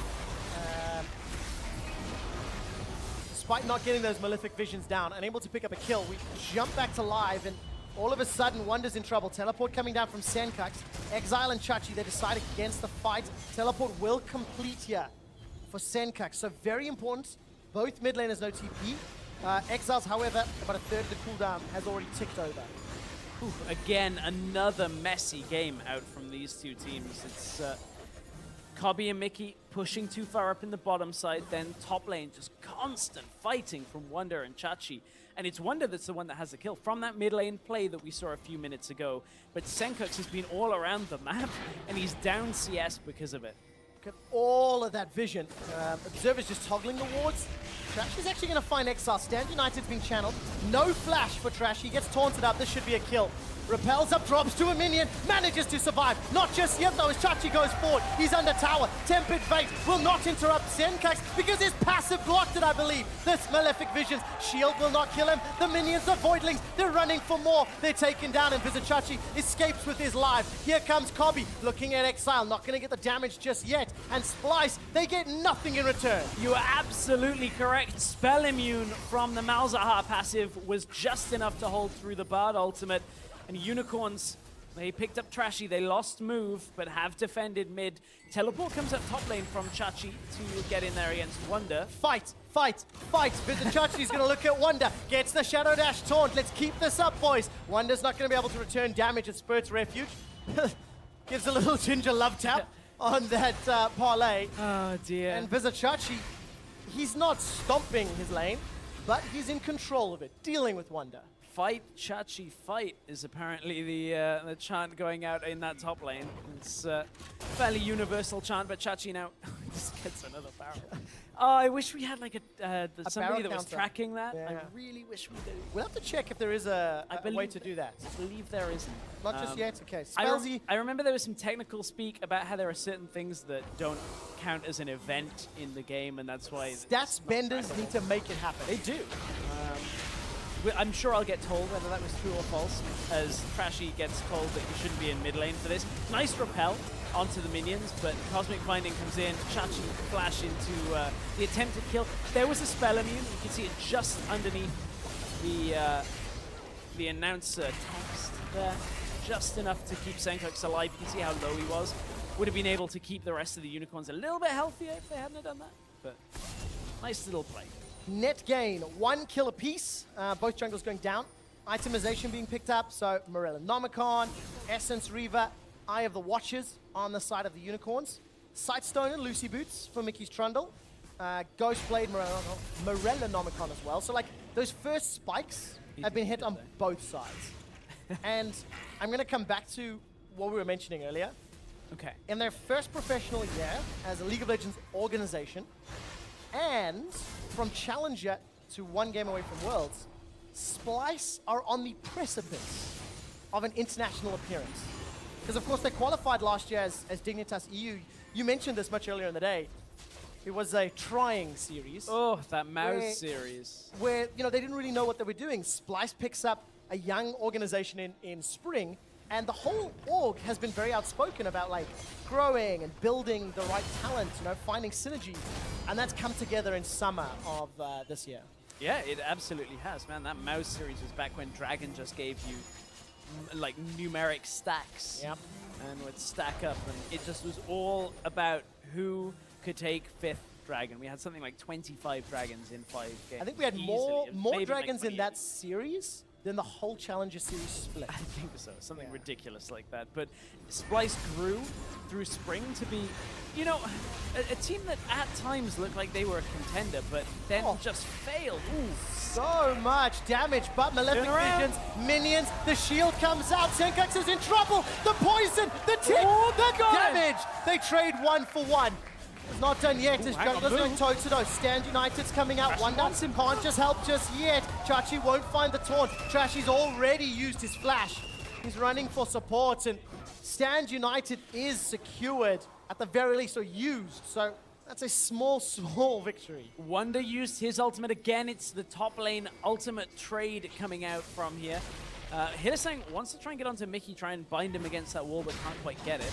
And Move on no health is going aggressive, but look, it's because he's got the wards around the jungle. He knows, and the ping actually went down. Hang on, here's the bot lane. Tempered Fate this time flashed away. Mikyx realizing he's in trouble. Teleport was cancelled, so Exiles is on cooldown now. Yeah, Exiles was the one that was channeled there. Wunder still has his. Chachi's is nearly available, but Splyce have both TPs. And if they drag Unicorns further up this lane towards their tower, that is when Splyce can potentially look to strike. But I don't believe they have a ward in position to actually engage, so it's not really an easy play.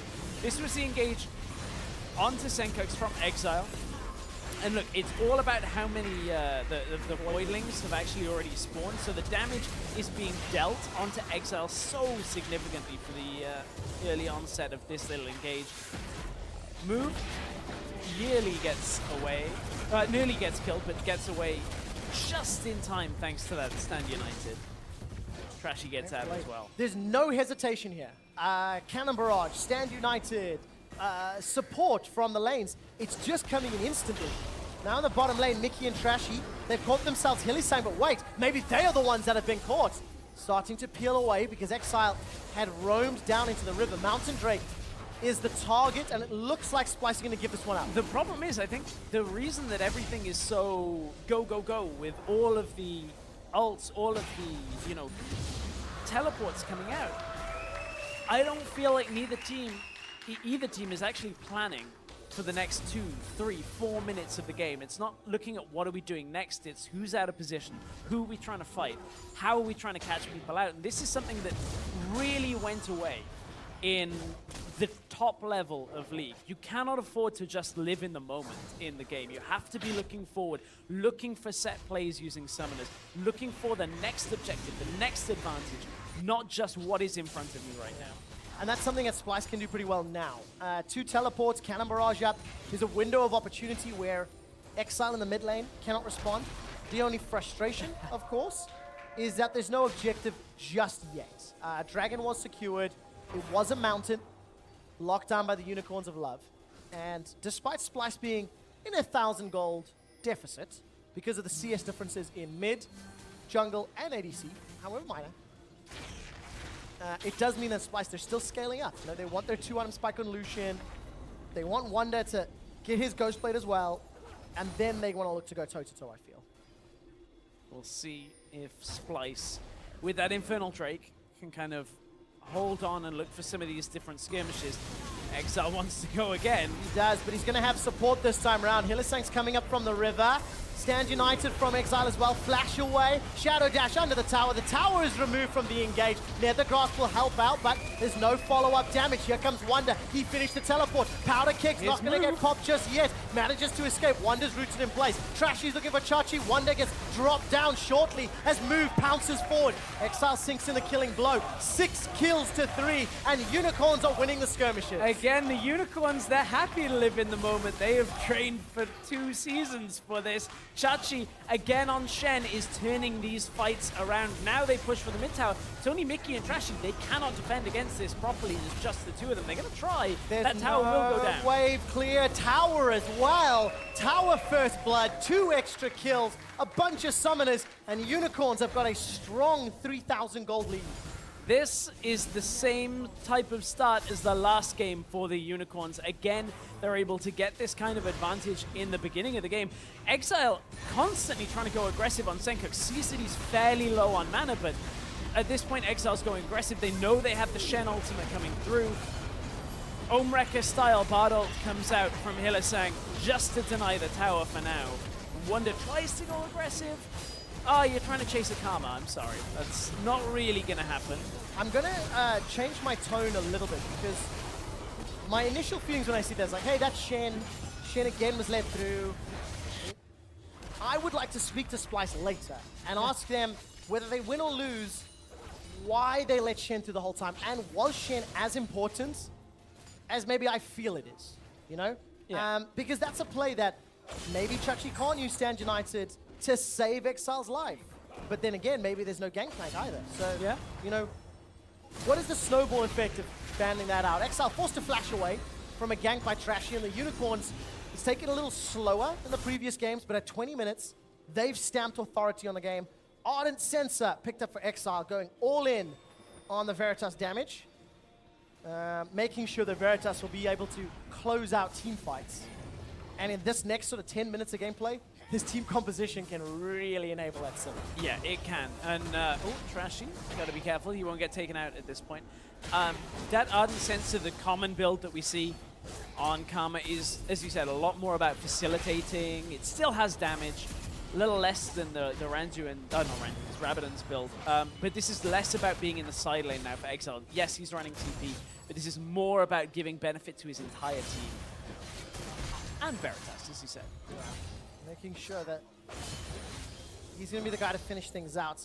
Rod of Ages build this time around for Move on his Nidalee, going a little more tanky, a little more AP. I quite like that, because I think they need some additional sources of damage on the team composition. And small misclick there from Veritas. If you're watching the itemization, he picked up another Zeal, instantly undid that, picked up a BF sword. Wunder, no flash. Gonna try run down Chachi. Cannon Barrage. No, just donate another CS. Why not? Let's get some more gold. Just add to it. Okay. I want to see now Unicorns apply a little bit more of a measured approach, because they have a team comp that needs to group around Veritas, or wants to, and they have no room for error. They have to win this game to force the deciding game 5, to bring out the Silver Scrapes, to get one more chance at making it to Worlds. Oh, Wunder, please. Just too slow on the draw.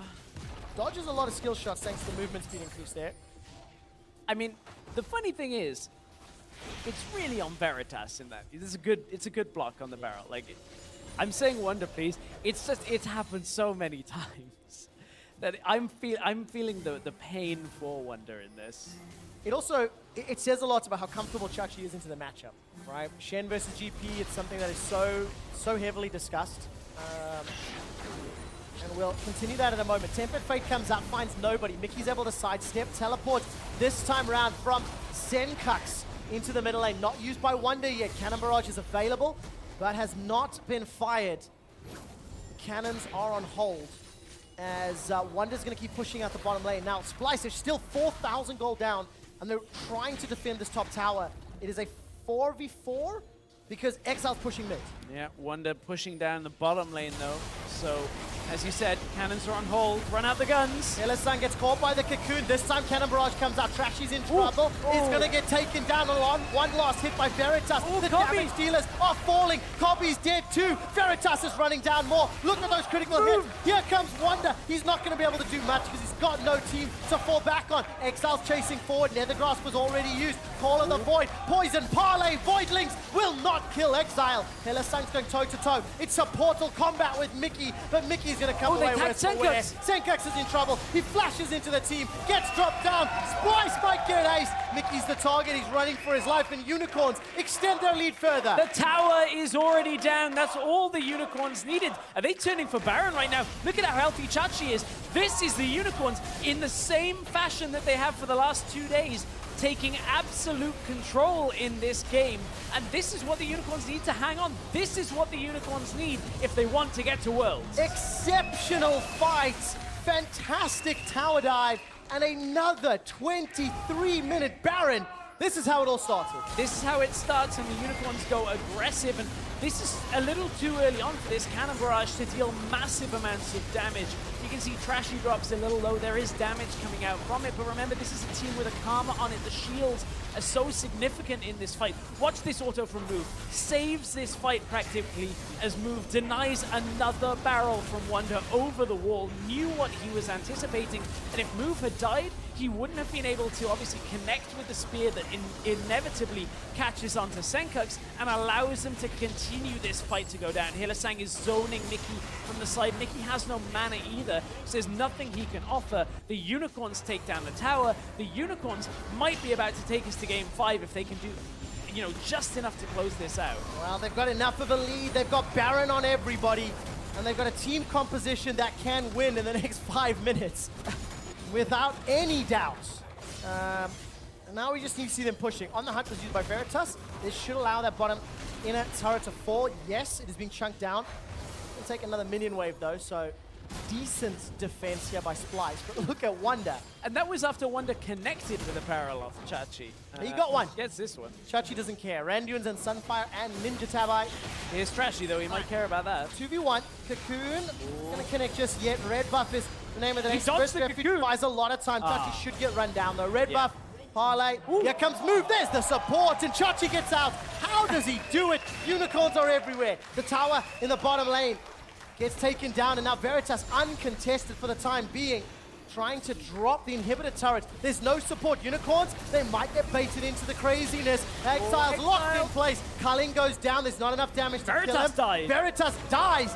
Bites off more than he can chew. This is crazy. This is chaos. Unicorns find some control. Chachi's going to try get away. Stand United was actually used. I don't know if that was onto Veritas or not, but either way, somehow, Splyce stopped the still going. pressure for the time being under the tower. And calm down, Chachi. oh, come on, I don't have enough breath, people. Vizicsacsi not going to get fought just yet. Finally backs away. He's opening up such a big window because nobody can kill him. He is so tanky. Unicorns are now just going to take a Mountain Drake the other side. This is going to exacerbate the problem that Splyce have already got. They're nearly 10,000 gold down, just under 9. So, man, Move takes another dragon. 2 Mountain Drakes now on the board. And Unicorns, are they really about to do this? Are they going to put themselves 1 game win away from Worlds? This is how Veritas dies. Pure is just getting hit by the ult. Yeah, and he flashed at the end. Hashtag not worth. No. Definitely not. Not worth. All right, so it is a small mistake. All right, small mistake in the grand scheme of things. Unicorns, fantastic game 4. Even mid-game, they answered all of the pressure that Splyce are putting in the mid lane. And Unicorns have taken complete control of the game. What is that tower down in the bottom? It's about 10-15%. 700 hit points out of 3,300. Slowly regenning. But if Unicorns just wait for some minions, they can shove that in and open up Splyce's base. I was a little unfair, I think, on Move. With regards to the Nidalee, he's had a good game on it. Unicorns have been in control. The dives they've set up by throwing the spears out have been fairly impressive. So coming from Champion Select, I think there were hesitations, but Unicorns have played this game out as they've needed to. Yeah. So this actually does change the jungle priority now a little for the potential last game if the Unicorns close it. I still feel like Chen is such a big deal. I still feel like, especially in the like pre-15, pre-20 minute skirmishes, those stand Uniteds had such a big impact. Kobbe, there is some damage being tagged. Kobbe got caught out, forced to summon a heal. I think Hilly just caught him with a Cosmic Binding against the wall. Hilly's Bard this game as well had noticeable impact. We'll touch on that in just a little bit because Unicorns, they're not relenting the pressure. They've got a 9,500 gold lead. They've got Baron coming up in about 2.5, 3 minutes. And pressure on every single lane. Look at all the vision in the jungle. I really cannot praise Unicorn's vision enough because for 4 games in a row, they have littered the jungle. This is a great show. Thank you, gentlemen. Good. It's nice. We had a moment. Thing is, it's all series long. It's not just now. You know, every time there has been a player or been a moment, Unicorns have consistently kept up their vision. And say what you will about the Unicorns and strategy and anything like that. There's a lot of criticism out there. The thing you cannot deny from their performance in the Gauntlet is currently they are a top 4 European team. You cannot deny that. Whatever that says about the region as a whole, you can make your mind up yourself. Vizicsacsi said yesterday, playing against G2 exposed a lot of our weaknesses. And keep in mind, they went toe-to-toe with G2 in the semifinals. Yeah. For a few games. Before G2 could adapt and then, you know, took them out in the last couple. Or at least game 4. And Unicorns have gotten better since then. The question is, have they gotten enough better to not throw a 10,000 gold lead again? Because they did it in game 3. Yeah, that's a harsh word, but it is true as well. They had a fantastic advantage, and they got sucked into those crazy, crazy moments. But with all due respect to the Unicorns on this statement, this is a lot easier comp to kind of like push one team fight with. When you look at like a Sivir compared to an Ezreal and a Ryze, where, you know, Ezreal Ryze is a little bit more like precarious. Ryze is typically okay, but Ezreal, a lot of like maneuvering around a team fight to try and get that damage out. Sivir, you hit W, you hit Q, you auto, you just get everybody in team fight, and now they're gonna go. You do that. W, that's how you do it. Q, you get Kobbe and you might just get the base. Stand United's being channeled on Hilly. Mikyx locked up against the wall. Trashy gets dropped down. It's a double kill for Veritas. It's a triple kill for Veritas. And Splyce are left with their solo laners. The inhibitor turret in the mid lane is being dropped down. Cannon Barrage will only buy a few seconds of time. And remember, the bottom tower was so low from all of Veritas' work earlier.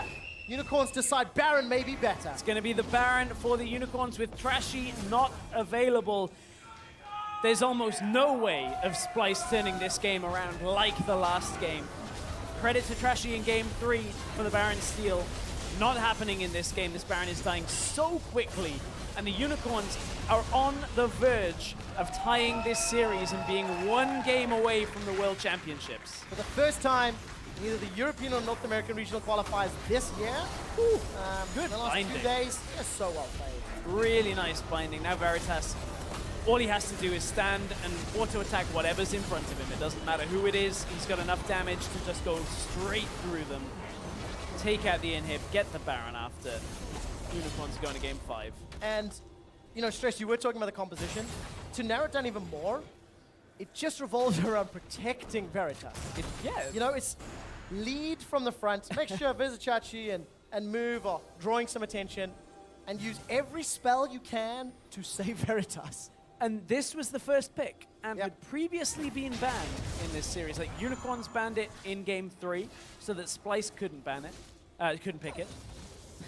That'd be the wrong way of deciding. But anyway, Unicorns want to keep pushing forward now with the Baron up. Veritas is going to the top side, which is not something I agree with so much here. Just because, as you said, you're running 2 TPs. You've got yourself a Karma that can protect the Sivir. It's all about being there and kind of stacking as a group. But nevertheless, the Unicorns are significantly far ahead, like 13,000 gold up. realistically, as long as they don't get killed, they're going to be fine this game. They will win this. And this will be the closest Unicorns has ever been. We've just gone on after 9 p.m. and Immortals versus Cloud9 will follow this series. If you guys are watching from North America, Unicorns of Love have never been closer to the World Championship than they are right now. Moving a little bit of trouble. Look at this tower will drop. Wunder. Wunder takes a lot of damage. Tempered Fate finds nobody, and Stand United still not used. Vizicsacsi holding on to it. Is not going to use it just yet. Very big shields coming out from Exileh. Stand United still not been used. Vizicsacsi. He's got it. Towers down. Opens up the base. Even dodges out on the barrels and now looks for the inhibitor. If Splyce can't find Veritas, this game's done. Nether Grasp is going to get needed if Sencux and Splyce want to win a fight, but I don't think they can. Move's in trouble, running for his life. Move might just drop to the poison, and he does. 5v4, Stand United is finished. Kobbe's trying to kill off the Super Minions, and 4 members of Unicorns pushing into the base. Super Minions coming in from middle, and now from top. A sidestep from the taunt, but it won't matter. Sencux gets dropped down by the autos of Vizicsacsi. Very good cocoon under the tower, but Chachi's still got GA, and he's still got tanky stats for days. Turns his attention back onto the Nexus turret. Now the 4-man Splyce unit, they're trying to defend. Veritas needs the support of the team. Will turn his attention to the inhibitor. TP from Exileh comes in. Chachi comes in now as well. They want to finish this while they've still got Sencux in the respawn. 30 seconds before Sencux comes back up alive. Very good taunt onto Wunder. The second Nexus turret goes golden thanks to the Tempered Fate. A lot of autos coming down from Veritas. The Supers on the hunt. The Baron. Everything is being thrown at the base. The Nexus is being chunked down. And the Unicorns of Love will force one last game.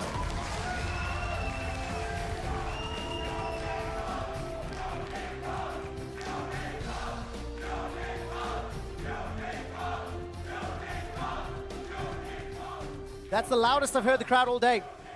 We had split UOL Splyce chants earlier. That sounds pretty unanimous to me. Well, it was a unanimous game, and that one as well, because Unicorns just decided they wanted to win, and it was just like, we're just going to go for this. They got the early plays. They set Veritas up so that he could carry the rest of the game with this Karma. They had enough protection on it, the Shen as well. Yeah. And this first pick Sivir has put us into a best-of-1 situation to determine whether the Unicorns of Love or Splyce will go to the 2016 World Championships to represent Europe. So many people, including myself, had Splyce pegged as the fairly strong favorites. On the condition they played to their strengths, on the condition that they, were in the game. It doesn't look like they are. However, the Unicorns in that game showed a much more measured approach. They made one mistake after they had that Baron and Veritas got caught out in the bottom lane. And I started panicking. I'm like, oh, they're going to do it again. But if you notice how the game played out for the next few minutes, they backed away. They were calm and collected. They regrouped. And then they finished very cleanly. And I think you have to give some praise to UOL for bouncing back from that chaotic 60-minute game. Please ban Shen. Please. Splyce in 3 games have not looked solid at all. Yeah. They won game 3 from a Baron steal and then back-to-back even fights until they finally won the game. But think of the first 30 minutes of that game. Yep. And it was Unicorns all over Splyce. And the same thing in 3 games has happened. The GP Shen matchup. I do not want to see it again. Let's find out if the analyst desk agrees, because the Unicorns of Love, they brought the series to game 5 against Splyce. What do you guys think of the Shen versus GP? We don't agree. At least Crepo doesn't, because he says it is all about the 80 carries and not about the top lane. It's like the Shen versus GP matchup is fine if you just you understand that the Shen is gonna beat it early, and Shen is a really strong pick for Unicorns. But the problem lies not in in the Shen, it's just the reaction to it. Also just if Splyce pick blue side for game 5 and they pressure the Sivir in the picks and bans, I think they get a lot more. The problem is just that Splyce is not playing to their strengths. They have a Trundle counter pick for Shen. Mikyx is ulting Sivir in the late game. What were you gonna say? He's trolling. Yeah. He's really yeah, we'll get back to that later. Yeah, safe to say that Splyce is not on top of their game, but the Unicorns, credit to them, after that heartbreaking loss for them in game 3, they get an early lead and they managed to push it through. It appears their mental is really insane. And after last game, it didn't really matter to them. And yeah, they just focused on the next one, and they played really well. And I think they just have better draft every game, and Splyce really needs to do something. Yeah, it started off actually looking good for Splyce with the first quad, the gank in the top lane, where Move was playing Nidalee as well. 3 pushing lanes, playing Nidalee, you would expect him to outpace, but again, he goes for the very ganking-oriented style. It was really close. I think we have a replay of that too, of the first spot, how that went down. If we can get that on the screen, because it was interesting watching Move.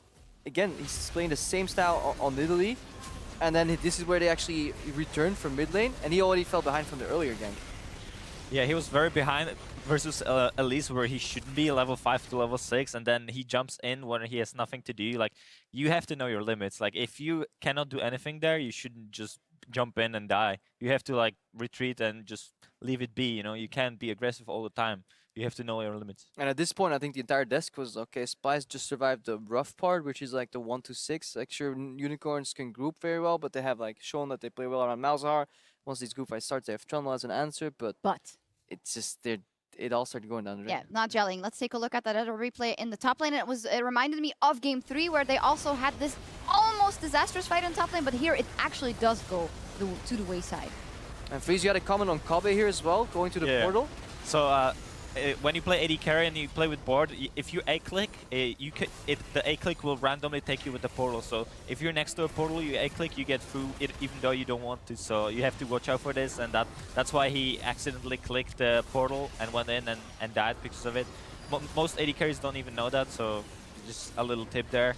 But that's what's costing me all my elo. When I get off-rolled into AD carry because I go into Bard portals. Bard did just as much damage as Nidalee in that game, just as an aside. Oh, Bard is insane damage. Okay. insane. So, going to the next game, Mikyx. Splyce has chosen blue side. So, what is that? Do you want your prediction to come there? No, I'm just like happy that they pick blue side because they have much more liberty. But they don't have to worry about the Sivir. Like it basically costs a ban for the Unicorns, which is a Sivir ban. And they already have so many champions to worry about, like Ryze, Kassadin, Vladimir, Shan. You can't ban everything. So, and if you're a blue side, you can pick it for yourself. So what do you first pick, if it's open? Like what they did the other game, they just first pick Rek'Sai, and it really feels like blue side fits them a lot better versus UOL, because there's just too much things to ban and take care of, that it's a lot better for them to go trade 3 picks for 2. I feel also agreeing with the Rek'Sai, because if there's one pick that really punishes when it outpaces, I feel it's Rek'Sai. If you get an early Tiamat spike and you have like an extra CS lead because your team is good enough to dodge a gank on the first gank of Move, for example, then like you can really spiral ahead. Also, Splyce, despite having a really weird game 3, like they played it well because they were kiting so well in these fights, and the crux of that was always Trashy going for either an unbarrel or a flash unbarrel for 2-man, 3-man knockups that they then comboed into the GP pick. Because it's so likely that GP versus Shen is coming out again, because both these teams seem so comfortable on these matchups. Yeah, very significant thing for them as well. If they get the Rek'Sai, they can play what the Unicorns play. Like the Unicorns play aggressive everywhere, and then they have double TP, double global, and they always join us 5. With Rek'Sai, you have a global as well. So if you make a play top lane, you can as well just TP bot lane and make a play right there. So that's like sort of counter for Unicorns. But one of the things I wanted to track personally in the last game, because we always talk about Splyce, they don't tilt. They can always reset, and it doesn't seep into their play. But when I looked at Mikyx in particular, because he's one of the rookies, he was overextending a tier 1 tower, which led to him getting collapsed on. In that fight, he also overchased again. He pillared his own AD carry forward, indicating that he's actually smart casting in. From talking to him, he says, like, I smart cast everything, but a lot of Trundle players agree that, like, if you're struggling with your pillars, you should normal cast them. And then late game, he wasn't holding his ulti for the Shen, which is like the whole basis of the composition. I feel like the nerves are getting to Mikyx. Yep. So we need to track if he's going back to comfort pick Bard and how he performs, because he was the one that allowed Splyce to come back so many games earlier in the split too.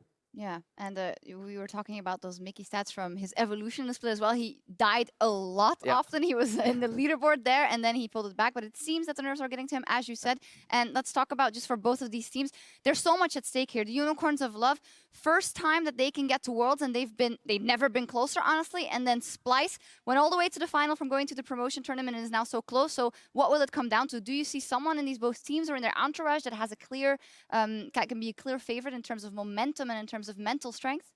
Well, watching 5 games of best of 5 is usually like the best experience how to know the team well. You could tell that Splyce, they have like very bad stress issues, and then you look at the Unicorns, after the game they lost, I felt like it's over for them because they will tilt, but then they just came back as a team together and they played super well and they didn't tilt at all. Yeah, Kikis, you know Shippy very well, so. Yeah, I feel like they have a really good momentum because last 2 games they got really ahead, and just because they lost the 3rd game, it doesn't really matter as much. And if they can keep doing that and make sure they don't throw the game again and have proper team comp, then I don't see them losing. Their drafts have been excellent. Their drafts have been fantastic. Yep. So one last time, gentlemen, does anyone want to change their votes? Unicorns of Love right there and 2 Splyces.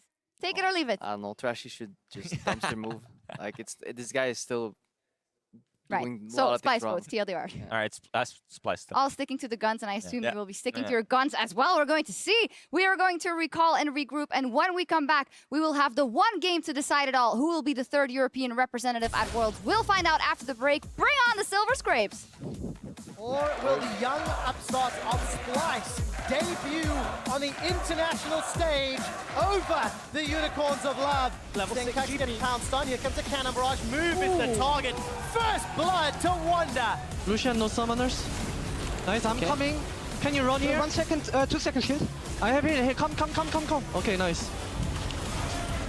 Taking on Mauser. Hylissang's going toe-to-toe. It's a portal combat with Mikyx, but Mikyx's going to come away with it. Sencux is in trouble. He flashes into the team, gets dropped down. Splyce might get ace. The Supers on the hunt. The Baron. Everything is being thrown at the base.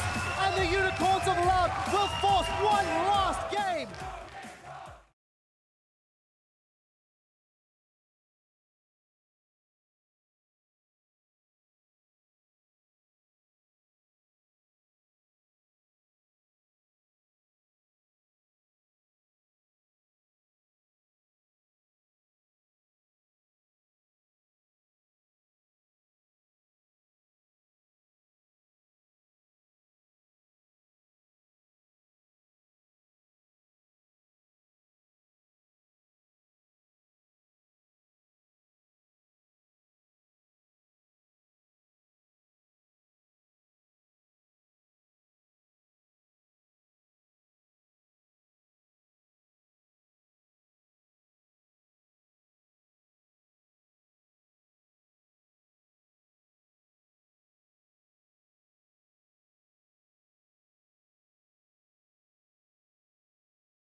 like you were already mine. Surreal to me, how you make me feel wild and calm at the same time. Never felt so alive. Thought I was crazy until I reached out and saw your hand there waiting for mine, like the stars had all aligned. I lay beside today, tonight, your vibe, desire, our eyes on fire. And I breathe your aura, can I leave your aura? You have me like gravity, you don't have to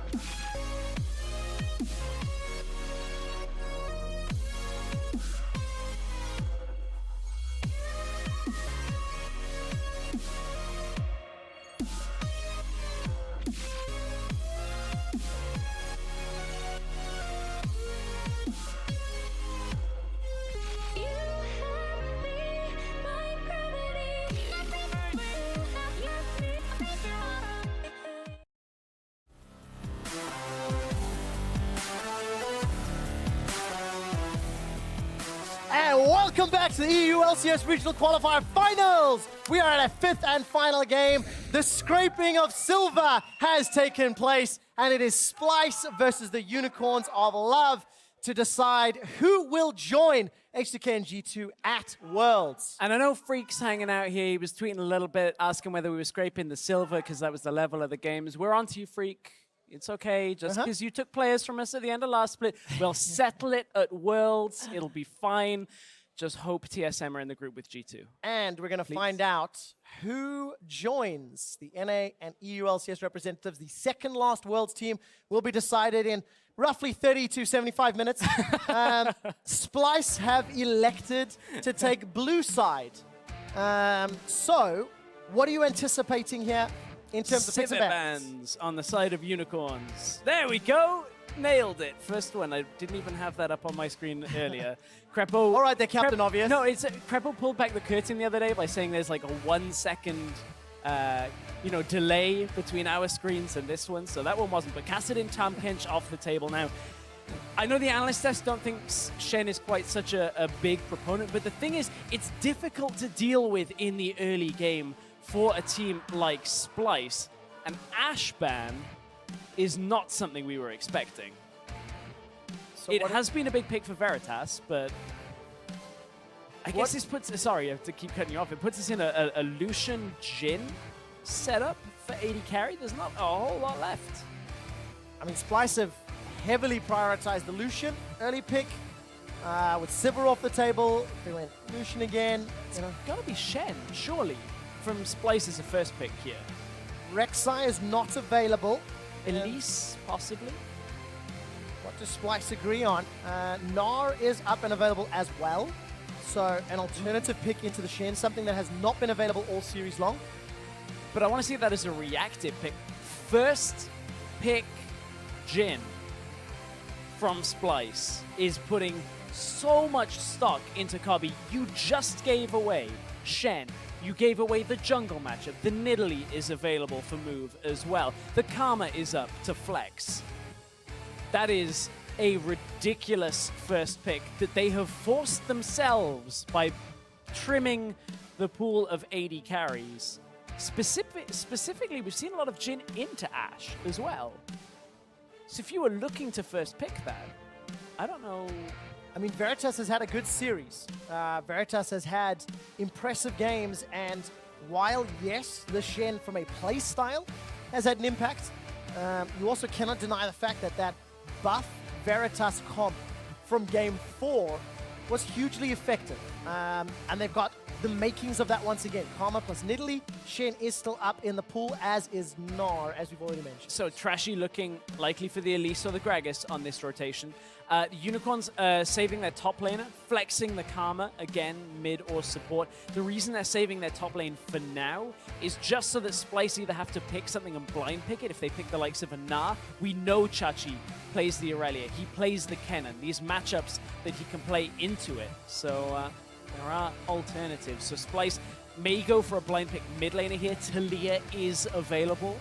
Should they want it, has previously been banned in this series. And then, of course, that will allow Unicorns to flex the Karma. Doesn't have to go in Exile's hands. Hilly's played it as support. And obviously, we've already seen Exile's hands in the mid lane. Ryze is still another option, something that Exileh has used multiple times this series. And Trashy's going to go back to a comfort pick. So back to Gragas. The Bard is locked in as well. And this is basically a forced Bard pick. If they pick Braum there, Unicorns go through the rest of the draft and either pick Bard in the next rotation or last pick it and get the good matchup into the Jhin. So for now, Splyce are banking on having one side lane matchup go their way here. The problem is you don't know whether that Karma is going mid or support still. So if Unicorns leave it for a mid flex or support flex last, they should be able to get the beneficial trade here. You'll kind of take an acceptable loss if you pick the Shen here and end up against the likes of a GP. Acceptable loss. Will not be the case if it ends up losing the game, though. But both teams got a lot of power to work with, and with the AD carry pool pinched so hard, where does Veritas fall back to? Lucian is up Tristana. We saw Tristana from him yesterday. It actually did very well against Fnatic. And the reason I say acceptable loss is because we just saw Unicorns take control of the early game with the Shen it has a period in the game where you are ahead, where you have something to build from. It's not a straight-up losing lane. So the fact that it loses later in the game is completely fine for the Unicorns if they build around that. And that's definitely feels like something that they've done. Karma can still get flexed to support once the final team composition here from Splyce is locked in. Sencux hovered the rise for a brief moment, so we know that it is a consideration. Malzahar the safer pick than the Taliyah, in my opinion. And obviously, it's going to be the matchup once again. GP and Malzahar. We'll find out whether or not that is the pivotal matchup. And more importantly, we'll also find out what level of impact Kobbe and Veritas are going to have, because those are the two roles that have changed the most. You know, everything else that we've seen in this draft thus far has been fairly standard, matter of fact, for this best of 5. And now we're going to see Wunder on Jhin. He played it in game 3, it was the 60-minute game. He went for that full, heavy crit build. High Edge Essence Reaper. And I have to take a moment here to echo the sentiment of Yamato himself when facing off against Prolly, talking about coaching and, the refusal to adapt. And there have been some adaptations from Splyces, not the same comp time and time again. But unless you somehow are having your players focus on turning around these early skirmishes, which is very difficult against the Shen, then this could be the sword that Splyce fall on. If, for a 4th game in a row, Wunder cannot find himself into a comfortable spot in this GP Shen matchup. And we'll find out whether or not it's the case. I mean, we keep harping on about Shen over and over and over. Vizicsacsi, 9 Shens out of the last 11 games. He went 6-0 in the regional qualifier. He's picked up 2 wins out of this best of 5 already. And now Unicorns of Love, they've got a very limited damage comp. This is a, well, let Lucian do the work. We're going early diving here. Put your swim trunks on, because Unicorns are going under towers at this point. Alistair, you've got Shen, you've got Nidalee to poke people down. And you've got a champion like Jhin and Gangplank as fairly easy targets. Low mobility. If Splyce are not able to respond, Trashy, there's going to be so much pressure on him to read this game and to respond to these potential dives. For the last time in Berlin, Germany, here in this studio for the 2016 season, Sheepy and Yamato Cannon shake hands and walk off stage.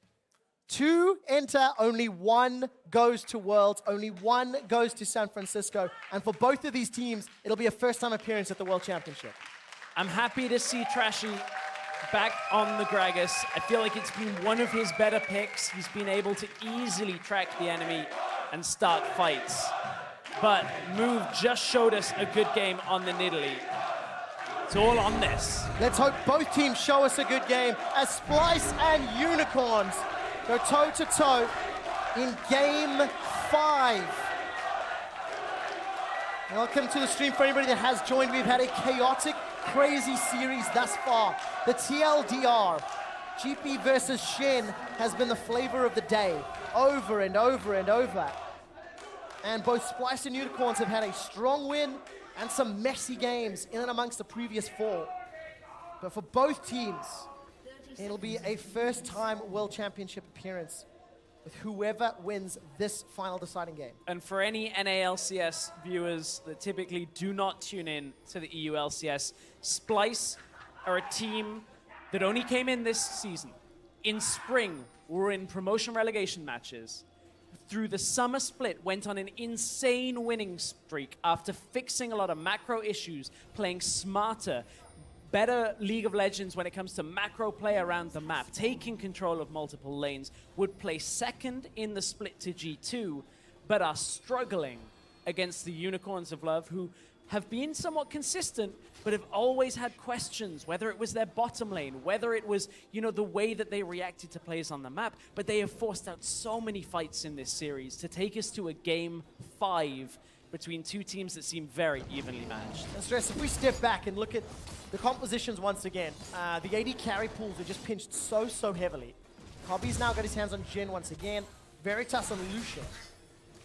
What are we looking at in terms of this matchup? Obviously, Jhin plus Bard, this is just going to be so frustrating for Veritas and Hilly in the early stages. Yeah, I mean, Kobbe's going to walk up, hit that 4th crit shot on somebody. They're going to follow up with some auto attacks from Bard, and somebody's going to be half health. Ooh, just short. Narrowly missed, but this is what happens when you end up playing Alistair into a double-ranged matchup. Fairly tough, actually, to do anything. They have to respect the Q flash at level 2 when they actually get it, but it's a long way off. There's that 4th hit. Yeah, minions, though, eating the Cosmic Binding, so Mikyx unable to put any more poke down.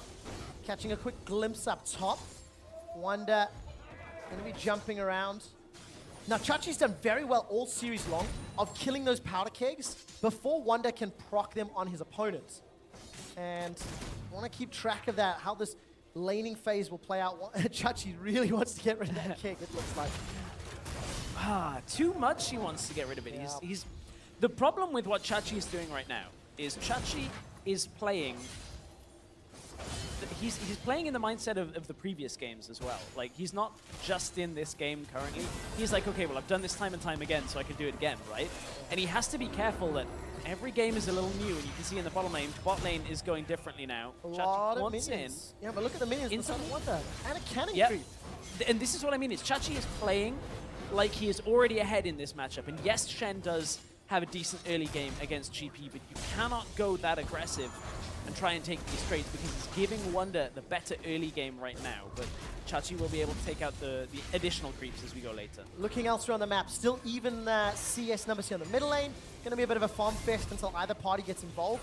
In the previous game, there's a lot of jungle ganks and roams into the mid lane, which allowed Unicorns to take the lead. And down in the bottom lane, CS is still even. But important to note, Veritas is out of consumables. There is still a wave pushing towards him, so they'll be able to even up that CS difference. Wunder just out of range of the tower. Barely. That was very close. But I think Trashy's still got the keg, though. You can see now it's in a position for Trashy to make that play. He's traded a lot of health off Wunder and survived through. So he's actually okay, but he's going hunting. He's going to try and... I think he's just trying to stop the recall here, but Wunder goes to the furthest push. Should get his hands on that Sheen, right? There we go. Sheen, refillable potion. Instant TP back. Keep the cannon creep alive. Will be equaled. Do this a couple times. Trashy. Ah, there we go. No real damage though. No taunt either. And instant citrus chomping by Wunder. Takes a lot of damage though. And just trying to see how that one played out. No ultis available. But the Malefic Visions and Voidling really doing a lot of damage into Exile. Gotta be careful. We saw in the last game it backfired a couple of times when Exile went this aggressive in the lane. Got a kill on one with the rest of the team for a dive. Move crosses the ward. Not gonna be able to pick up anything on Sencux for now. And back to the bottom. All right, so Stress, looking at the team comps here from UOL. Kobbe, when he played Jhin previously, went for that crit build, as I've mentioned. Yep. Infinity Edge, Essence Reaver, etc. More like a auto attackers style build. He'll do that again. He doesn't necessarily need to this time. A little less on the tanky side. There is still, of course, an Alistair, a Shen in this mix. But you can see Wunder is already fighting Trashy back once again in this thing is, it feels like Wunder's got more control of the lane this time around. Pushing Trashy back into tower, keeping his HP low. Throughout most of the rest of the series, it's kind of been Trashy that's been shoving into Gangplank over and over and over. Maybe some of that concentration, maybe some of that pressure is starting to get to the guys. Move, importantly, got a ward down onto the Krugs, where Trashy just was. So they've been able to get a little moment now where Trashy knows that he can stick around in the top lane. He isn't under too much presence. And for once, it's now the Shen that has the ultimate available before the Gangplank. The last couple of games, we've seen Wunder hit that level 6 first, but Wunder is now back up to the top side. We'll get into the lane and be able to take it down. This is a much slower pace than the last game. Last game, we were going balls to the walls all the time. Yes. This one's a little bit slower. If I recall correctly, going back to game 2, it was around 21 minutes for First Blood. A lot more controlled, a lot more passive. Exile's going all the way forward. Good damage. Nethergrass plus Malefic. Sencux cancels it early. Has to dodge the Javelin. Trashy was waiting in the wings, so if Move had gone further, Trashy could have joined the fight, but not this time around.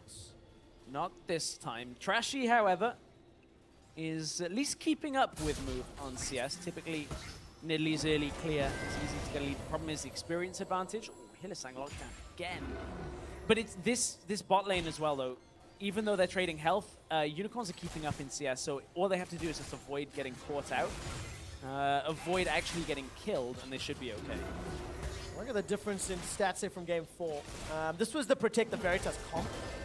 So, obviously, when you have all that additional support, you're going to come out ahead, but just great performance from Veritas, who is another player that has been criticized and been looked at throughout the course of the split, you know, in terms of the impact that he's had and his ability in game. And it's very weird that he was an AD carry we were criticizing, talking about how, you know, he seemed to do a lot better on the utility AD carries. We end up in a 2 versus 2 meta, and Unicorns end up like one of the better teams at actually playing out the early game, which we'd spoken about was one of their worst aspects. Like, when we were in lane swaps, there were just mistakes, there were issues. Like, I remember games where Trashy was like pushing up and dying. 1 versus 2 because he didn't ward properly and didn't really pay attention. But Unicorns have been so much better now. They go on Hilly. Oh, Kobbe's in so much trouble. Mikyx wasn't with him. Tempered Fate, not already used, finds nobody. First Blood's going to be available shortly, but Mikyx, he got the stun. No kill yet. Cannon Barrage comes out. First Blood to Trashy. Kobbe goes down after, but here goes Vizicsacsi. It's Splyce that pull the trigger first. And they get 2 after what I think may have been a mistake. In that replay, I really want to see if Hilly just went for that engage. But man, Splyce come away 2 for 1. And this was Splyce finally being able to react well to the early Shen presence. Again, it was ultimate for ultimate, but the position on the fight that they ended up in meant that there was just no real way of the Unicorns getting too many more people in that engage. Now Move and Mikyx going toe-to-toe, but it's just going to be a little bit of damage traded back and forth. But when we do see that replay, we'll be able to check for you. There's Wunder and Trashy. Wunder now back up. Trashy now back up to top lane. He TP'd up there, so has now used that teleport. So this was the engage. So Hilly goes aggressive into this play. Onto Kobbe, knocks him back and dodges out the bar. Ult, they go through. Hylissang looked like he got body blocked by Trashy on the onset of that play. Ends up getting taken down by the cast from Trashy, and Sencux is roaming first. Exileh was out of lane. It had been shoved up to his tower, so Splyce easily moved between lanes. Very controlled decision-making this time around. Allows them to interpret the situation well. And I think that's important to note. Splyce with an early advantage in what feels like the first time in a while. It feels like Unicorns have been the team to strike first, have been the team to, you know, pull the trigger first, land the first punch. And misses a spear, misses a jump. Ooh, pressure, pressure, pressure. Yeah, maybe it's getting to Move. Root as well. Move might be in trouble. He's trying to pounce away. Dead. Get the Dragon for help. Dragon gets tagged. 4th and final shot. It's done. From all the way downtown, Kobbe snipes him out. Move just from the jump. First pick, Jin. That situation, the amount of pressure on Kobbe. After that game, we looked at the stats. And this time around, Kobbe comes out, he gets the kill. By the way, watching Mikyx do that warding mission, while it worked out great, obviously, with a kill onto Move, Mikyx was guilty of giving up very, very, very many deaths throughout the course of the split by going on those solo warding missions. So we need to keep track of how risky his positioning is, because it is a problem that he got better at. He resolved some of those issues. He did, but then you look at his other Bard game in this series, and he had more deaths than assists. He actually was 0-8-7 in that game, and really got picked off so frequently. So we'll track it. We'll keep an eye out on those warding missions. We have to. And it's getting into the game now where you have to start wondering, you know, who are the pivotal playmakers here? Who's stepped up when the pressure is on? And just caught out. And this whole stems, for a pink ward. But unfortunately, like, I think you have to go a moment further back. Got him. The super slow-mo. Super slow-mo. Super Observers, painful. I could tell what the observers were trying to do there. They were trying to get it before the shots. They could like follow it in. The problem was Jin was in frame, so when they hit the Jin number, it didn't cut to it didn't cut. I know. Observer We thing. get you guys. Sorry, No, it was observers. good. Hey, you've had some great ones this game. Again, you miss every shot you don't take. That would have been fantastic. Except for Kobbe, he hits 3 out of 4 and kills Move. That's true. That is true. And that means he's got a Ghost Blade. It does, which is the difference between that and the full crit build that we saw out of him earlier. The Essence Reaver, Infinity Edge, like Phantom Dancer with Armor Pen as well. Basically, trying to one-shot tanks doesn't really work. Move.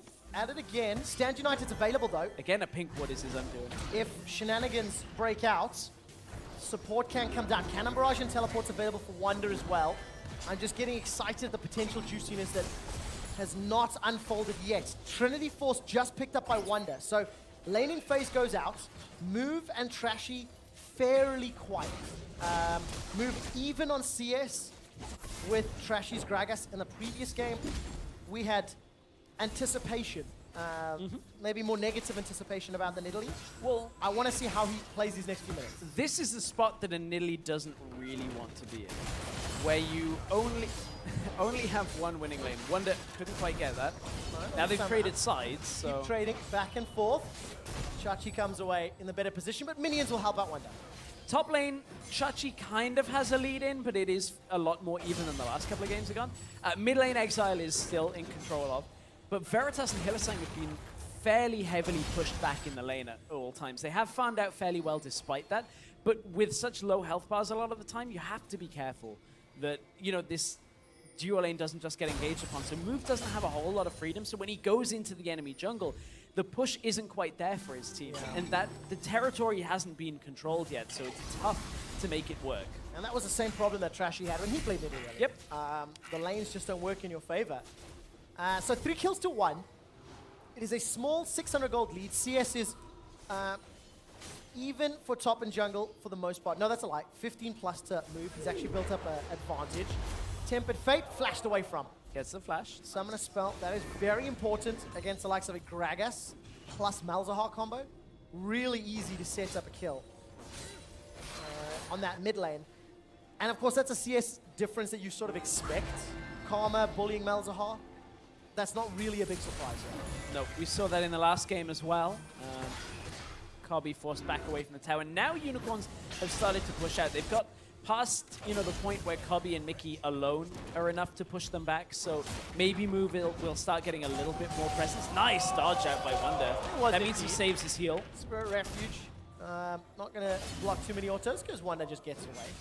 This time around, just trading, and you can see the evolution of this matchup. Only took 4 games. Just keep going over and over and over. It's very exciting. We actually saw the drop down earlier. Vizicsacsi 8-1 in his 9 Shen games throughout the postseason. And of course, played a whole bunch of those today. Remember, no flash exile. Remember, Trashy can get an easy one.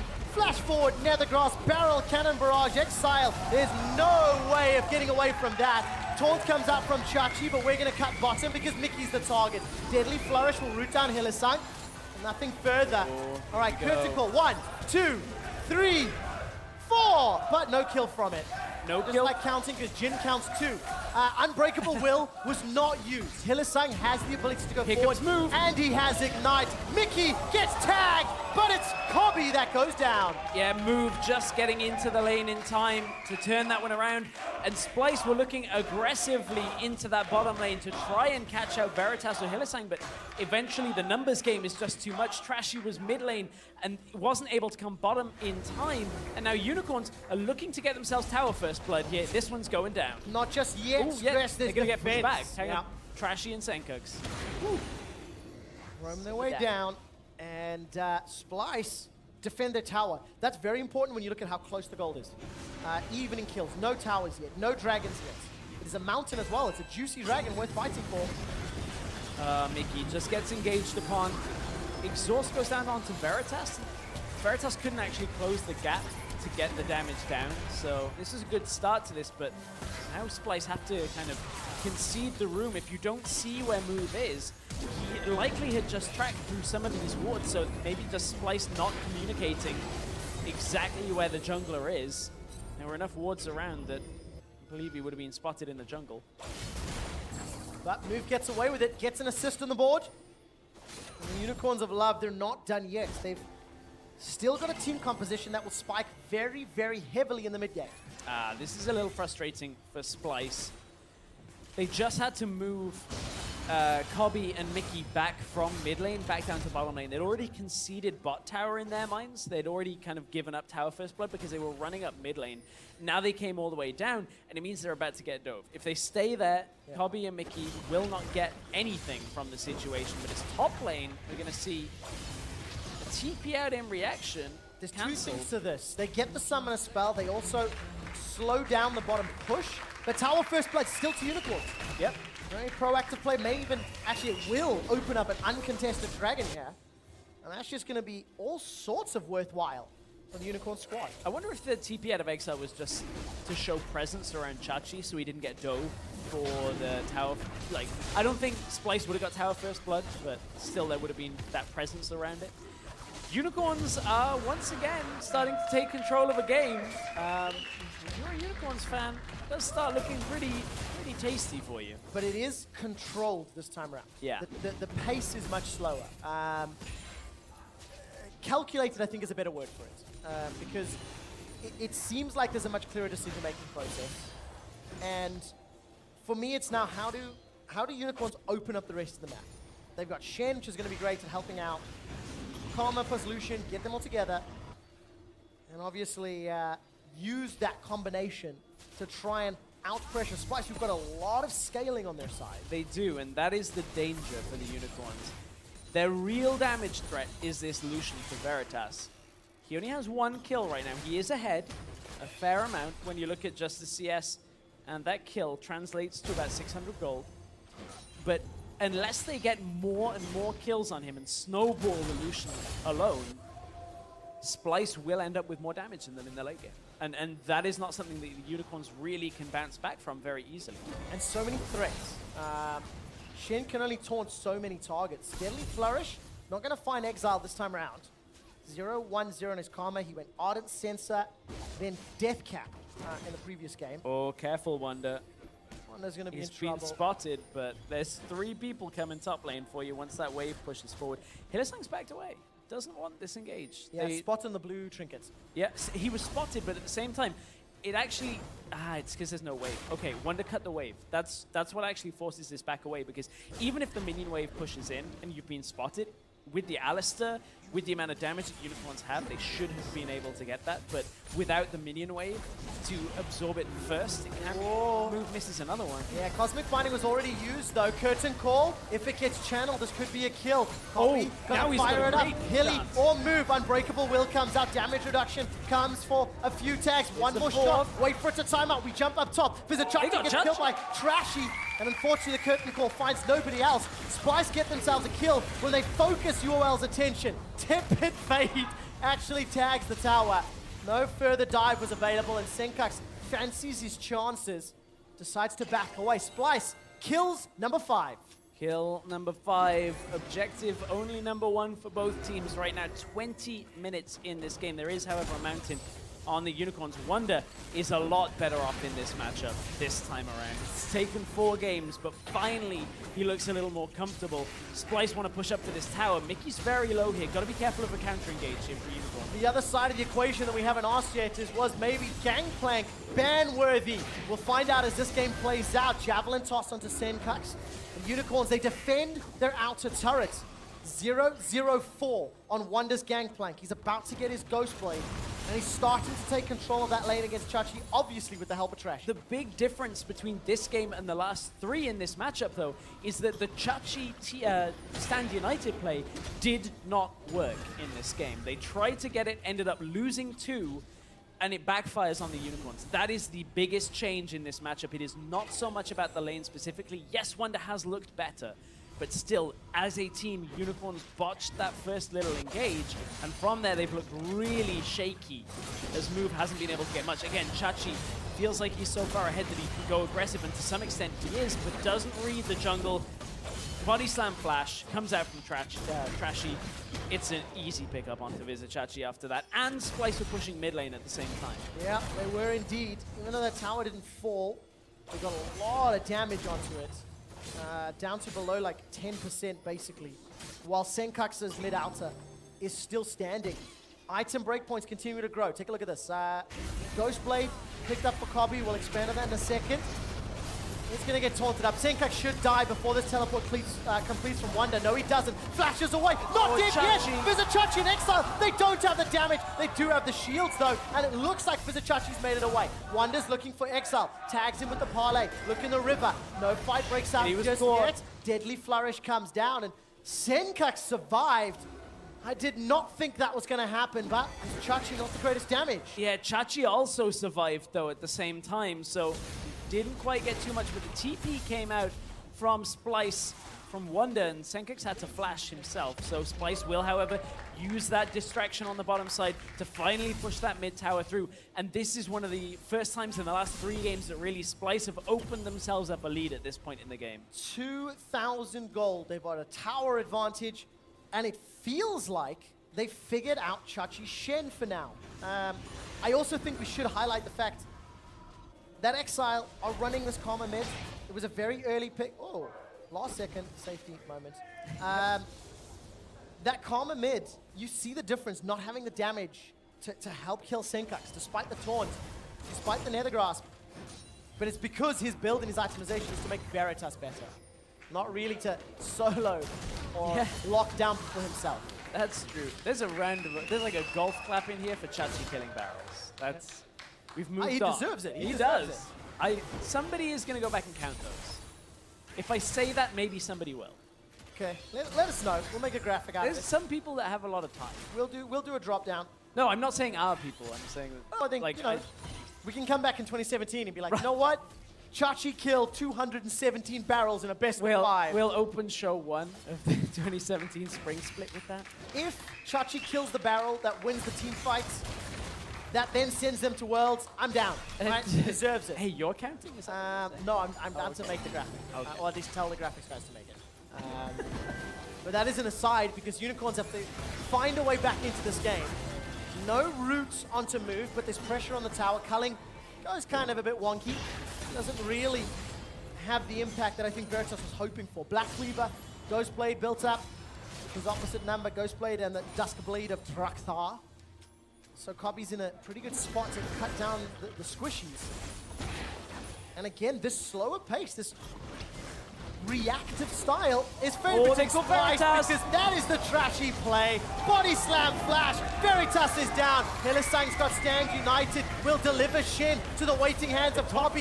Tempered Fate will buy more time as Move is throwing out javelins on the side. Here comes another teleport from Exileh, but it's simply too late. Hylissang's run out of a breakable will, and he gets broken. Sent back to the fountain. Chachi's on the backside. He's going to get taken down as well. Wunder, Sencux, they're driving it home. Exileh's the last unicorn standing before they go extinct. And Splyce have got a monumental advantage. Unicorns are looking a little bit lost without the Sivir pick. You heard the analyst desk talking about it a couple of times, talking about how influential the AD carries were as well in this matchup. And without the team fighting, Unicorns have not quite looked the same in this game number 5. And after game 4, where Unicorns got the early Baron, and it resulted pretty much in a game win, Splyce are looking to do the same and are looking to put themselves among the greats at the 2016 World Championships. This is what I was expecting to see all series long. Watching Splyce react, and Veritas, he had flash, he had heal, and he just did not respect the range of engage on that Gragas. Yeah, and this is what has made it such a big pick for Trashy. He can track through the early game. He can engage very effectively as well.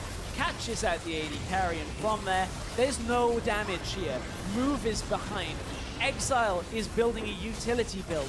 Chachi has not had the same presence as he had in previous games, and suddenly Splyce go from looking very shaky in games 2, 3, and 4 to being in full control of their destiny in game 5. 6,000 gold nearly in the lead. Baron on everybody. 2 or 3 item spikes basically across the board. And like you said, control their destiny. From promotion tournament in spring to second place. Taking games of G2 in the finals. And even though they've had to go the whole hog, they are just minutes away from a showing in the World Championships. But it will need to be cleaned up. They'll need to use this Baron effectively and not fall prey to the Shen engages. Maybe go full hog, but you know, the last couple of games with Splyce making a pig zero of things. As they finally found this form. Exileh taking on Wunder.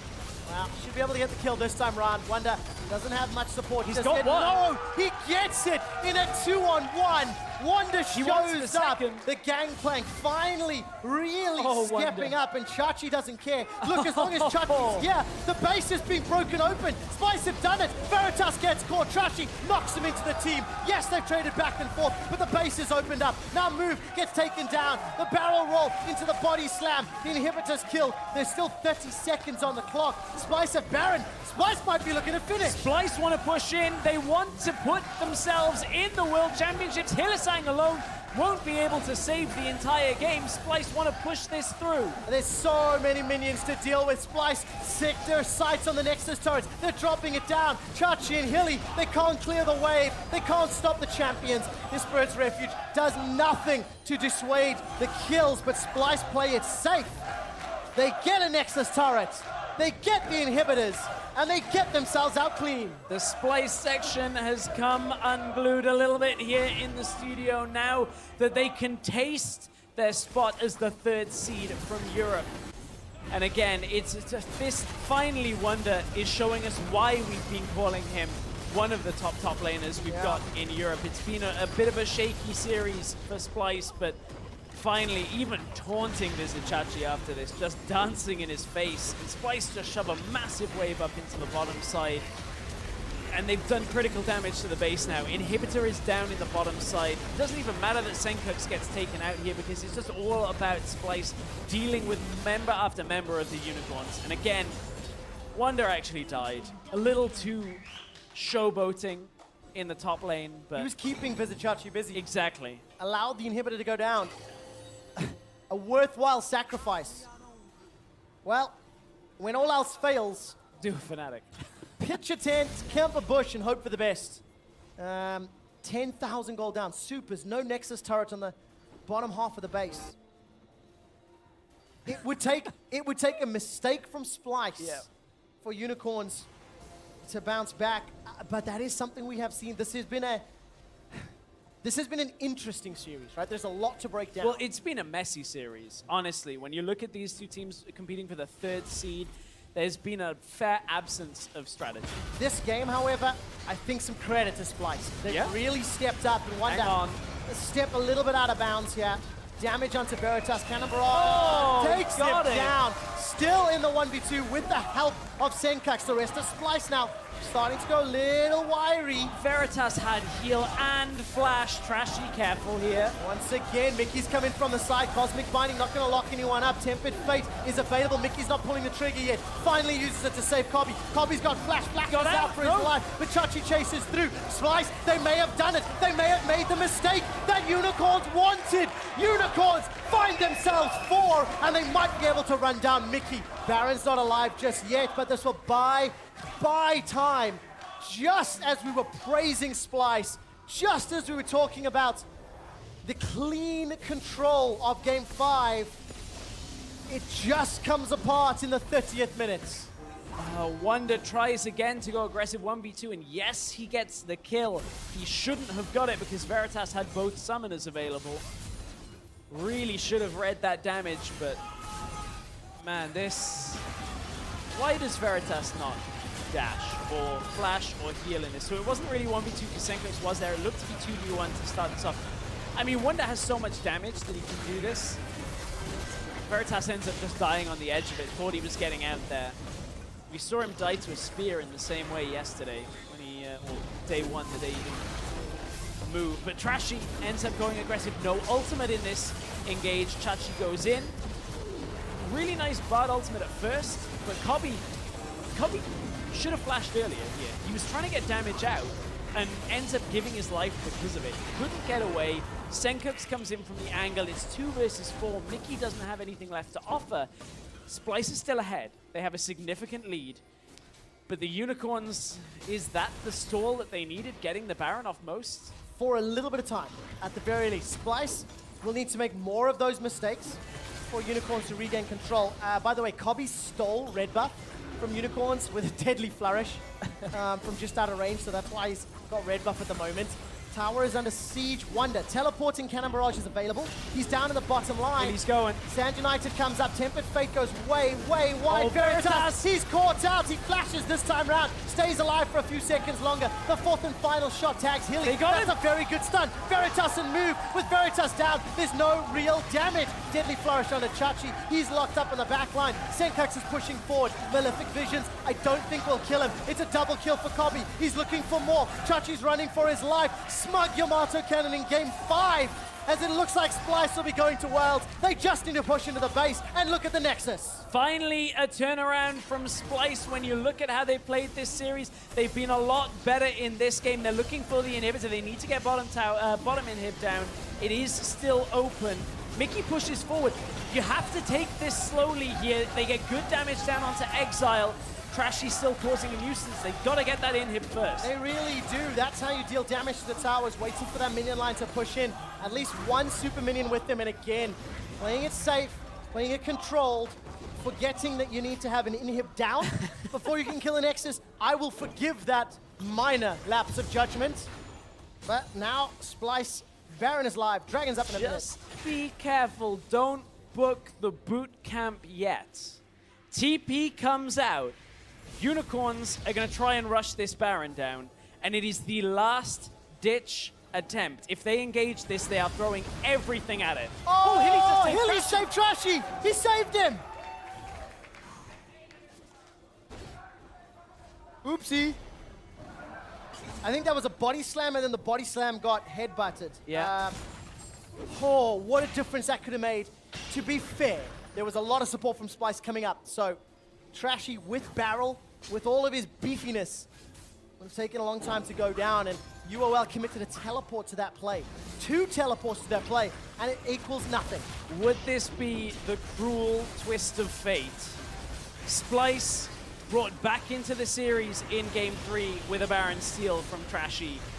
Would it be so cruel for it to happen in reverse? They got Wunder already. Let's find out. Wunder's down. Move is the target. Down. Trashy gets him out. Sencux has got one. Exileh get a gigantic shield. Stays alive. Oh, Mikyx down. Veritas gets a kill. Trashy's so tanky. The game is turned around. It's a double kill. Those are tears now. Those tears are turning to fears as Sencux is getting run down. Unicorns of Love. They get an ace. They're getting the Baron from this. They don't need move. They ace them. They have tanks to deal with this. Is this possibly the turnaround for the Unicorns? Look at the player camps. Trashy is distraught. In 35 minutes, Unicorns of Love clean up the fight. They get Baron, and they've now stalled the game. Can Unicorns take control? They were so far behind. This is a play that levels the competitive field. It doesn't give them the lead yet. Just 1 or 2 too many disrespectful plays. Hylissang goes right in, catches Wunder.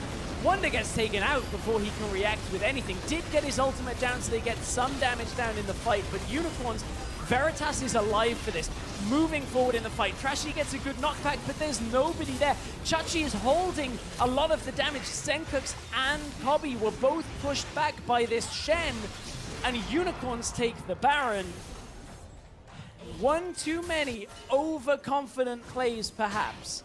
Wunder dying around there. Look at the damage Veritas finally found in this. Whew. Magnificent performance in the fight. But the thing is, again, reminder, still 6,000 gold down. Supers still to deal with in the bottom lane. So this will give Splyce some breathing room, but no room for error. The front line has to be Trashy. When Wunder gets caught out by that headbutt pulverize, you see how quickly he goes down. 1 by 1, that's how Unicorns want to pick their target selection. Guardian Angel is up for Chachi. Tower number 3 falls. 8 towers to 3, but Unicorns are closing the gold lead. And here comes the gold swing. As you said, they're closing the lead. They will continue to push. Trashy will hold bottom lane against the super minions. They can deter and push back the aggression with the gangplank for now. Whew. There is 1 Nexus turret and 2 teleports on the side of Splyce. If Unicorns make a mistake, if Unicorns pick a bad fight, they will lose the game. They will not go to the World Championship. The same can be said for Splyce. Trashy's ult is available, his TP is not. Wunder has his cannon barrage. And both TPs from Splyce.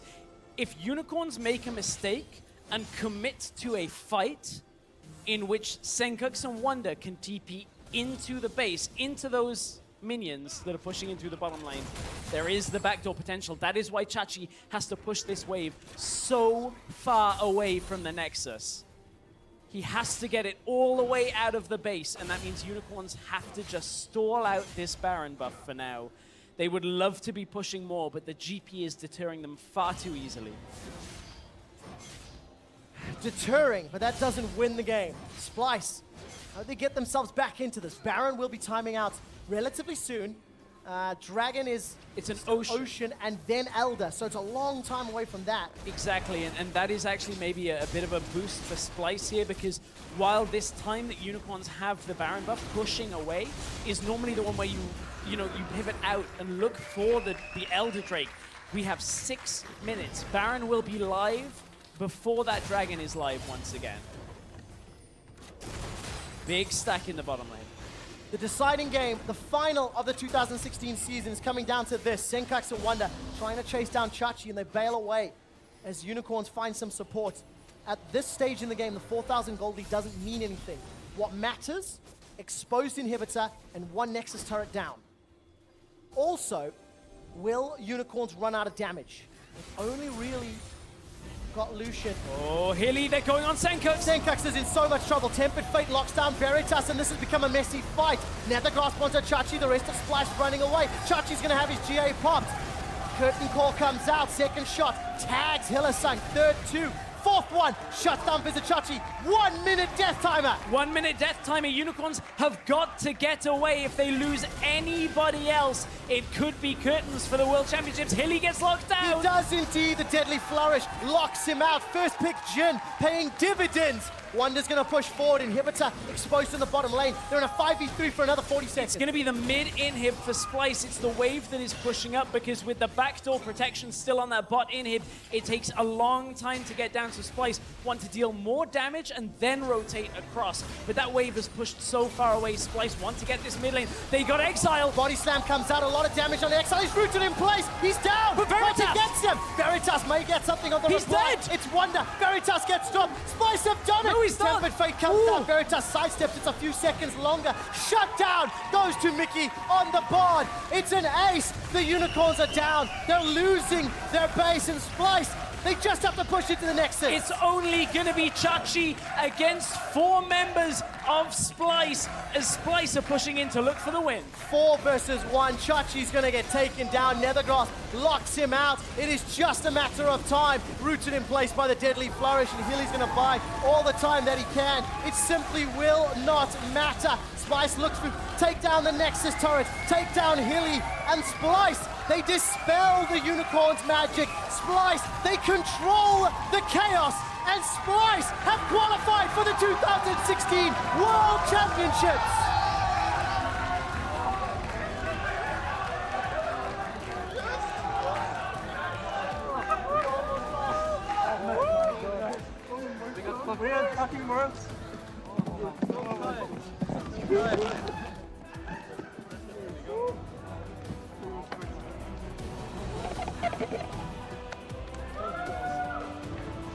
It was a crazy, crazy best of 5.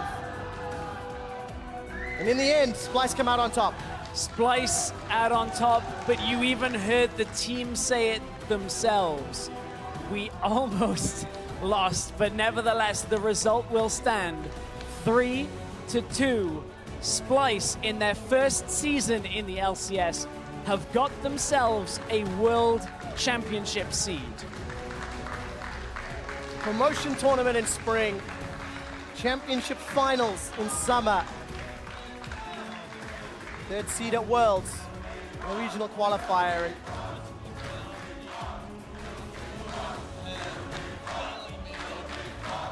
all kudos to the Unicorns of Love.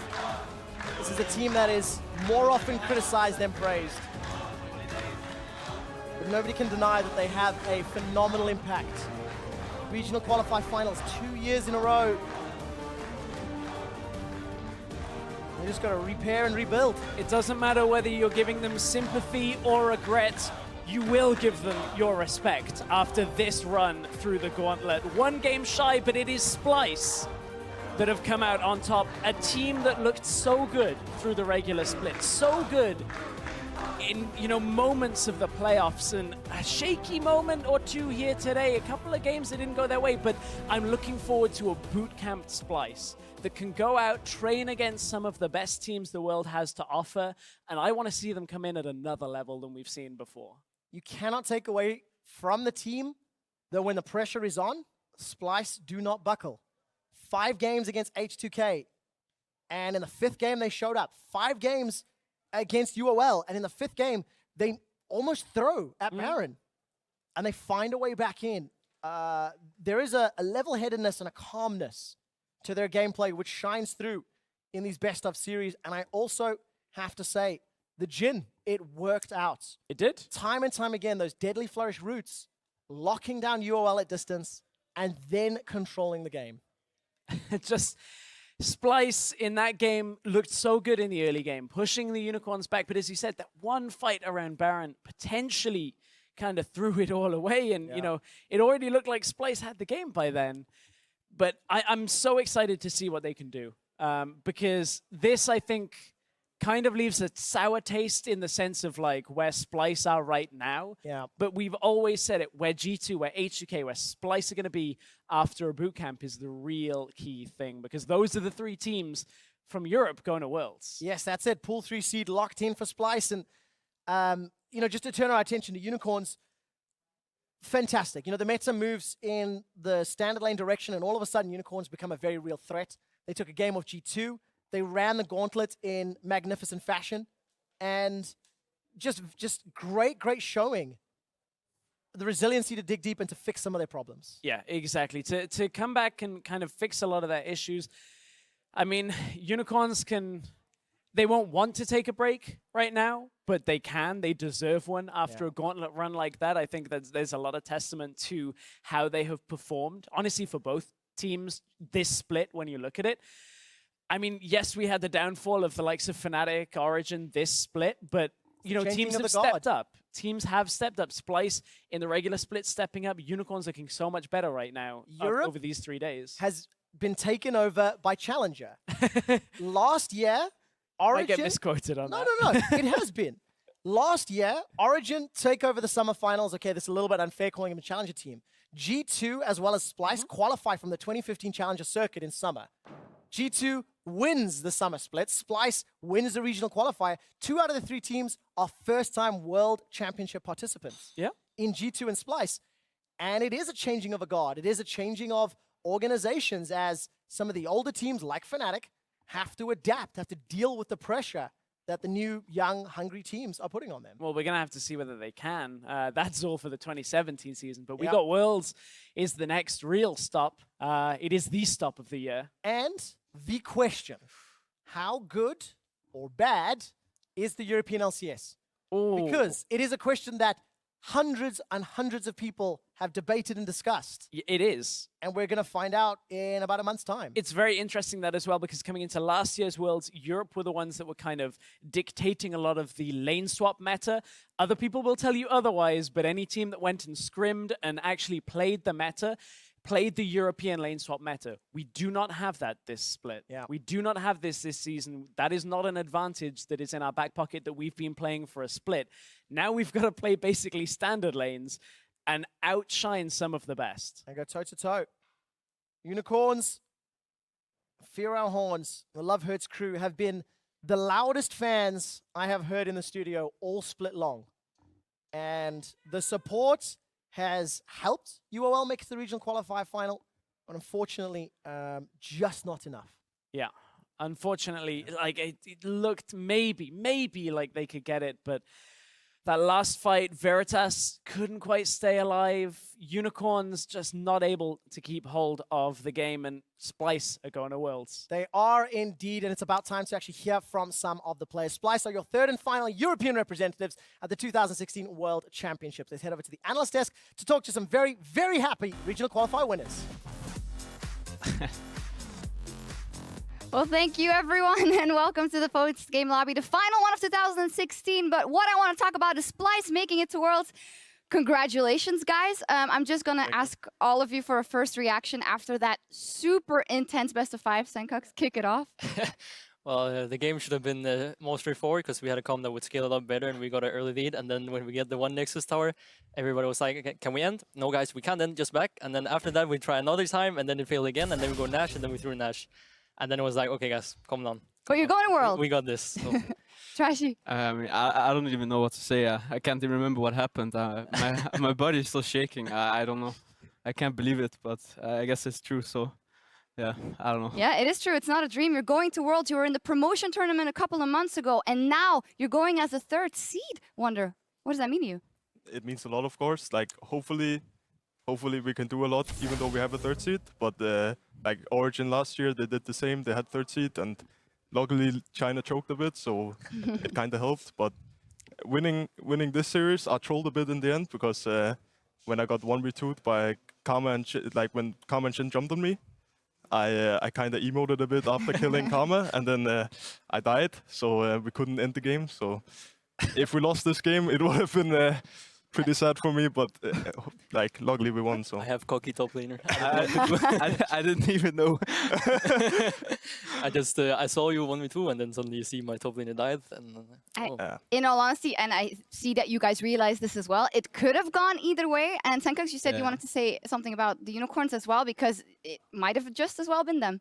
Well, yeah, I want to say that I think Unicorns is probably the most improved team when it comes into playoffs, and I think they've done a really good job adapting to the patch. And I think every player has played super well in playoffs, and a lot of people underestimated them. I think especially Exileh plays really well.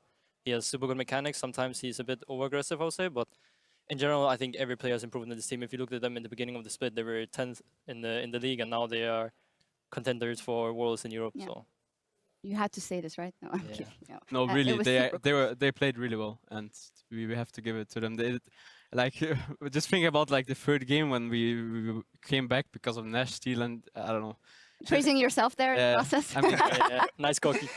I mean, stuff like that. I mean, I don't know even where to start with the series, but they played really well, and we have to give it. They did. It was super close in the end, but you guys made it, and I've got good news for you, because Trashy, you are the MVP of the series as well. It was very close between a couple of you guys, but I guess the Baron steal in Game 3 pushed it over the edge. Are you happy? Smite is broken. I'm gonna take this. I mean, to be honest, I don't care about MVP. I just want to go to Worlds, and that happened. So okay. I'm happy.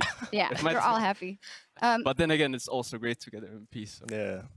Wunder, a lot was said about the picks and bans, about that Gangplank versus, I was going to say GP, but versus Shen, the entire series. How much in the end do you think it decided, or did it come down to different things?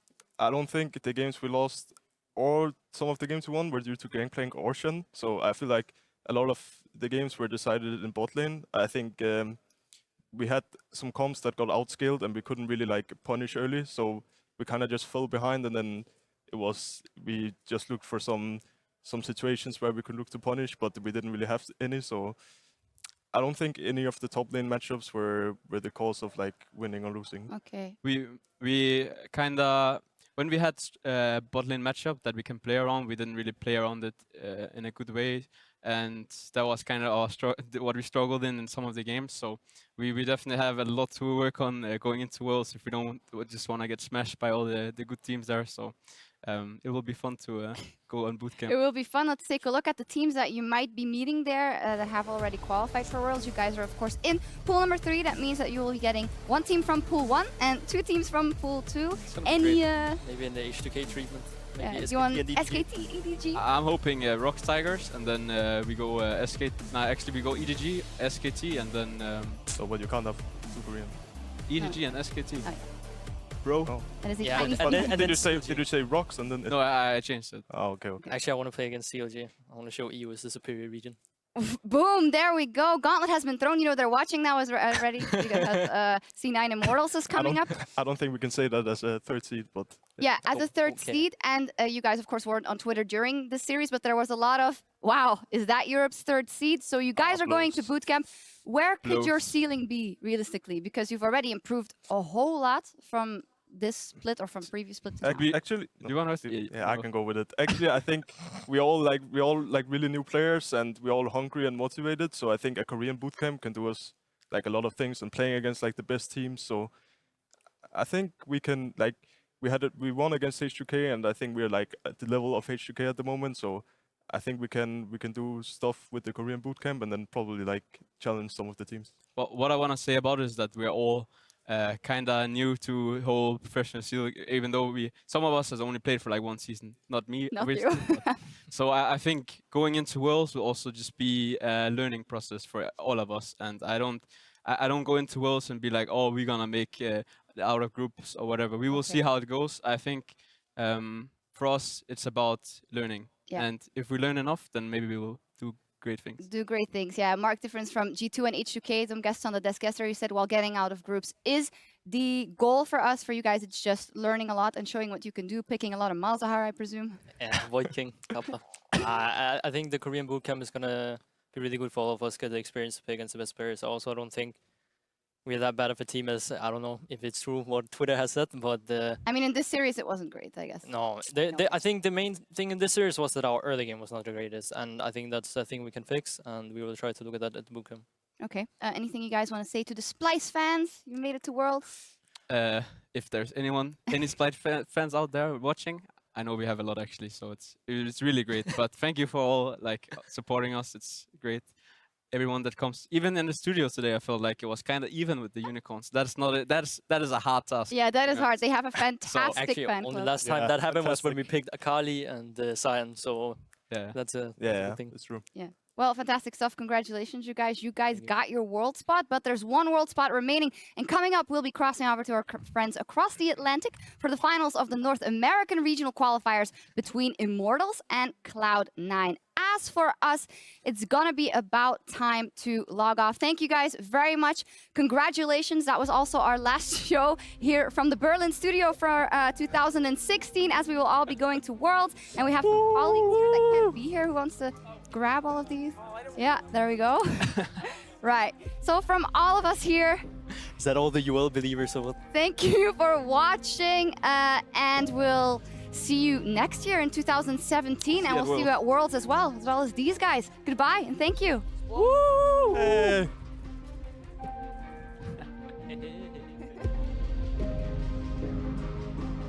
Hello everyone, I'm EpicSkillshot supporter, excited to be back for another 9 weeks of heated competition here in Europe. There are a lot of new players coming into the LCS. G2 just imported the best bot lane in the West, so that should be definitely a candidate for winning the offseason. 18 roster changes, that is 2 more than in 2015. Actually, people coming back to Europe, yay for that.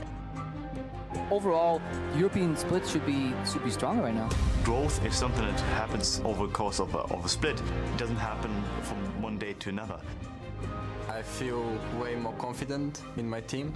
A team like Vitality is a team that is supposed to be in the top of the rankings. With him coming back now, it feels really good. The better I will become, the better H2K will become. We are better as a duo than as individuals. Kobbe and Mikyx are going to get to a point where they are the new Mythians, man. I'm really excited to see what these LCS teams bring out. Origin have killed the 11th inhibitor of this game. This game is like bonkers. Are you kidding me? Please, no!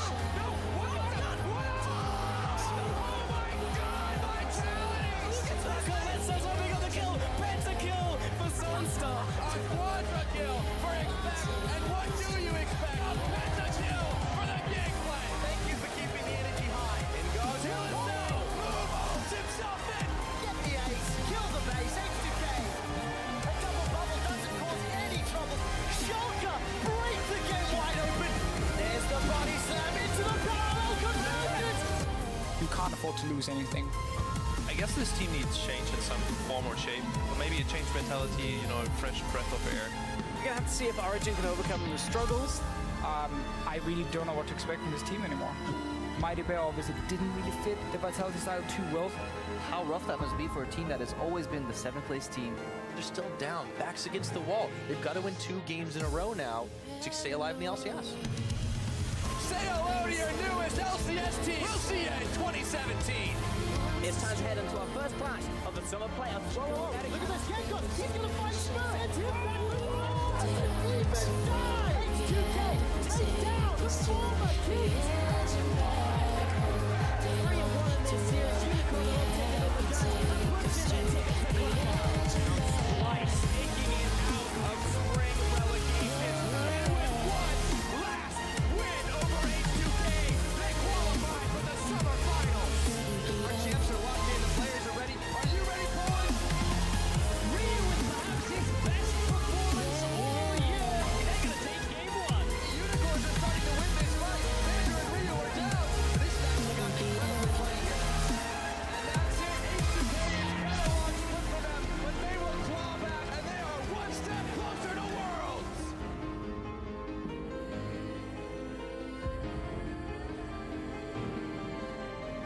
Ladies and gentlemen of Krakow, put your hands together for your summer split finalists. G2 eSports and Splyce.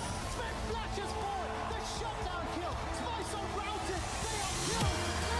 Ace. G2 eSports strike first. Splyce with a 10,000 gold lead. Prove they have what it takes to go toe-to-toe with G2. Malefic Visions and Run!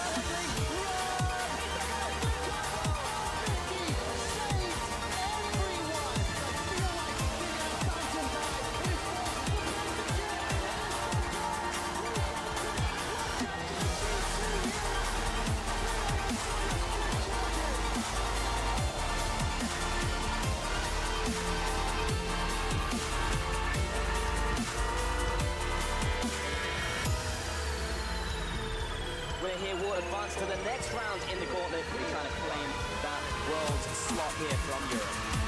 Fnatic have not missed Worlds since Season 2. Ladies and gentlemen, the final qualifying round of the European LCS. Force them find the shot. Oh! Down the track, it's over by Splyce. They take it. This game just will not stop. And Splyce has qualified for the 2016 World Championships.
it's just like, man, you got to have that time where you just like disconnect from the scene, just the race. Like, and it's a race that I've created in my head, you know? But you have to step away from it